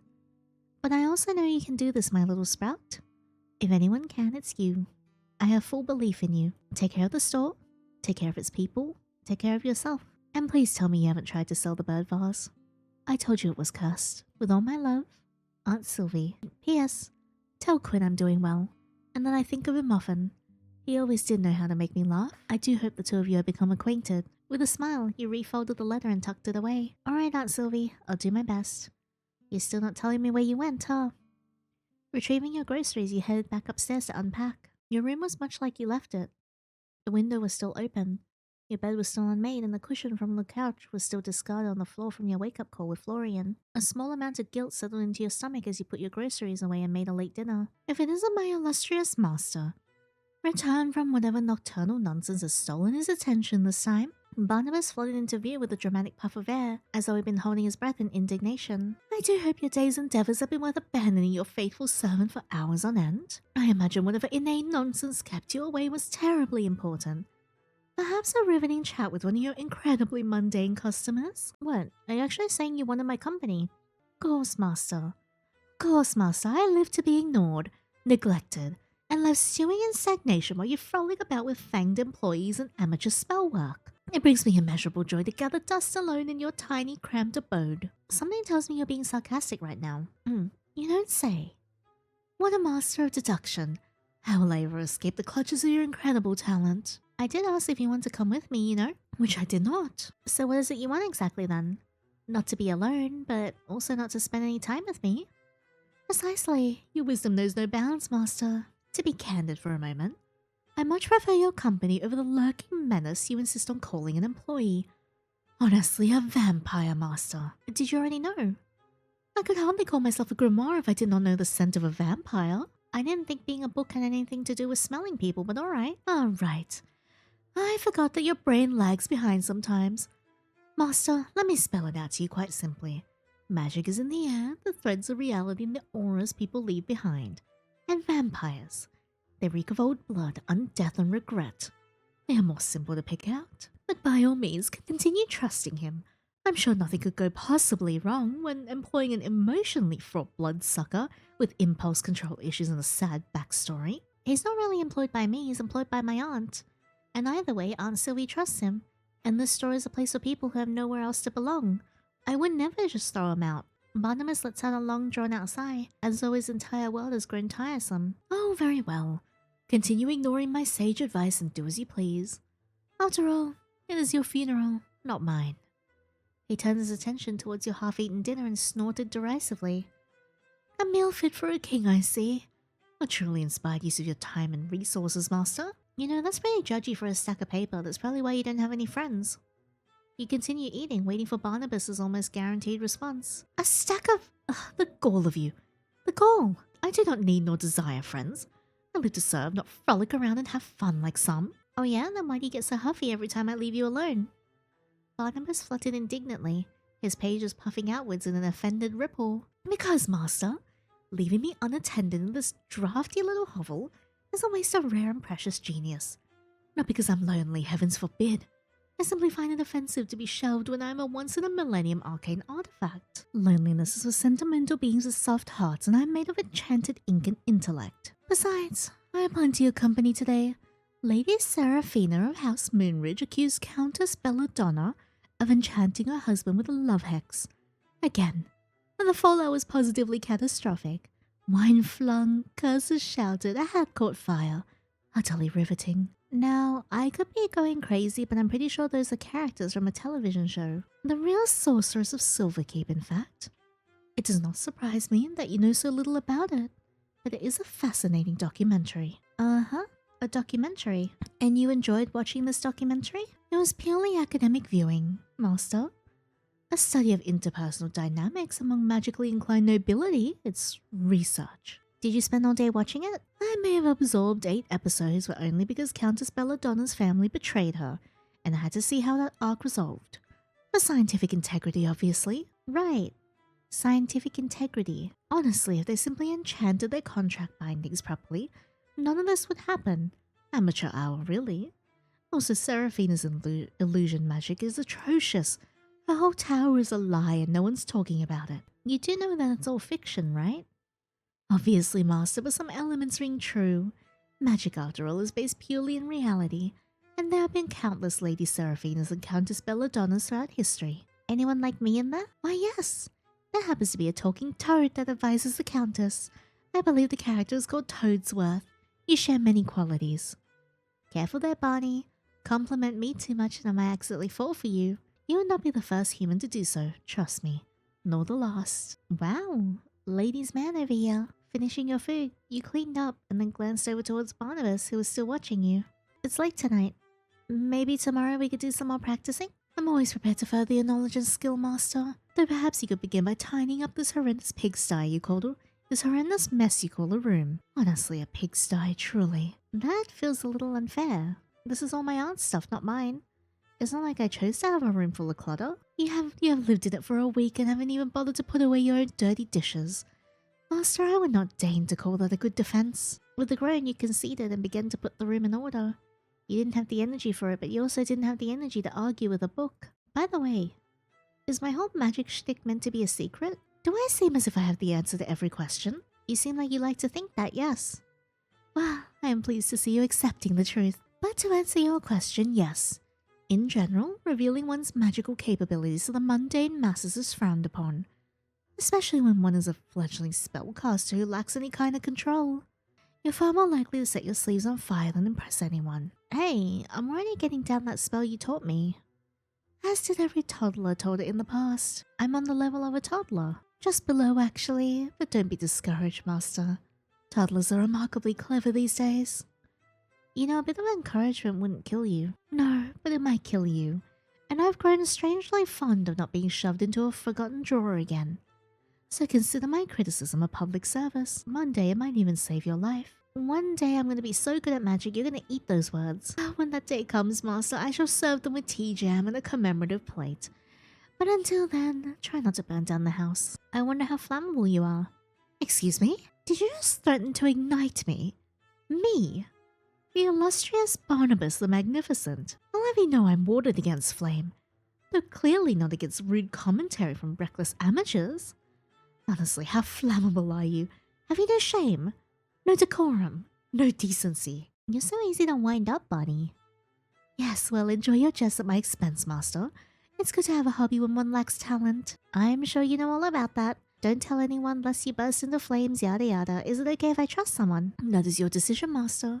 There have been many famous spellcasters who are quite open about their craft. Some who were inherently secretive, that were revered as visionaries. Others were burned at the stake. It's a bit of a mixed bag, really. Trust is an invaluable resource, best spent in small increments and monitored closely. So you're saying I should trust but be careful? No, I'm saying you should trust me and be wary of everyone else, but since I know you won't listen, yes, be careful.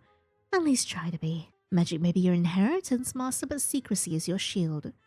You don't let anyone know what kind of eyes they might be watching or what they want. You're being uncharacteristically serious right now.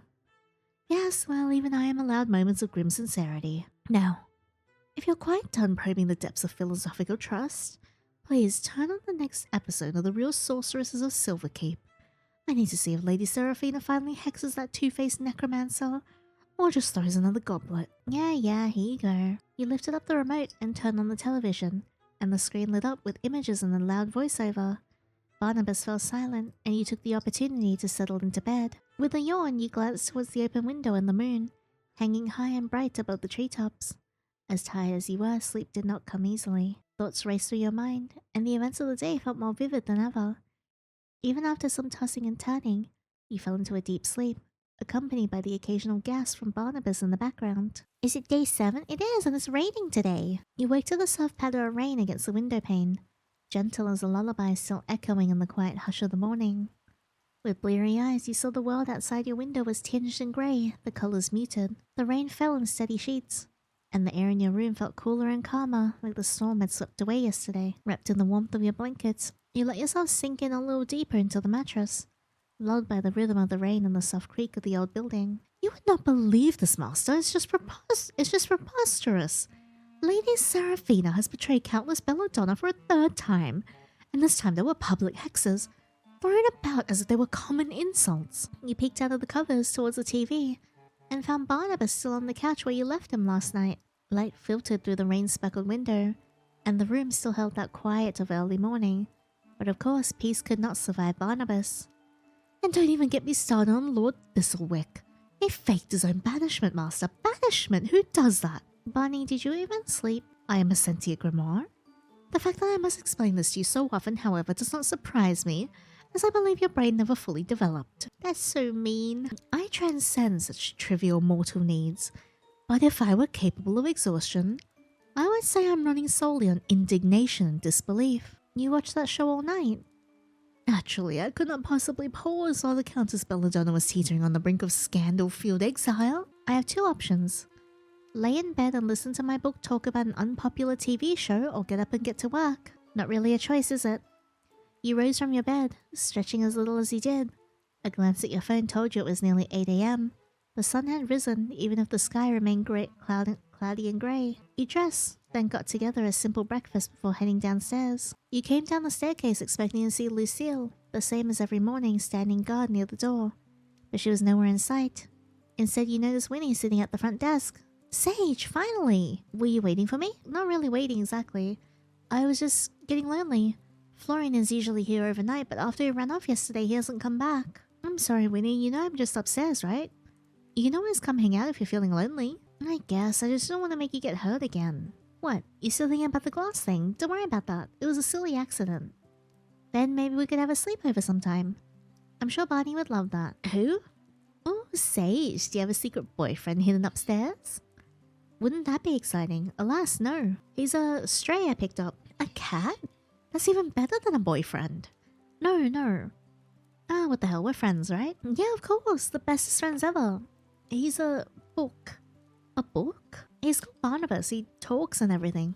Got a bit of an attitude problem though. When he stared at you blankly. Like a diary. A spell book. Whoa, like magic and stuff? Apparently there's some things my aunt didn't tell me about. About her and myself. Typical, huh? You're a witch? Something like that. Only you and Florian know though, so don't go telling people. My lips are sealed. Oh, this is so exciting. Can you turn me into a frog? Oh, actually, when Florian comes back, turn him into a frog. I don't think he'd appreciate that. As long as we turn him back after, he can't complain, right? Come on, it's just a little prank. Unfortunately, I've only just learned the spell for turning someone into a frog, not the one that turns them back. Oh, maybe it's a good thing you don't have the other one. We could get into way too much trouble. Winnie giggled. We? Well, of course. You and I can just be partners in crime. Like on those detective shows, the police would never figure it out. I don't know, a string of frog transformation sounds just after I move into town sounds suspicious. We'll need a cover, obviously. Maybe we could pin it on someone else. I can't really turn anyone into a frog, you know, at least not yet. Marnie is a tough teacher. So far, all I can do is be slightly better at looking for things. That doesn't sound like a superpower. It's not, but if there's a pen under the couch, I'll be able to find it. Okay, that's pretty cool, I'll admit it. With a grin, you walked over to the counter and leaned on it, then looked up towards Winnie. So it's your big day. Are you excited? What do you mean? Don't tell me I've forgotten something important. We're going out to dinner. What? I forgot. You're not that forgetful usually, are you? Are you feeling alright? I'm so nervous about it. I think I sectioned off the part of my brain that remembered. We're still going? We are, if you're up for it. It'll be a good chance for everyone to hang out, get to know each other a little. Winnie nodded. Maybe even a good chance to debut some of your idol skills. Think of it like training. Winnie's expression shifted from nervous to excited. You're right, this is all just a stepping stone on my way to stardom. If I can get past the first hurdle, nothing can stop me. That's a spirit. Heh, spirit. Okay, I didn't even mean to do that one. The sound of thunder in the distance roused you from your conversation. And as the clock struck 9, the rain grew heavier. I wonder where Lucille is. What do you mean? It's Sunday. The store is closed today. It is, isn't it? I'm such an idiot. With a sheepish laugh, you rubbed the back of your neck, a little embarrassed.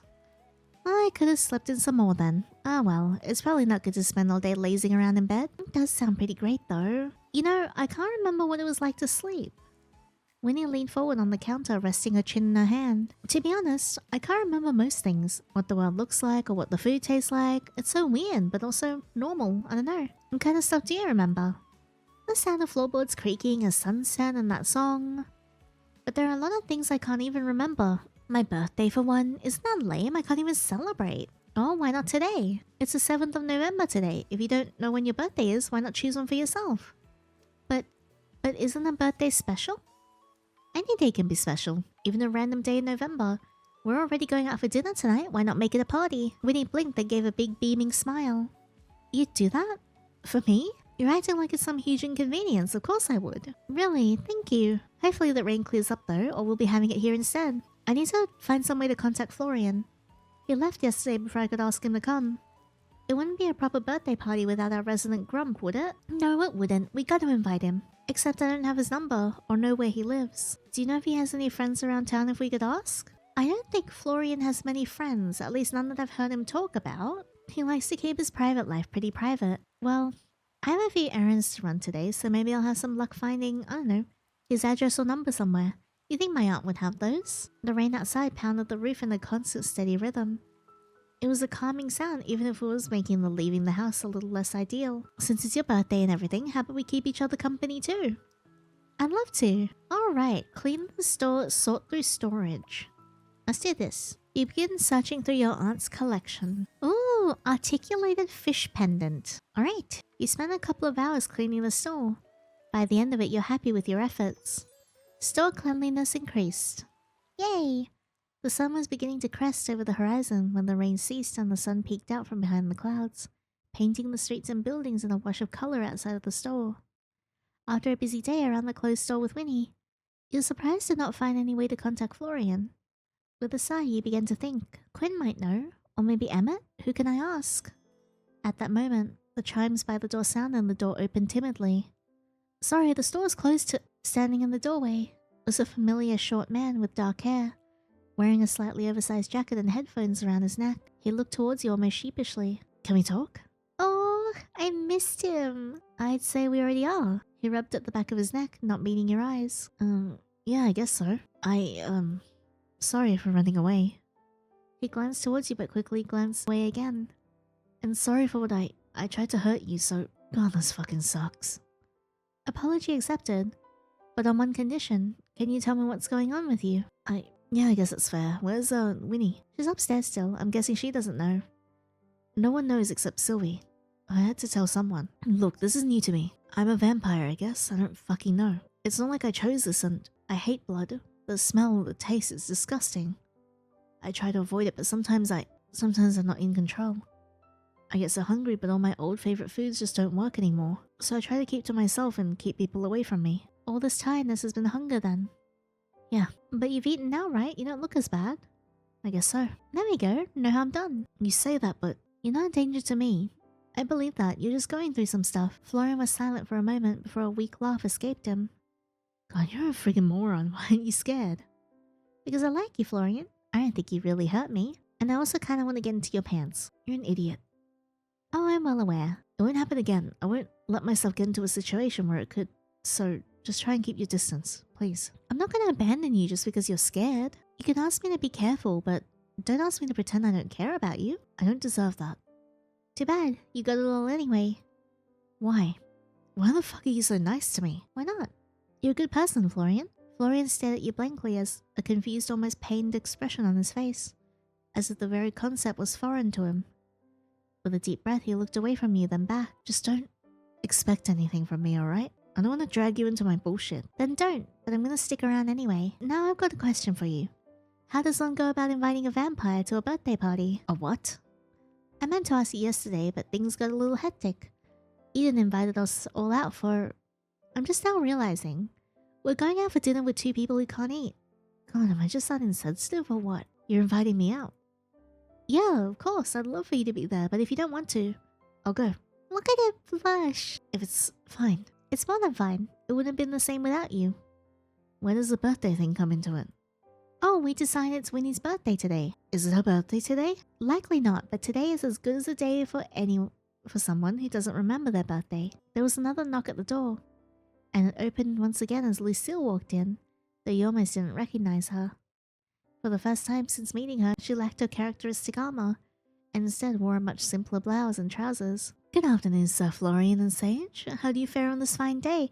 She looks so good. How is it fine? It's been pissing down with rain all day, and now the sun has risen, and the rain has departed. It is a blessing indeed. Nice to see you, Lucille. It's been a busy day, actually. That's no good, Sage. You work hard during the week. You ought to use your days of rest for rest. But if I may pry, what has been so busy about your day? Well, I got up first thing because I forgot that we didn't open on Sunday. Then Winnie and I spent the day sorting out errands all over the place. My sincerest apologies. Had I known you would have been working, I would have taken the opportunity to aid you. No, it's alright. You just said that days of rest should be for rest, right? And that goes for you too. To assist you is hardly work. It is a privilege, not a burden. You do too much already. You don't need to do anything else. If it is your wish, so shall it be. I will do my utmost to rest. Wow, everyone's here. Not quite everyone. Emmett and Eden haven't turned up yet. Winnie hurried down the stairs, and her eyes immediately lit up at the sight of Florian. Florian! What? You came back? Yeah, kind of work here. Boo, you know that's not what I meant. I mean after you ran off last night. You fled? During your shift, Sir Florian? It's my fault actually, but we worked it out. It wasn't... Yep, all worked out. Look at his pout. He's so cute. I'm relieved to hear that. It is good for us all to take an outing like this. Bonding as colleagues is a vital part of the work experience. You nod sagely. Totally. Do I work here? If you can't getting in the way of work, then sure. Hey, that's not nice. Don't maybe make Sage turn you into a frog. Into a what? I'm afraid I must admit ignorance on this topic as well. I mean, who can't turn someone into a frog? Lucille raised an eyebrow and Florian stared flatly at her then at you. Anyway, Eden and Emmett still haven't arrived. I wouldn't be surprised if Emmett just doesn't turn up. He's never wanted to get to know us before, why would that change now? You shouldn't think such things, Sir Florian. He will surely arrive soon. However, if Sir Eden were to find himself lost in a ditch somewhere, then I would not be surprised, nor would I be upset. Ooh, I forgot you didn't like him. It's not a simple dislike. There is something uncanny about him. Does it have to do with the fact that his hands are always covered? She paused, considering her words carefully. The world has an energy, a presence. Some people are bright and vibrant, like you, Sage, and others have an energy that is more quiet, more subtle. But when I look at Sir Eden, it is as if he has no aura at all. Maybe you just don't like him. That's not illegal or anything. I would like to think I'm not so petty, but I think he's fun. But fun in a wouldn't trust you as far as I could throw you kind of way, but fun nonetheless. I will endeavor to take your opinion into account and not simply assume the worst. I apologize. You don't need to say sorry for not liking someone. There's a hell of a lot of people I don't like too. That is fair, but it is a shame to let distaste rule one's emotions. The chimes by the door rang once again, and when the door opened, you were surprised to see two silhouettes. One taller, standing rigidly, and another that stood with a confident swagger. Oh my god, look at them. Honey, I'm home. I told you not to say that when we got here. That means that they talked about it. Like, Eden floated the idea to Emmett on the way over. And I already told you I don't listen. Now he's ready for a night out on the town. It's a dinner, not a pub crawl. Emmett, Eden, I'm surprised to see you two arrive together. We happened to bump into each other. Fate can have such a heavy hand. You were loitering about outside my house all afternoon.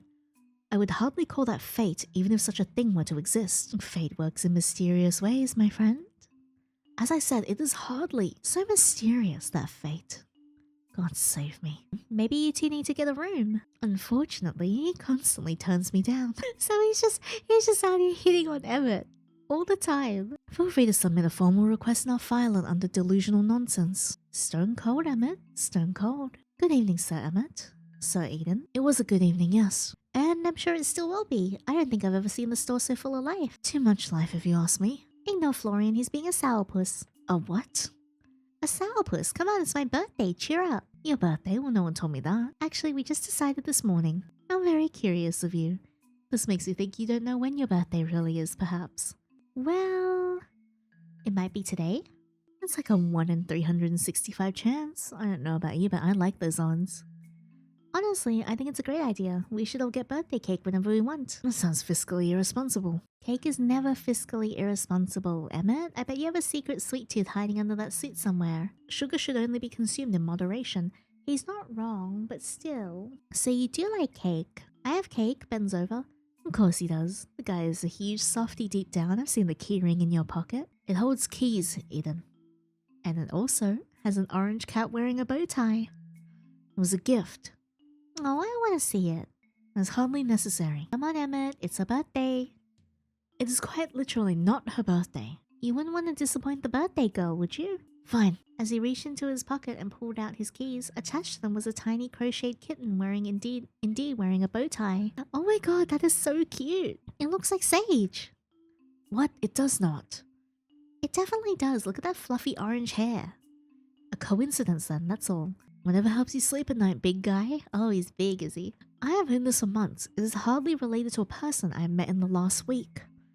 But it does look like him. Truthfully, it is a remarkable resemblance. A fascinating observation. Now, are we going out for this not birthday, or did I come all this way for nothing? We're going. Come on, I got us a reservation at the best place in town. Would that happen to be the Silver Oak? I'm unsurprised to see someone with such good taste already and knows about Willowmist's best kept secret. A part of it is secret. It's like the only restaurant in town open past 6 p.m. Eden here is prone to hyperbole. You should not put stock into anything he says. Then shall we make our way there? If we're not too late. Yeah, let's go. The group began to file towards the door, and you held it open for everyone to leave ahead of you until only one other person remained. How are you feeling? Would you believe me if I said I'm good? Is that the truth, though? Winnie looked up at you and smiled, the same bright smile as always. I guess I'm a little scared. But I'm excited too. I feel like I've never stood under that big open sky before, even if I'm sure I have. Thanks, Sage. For what? For coming to this town. Well, I should be the one thanking you for giving me such a warm welcome.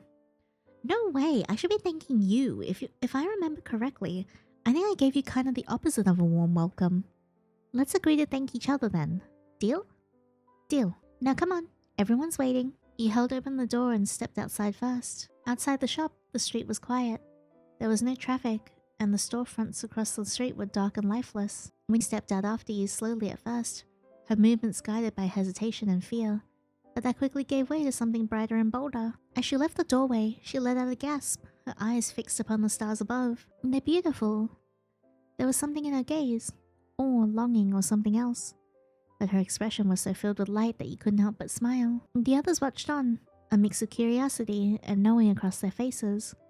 Florian looked up himself, but the look in his eyes was much more subdued. You're a brave soul, Lady Winona. It takes true courage to face one's fears. This is your first time leaving the store, is it not? Yeah, I guess it is. I can't think of a worse hell than being trapped in a musty old store. It's a wonder you didn't die of boredom. Nothing could be boring with Winnie around. Oh, well, you got me there. Aww. You walked over to Winnie and offered her your arm. Ready for an adventure? I guess I am. Winnie took a breath and looped her arm through yours. Or at least tried to. Though neither of you could touch the other, it was a strangely comforting gesture all the same. Slowly, the group set off, heading up the sidewalk. As you went, Winnie kept glancing around, taking everything in with her wide eyes. And you couldn't blame her. There are a lot of new experiences waiting after all. It's so strange, but I've been looking out the window every day. Nothing has ever felt as big as the world looks right now. A gentle wind blew through the street, ruffling clothes and sending leaves skittering across the pavement. You couldn't help but notice the way that Winnie's hair and clothes stayed totally still. There was no movement to her except her steps, and she made no noise either. My dearest friend, Sage, it is truly good to see you. Hello, sir. Hi, Quinn, how are you? 1,000 times better now that I see you here. And you brought quite the crew with you. We're having something of a birthday cross-welcoming party tonight. How very wonderful. My friends, I will give you the finest service this humble restaurant has to offer. Thank you, Quinn. We appreciate the hospitality. Lucille, you're looking positively radiant tonight, my dear. Did you do something with your hair? Lucille cracked a smile at that. A little sheepish, but her eyes seemed to sparkle in the low light. Perhaps it is the lack of armor that makes me look different. I find it is more comfortable than expected. Well, either way, it is a pleasure to have you once again. Please allow me to see you to a table. The group followed Quinn further into the open-air dining area, which was beginning to fill up with customers at this time of night. It was fortunate that Eden had thought ahead and reserved a table. Your group sat down, and Quinn left you menus and took drink orders. Oh, look at everyone! That's so cute! There we are, I didn't know you were so familiar with the owner, Sage. Look at Eden with his arm around Emmett's shoulder. What can I say? I have a way with people. Not much is obvious. You have all of us wrapped around your pretty little finger. Speak for yourself, some of us are just trying to do our jobs. Perhaps that is something you should consider, Eden. Are you trying to tell me that your relationship is entirely business? Entirely. That is how an employment contract works, yes. Eden let out a laugh at that, shaking his head. You play so hard to get. Emmett pushes up his glasses, crossed his arms and looked away from the table. I'm not playing anything, I'm simply doing my job. If you were only doing your job, you wouldn't be sitting here right now. I'm simply... Look, do you two need a moment or should I start handing out earplugs? Jesus. Shut up, Florian. This is like seeing a TV drama in real life. No, he's right. We shouldn't try and have all the spotlight. Not when we have the birthday girl and Sage right here. You know, it dawns on me that some of us know each other a bit better than others. Perhaps we should get a bit of an icebreaker done. Oh, yeah. Like what exactly?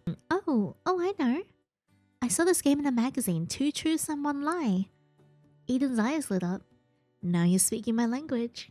That sounds stupid. I am in agreement. This is a game for children. On the contrary, perhaps such a game would allow us to get better acquainted. Though I am unfamiliar in how it's played. It just looks silly and kind of dumb. They're so cute. It's simple. You just have to state 3 things, 2 of which are the truth and 1 that is a lie. Usually everyone has to guess which is which, but I think it would be more fun to leave people wondering. What do you say? Lucille made eye contact with Eden across the path, and then a silent, unspoken challenge seemed to pass between them. I agree. This sounds quite interesting indeed. I am looking forward to getting to know you further, Sir Eden.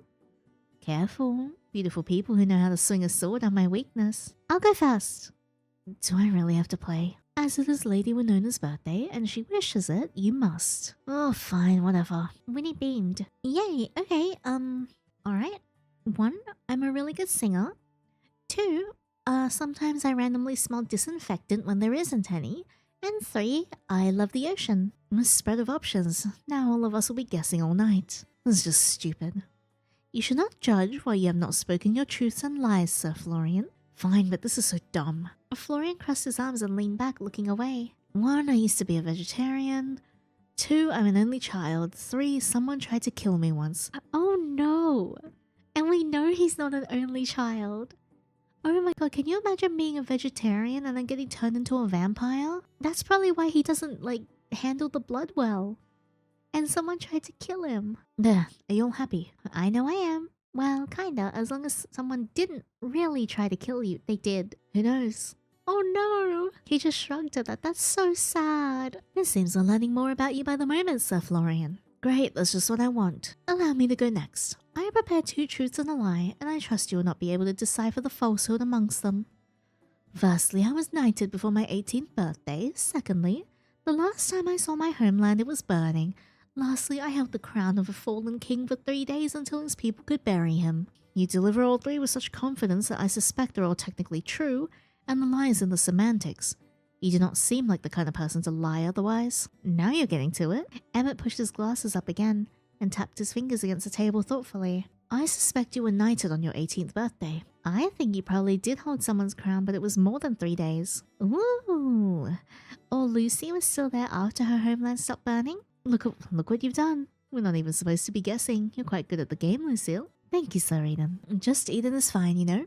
Aren't we friends? Sir Eden. I suppose I'll go next, if only to get it over and done with.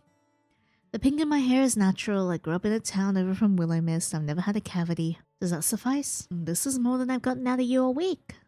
I told you, I've no interest in personal relationships. That one is definitely a lie. It wasn't part of the game. But it is a lie. I have a sneaking suspicion that you might actually like us. Some of us, at least. Not you, at the very least. What about Sage? I find Sage tolerable in the business sense. Easier to deal with than Miss Marigold, that's for certain. Tolerable? There's Sage. That's pretty much a marriage proposal coming from him. I am already regretting coming. There's no need to have regrets, Sir Emmett. It is in the company of comrades that even the most hardened hearts soften. You're not helping, Lucille. On the contrary, I believe I'm offering him a valuable opportunity for introspection. Translation: You're stuck with us, Emmett. I think I need a drink. Then rejoice, my friends, for your wish is my command. Quinn set down drinks all around the table, a wide smile on his face before pulling out a small notepad and taking your order. You watched as everyone ordered, minus Winnie, before it stopped at Florian. I'm not really... Go on, Florian, it's my treat. Oh, but he can't eat. Look at him, he's so sad. Actually, we were planning to share something, weren't we? Were we? Yeah, remember? Quinn, could we get the pasta for 2? Fantastic taste. I would expect nothing less from my wondrous Sylvie's relative, and she adored my pasta. How I miss her. She'll be back soon enough. I'm sure she misses you too. Quinn smiled a little wistfully. Your words warm my heart, but come, we should not waste a moment. To the kitchen. Quinn left once more, and the chatter slowly resumed. Eden and Emmett started bickering about something or another. Lucille stood and began showing off some stances and sword swings to Winnie. Florian, however, lightly pulled on your sleeve.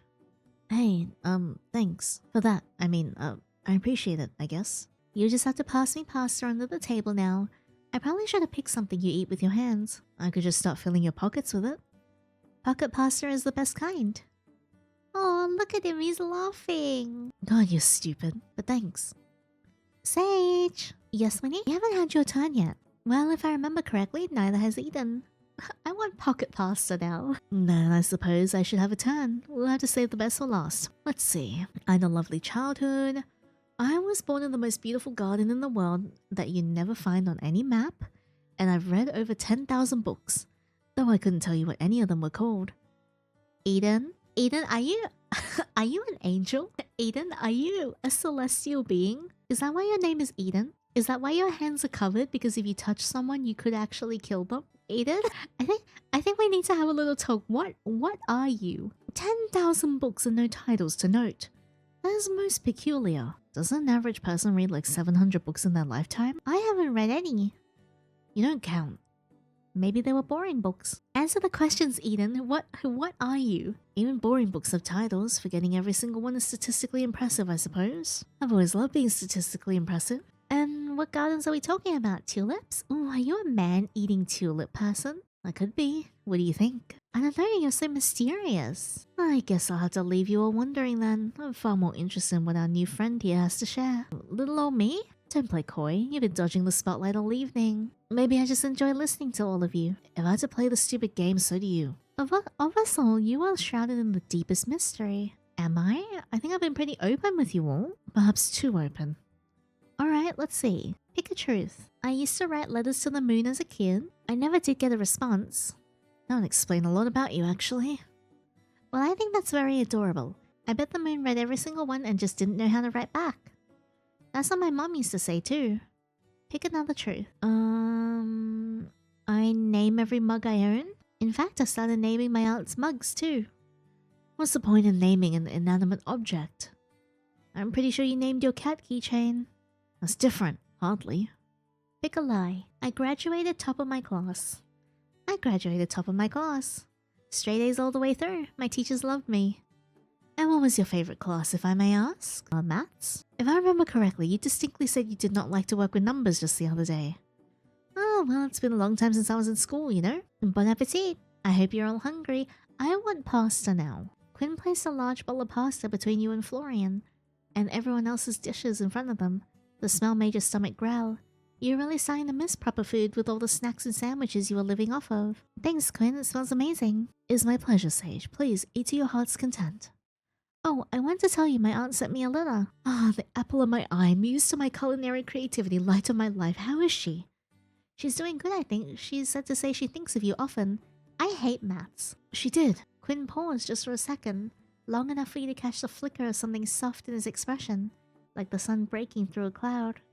Well, goodness, He cleared his throat, quickly turned back to the table, fussing with a napkin that didn't need adjusting. Be still, my beating heart. To be thought of by such a luminous soul, what a treasure. You must tell her that the feeling is mutual, no stronger than mutual. Mutual squared. I'd love to, but she still hasn't given me any way to contact her. But I'm sure she knows that. I hadn't realized you two had a relationship like that. How long have you been together? Together? No, you misunderstand. Quinn chuckled a little wistfully, folding his hand over his heart. We are not lovers, my friend. We are not anything so easily named. Sylvie is the kind of woman whose presence alone is enough to change a man. I have loved her in my own ways for years, and if all I am permitted is a place in her story, no matter how small, then I consider myself blessed. Aww. So you wouldn't want anything more? What if she wanted more? Quinn's smile faltered just slightly, his gaze turning distant for a moment before he answered. Then it will be the greatest honor of my life. Oh, he's so cute. His words were quieter than usual. Then with a small laugh, he shook himself free of the mood, his usual flamboyance returning like a well-worn coat. I love a good yearner. But whether such a day comes to pass or not, I am content to cheer from the sidelines, to cook, to fuss, to write odes to her magnificence when the mood strikes me, which is often. You're kind of a hopeless romantic, huh? Hopeless, never.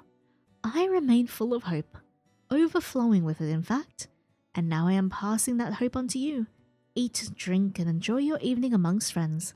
Those evenings are the finest ones. Quinn bowed and left, and conversation quickly returned. Look how cute they all are. Wow, I can't believe he actually just came out and asked him that. Why not? Love is a subject I'm fascinated by. Are you a Cupid? Are you a Cupid? Because that would explain the Eden. That would explain the garden you were born in. That would also explain the gloves, in case you can't control your magic. And also the flirtatiousness and the fascination with love and relationships. I mean, I thought it was pretty well known that he's head over heels for her. It's news to me. Florian picked up a fork of pasta and blew on it, though didn't move it to his mouth. I mean, I think he asked her to marry him like 20 years ago. Wait, what, seriously? This gets more juicy by the second. Sir Quinn's devotion is most admirable. To love so fiercely yet ask for nothing in return. It is the kind of loyalty spoken of in old songs and battle oaths. Lucille sat straighter, hands resting in her lap as she gazed towards Quinn, who was already laughing at another table and setting down drinks. In my homeland, we are taught that devotion is not measured by its reward but by its endurance. To love without expectation is the purest form of loyalty. We speak vows not to be returned but to be upheld. If one's heart is true, it does not waver, even in silence. You're gonna make me cry. Lucy, the way you talk is so beautiful. You really do have a way with words. You make a good poet, Lucille. It's beautiful, sure, but isn't that a little tragic too? The group looked towards Eden, who leaned back slightly, his fingers loosely resting around the stem of his glass. All that loyalty, all that devotion. And what if it was never returned? What's left for someone like that? Did you not listen to a word he said? Not everything is about what you get back. Some people love in quiet ways, through actions, stability, showing up. There's value in loving someone without expecting something in return. You just don't understand it. What makes you so sure I don't? Because everything you say about love sounds like a transaction. You offer your heart and expect someone to take it. That's not connection, that's a contract. I really think he might be like a Cupid or something. And what would you know about it, Mr. I don't need anyone? More than you at the very least. Wow, okay, I thought we were playing party games, not starring in a courtroom drama about the ethics of love. Sage is correct. We would do well not to pry into Sir Quinn and Lady Sylvie's private matters. Even the purest intentions may bruise when they mean to heal, and I would not like to see Sir Quinn hurt by our words. You're right, of course. My apologies. Still, I enjoyed the conversation. Hearing everyone's views is enlightening. I didn't grow up around people with opinions that weren't handed to them. So hearing all of you speak so freely even when we disagree is kind of refreshing. No, if you ever want to have a less existential discussion about love, Sage. I'm always happy to offer my services as a test subject. Oh, in the name of science. Naturally, a controlled environment. One-on-one observations, lots of long walks and meaningful glances. All the good stuff. All very official, wouldn't you say? You are incorrigible. Oh, just shut up and eat already. You're all just jealous of our blossoming relationship. What? I'm not gonna let you steal my favorite manager away from me. Yes, take care with your words, Sir Eden. For I am sworn to protect Sage from anything that means harm. I don't think Eden really means to harm me. This is somehow the best and worst dinner I've been to. I can't help but agree. That was a great dinner. Emmett reached out to the glass to the left of his plate, lifting it for a quick sip. Emmett, that's not too late. Emmett had already taken a mouthful, pausing as the taste hit him. He slowly set the glass down, blinking once. Oh no. Your drink. I didn't realize we were close enough to share. I'm honored, Emmett. You switched the drinks. No one switched anything. You grabbed it yourself. Is Sir Emmett quite alright? Oh no, he's like the biggest lightweight. He stared down at the glass in betrayal, then turned to you, squinting slightly. You're blurry. Maybe you should just... Wait, Emmett, are you drunk? After just one sip, I didn't realize you had such a cute side. Shut up, Eden. You talk too much and no one likes you. So you're an honest drunk. You gained a new charm point in my eyes. Please stop speaking to me. And you, why are you sitting there? He looked towards you now, elbow on the table, face resting in his hand.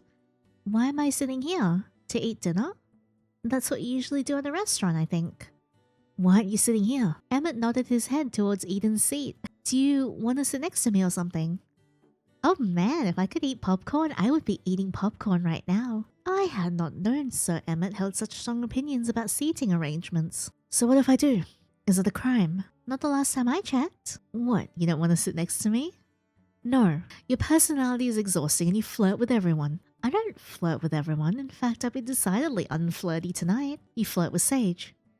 Emmett, maybe it's time to... Do I? Constantly, and poorly might I add. You seem oddly concerned about where Sage's attention goes for someone who doesn't care about anyone. I never said I didn't care about anyone, I'm just selective.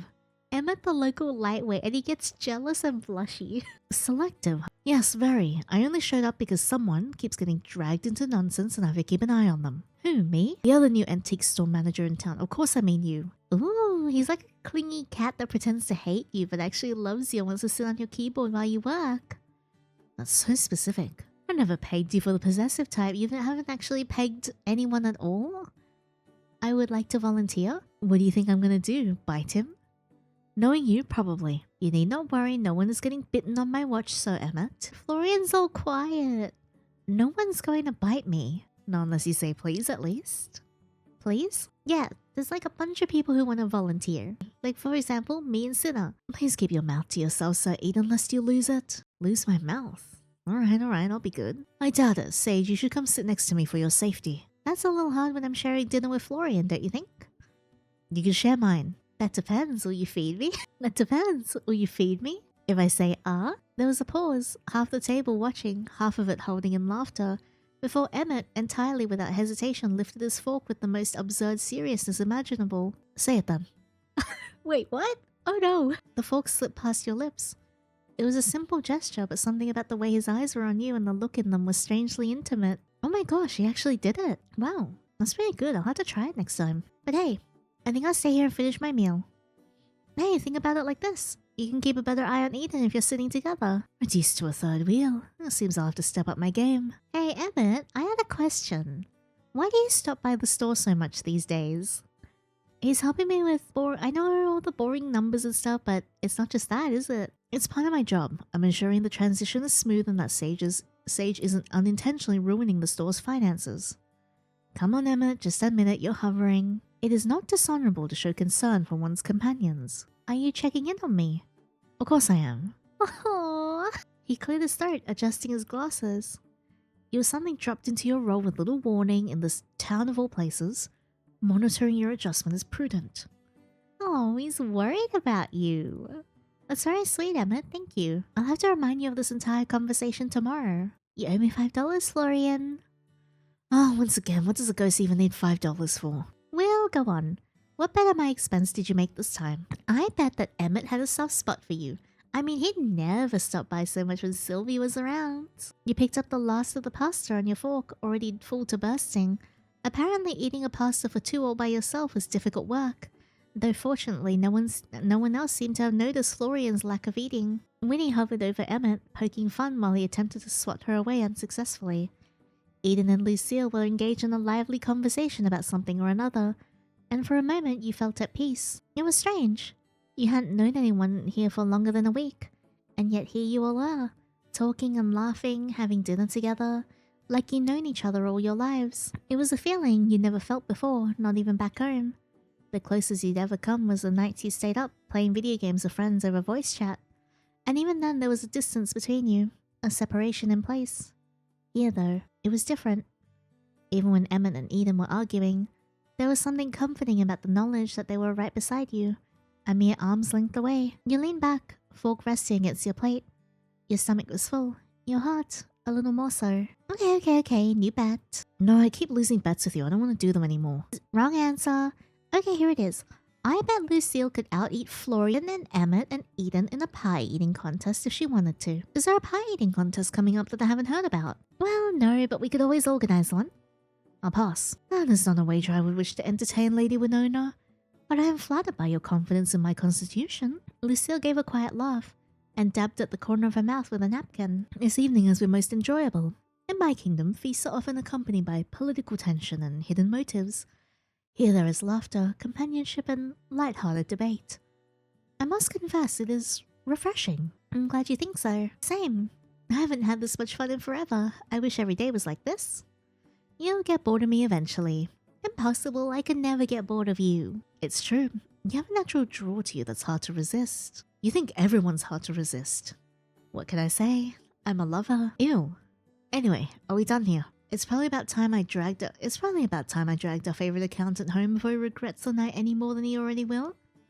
Don't worry, tonight's on me. Eden stood and tracked down Quinn, leaving the rest of the table to gather themselves and stand up as well. As you all did, Eden returned, followed by a beaming Quinn, who seemed positively ecstatic at the sight of the empty plates left behind. Did you enjoy your meal, my friends? It was wonderful once again. You had to give me some pointers one day. I never had cooking like yours. For you, absolutely. You know, much of the flavor comes from growing our own produce. Why, we had a beautiful harvest of carrots just the other day. I shall drop by sometime for you to have some, yes? Oh, Quinn, you don't have to do that. It will be my pleasure. Plus, to be perfectly honest, I have far more than I need. You, my dear, will be doing me a great favor. Well, in that case, I'd love some. Thank you again. Wonderful. I'll drop by sometime next week if I can. Quinn smiled, eyes crinkling. Then after bidding everyone a good evening, he disappeared back inside the restaurant. Aww. With that, it was time to head home. Your group found your way back to the road, said your goodbyes and happy birthdays, and you turned back towards the direction of the antique store before stopping in your tracks. Someone else came up beside you. Hey, did you miss me already? Hardly. Look, fuck me, how many times do I have to say thank you today? Fuck you, sure. I wouldn't complain about it one more time. Are you that desperate for validation? It helps boost my ego. Thanks for earlier. For not just kicking me out for the pasta. Pasta was entirely selfish of me. I was just really hungry. Can you just accept my gratitude? I'm not good at this stuff. Talking feelings, whatever. Well, for someone not good at this kind of stuff, you're doing a pretty fine job. That was, pretty terrible overall, but not as terrible as it could have been. Sounds like high praise coming from you. Is my company so bad? No. It's whatever. Oh, what am I trying to say? Look, I don't really do this whole thing, even before, but I didn't hate this. Hate being with you or with everyone else. For the first time in a long time, I felt like a normal person. Normal is nice, but I'm here for you. Whether you're feeling normal or strange or like you want to bite me, You shouldn't say that so casually, I'll get the wrong idea. What? That I wouldn't mind? You're insane. Maybe, but you're still talking to me, so what does that make you? Even worse, probably, just what I need, another problem. I'd say we make a pretty good match, really. Don't say things like that. Why not? Because I'll start to believe you. Oh, he didn't look at you as he said it. But his words were quiet, genuine, like the words that slipped out before he could stop them. I don't know what I'd do with that. I'm gonna go. I'll see you tomorrow. You better. He hesitated just for a moment before he turned and slipped away into the night. He's so cute. I want him so bad. You were searching around in your pocket for your keys when you heard the sound of footsteps against gravel. Oh, good God. Wow. Hey, do you come here often? What the hell? Anyways, oh my God. Wow. Working late? The keys dropped out of your hand and fell to the ground. As your eyes peered through the darkness to notice someone leaning against the wall a few feet away from you. His red hair was framed with black tips, and his eyes were dark, his expression unreadable under the night sky. Hidden behind his hair was a black tattoo wrapping itself around his throat. My bad. Didn't mean to startle you. Place like this. Thought it'd be closed by now. I can't say I know many stores open at this time of the night around here. Is there something I can help you with? Maybe, maybe not. I suppose we'll work it out together, right? This your place? Kind of. I'm looking after it. It belongs to my aunt, actually. I'm on my knees, sir. I don't know who you are, but whip it out. Sylvia Marigold, right? She's pretty famous around here. It's an impressive family tree if I've ever seen one. You know her then? He tilted his head, eyes narrowing slightly. In passing. It's hard not to, really. She collects attention in a town like this. I hadn't heard she was leaving town. Well, I guess she doesn't owe anyone an explanation. She'll be back soon enough anyway. No, I suppose she doesn't. It does make me curious though. Leaving so suddenly does feel a lot like running, don't you think? Maybe she just needed a holiday. Maybe. Either way, you're not what I expected to find. What were you expecting? Hard to say, but I imagine we'll both find out soon enough. And then he smiled. You couldn't tell if it was cold or warm. Well, don't let me keep you. He stepped aside, gesturing towards the door. Wouldn't want to be the reason you missed curfew. As you bent down to pick up your keys, you felt his eyes on you. Not necessarily threatening, but there nonetheless. Just so you know, I happen to know someone who's very curious about you. Yeah? Should I be flattered or concerned? Maybe both. I'm sure we'll be seeing each other around. Sage Marigold. He turns, hands in his pockets, already walking away. Hey, what's your name? Kale. Don't forget it, alright? That's such a hot name. You're so hot. Come back. You wanna come inside? You wanna come upstairs? You wanna kiss? You hurried inside and locked the door behind you. You should totally make out. Wow, that guy was hot. He's so pretty. Well, I say, here I am, a humble spellbook, patiently awaiting their master for our promised training session, only to be abandoned, left to wither all day in this dusty room. I'm not surprised, master. Just disappointed. Bonnie, listen, our lesson might need to be put on hold just a little longer. I bumped into someone outside. I suggest watching where you're going then, master. It takes no magical prowess, so you should be able to manage that much, I assure you. He knew my name. My aunts too said he was curious, but something felt off. Did he read of sulfur? Speaking cryptic riddles, glow ominously? Oh, I do hope he wasn't glowing, master. Strangers who glow are never up to anything good. What? No. Nothing like that. He just had red and black hair, dressed kinda cool, I suppose. Black tattoo on his neck. He said his name was Kale. Kale, you say? Yeah, does that mean something to you? Kale. Tattoo on his neck, stars above. Where have I heard that name before? He cleared his throat very deliberately. Well, I would never jump to conclusions without proper research. That would be terribly unprofessional of me. However, I may need to consult my appendix of suspicious persons, errant entities, and known troublemakers. It's a rather long list, you understand? Well, thank you for that, I think. Of course, it is my pleasure, master. It seems our lesson will once again be put on hold. Please do not try to suddenly combust or otherwise harm yourself in its meantime. I would hate to be placed back on a shelf waiting for the next terrible spellcaster to come my way. I'll do my best to not combust. That's bare minimum effort, master. But I suppose I'll take it. You smile faintly and move to replace your day clothes with your pajamas. The quiet of the apartment settling around you like a familiar quilt. Barnabas drifted lazily to your desk, muttering something about cross-referencing character flaws. You decided it was best to leave him be. Of what you knew of him, he sometimes needed time to mutter strangely to himself. You turned towards the window, your reflection soft against the darkened glass. Outside, the town of Willowmist slept. Quiet, calm, and just a little strange. And tomorrow, you'd open the shop again, maybe learn a new spell, maybe meet someone new. But tonight for now, you were home. I think that's the end of the demo. That was so fun. I want to play more stuff. That was great. Oh, that was so good. I'm so excited for this game to come out. You just know it's gonna be so good. That was great. Thanks for playing it with me, guys. I love that. I feel like it's really nice to have something so cozy to dive into. I'm very interested in everybody's character arcs. I have my suspicions on like who everyone is, because like we know that Winnie's a ghost. We know that like Lucille is a time traveler. But like with Emmett, I suspect he has something to do with like Faye, maybe, given that like, you know, he deals in contracts and like, you know, deals and stuff, and also the sparkles when you touch some of his belongings that he left behind. And then with Eden, I strongly suspect something celestial is going on with him because of his, first of all, his name, the fact that he referenced that he might have been born in the Garden of Eden, his almost like transactional understanding in regards to love, which points to the fact that he might be a Cupid, his like flirty nature and everything. Number Florian, we know that he's a vampire, so, but I'm very interested to see his story. Like, and also hopefully help him have the courage to reunite with his mom and his sister again. I'm really keen to develop our magical abilities as well. And also, very excited to find out more about Kyle and what his deal is. That man is like sexy. That man is so hot. I love him. But yeah, I cannot wait to play this again. This was really great. It was such a nice comforting time and like a nice cozy game, which I feel like I really needed just to like wind down at the beginning of the end of the year. But yeah, thank you so much for playing this with me. I hope you guys enjoyed it as much as I did. If you did like the video, please leave a thumbs up and subscribe so you don't miss out on the next one. And also, if you would like to support the channel, feel free to check out my Patreon. Link is in the description box below. Supporting is not mandatory, just very appreciated. But thank you so much again, and until the next fictional man, take care.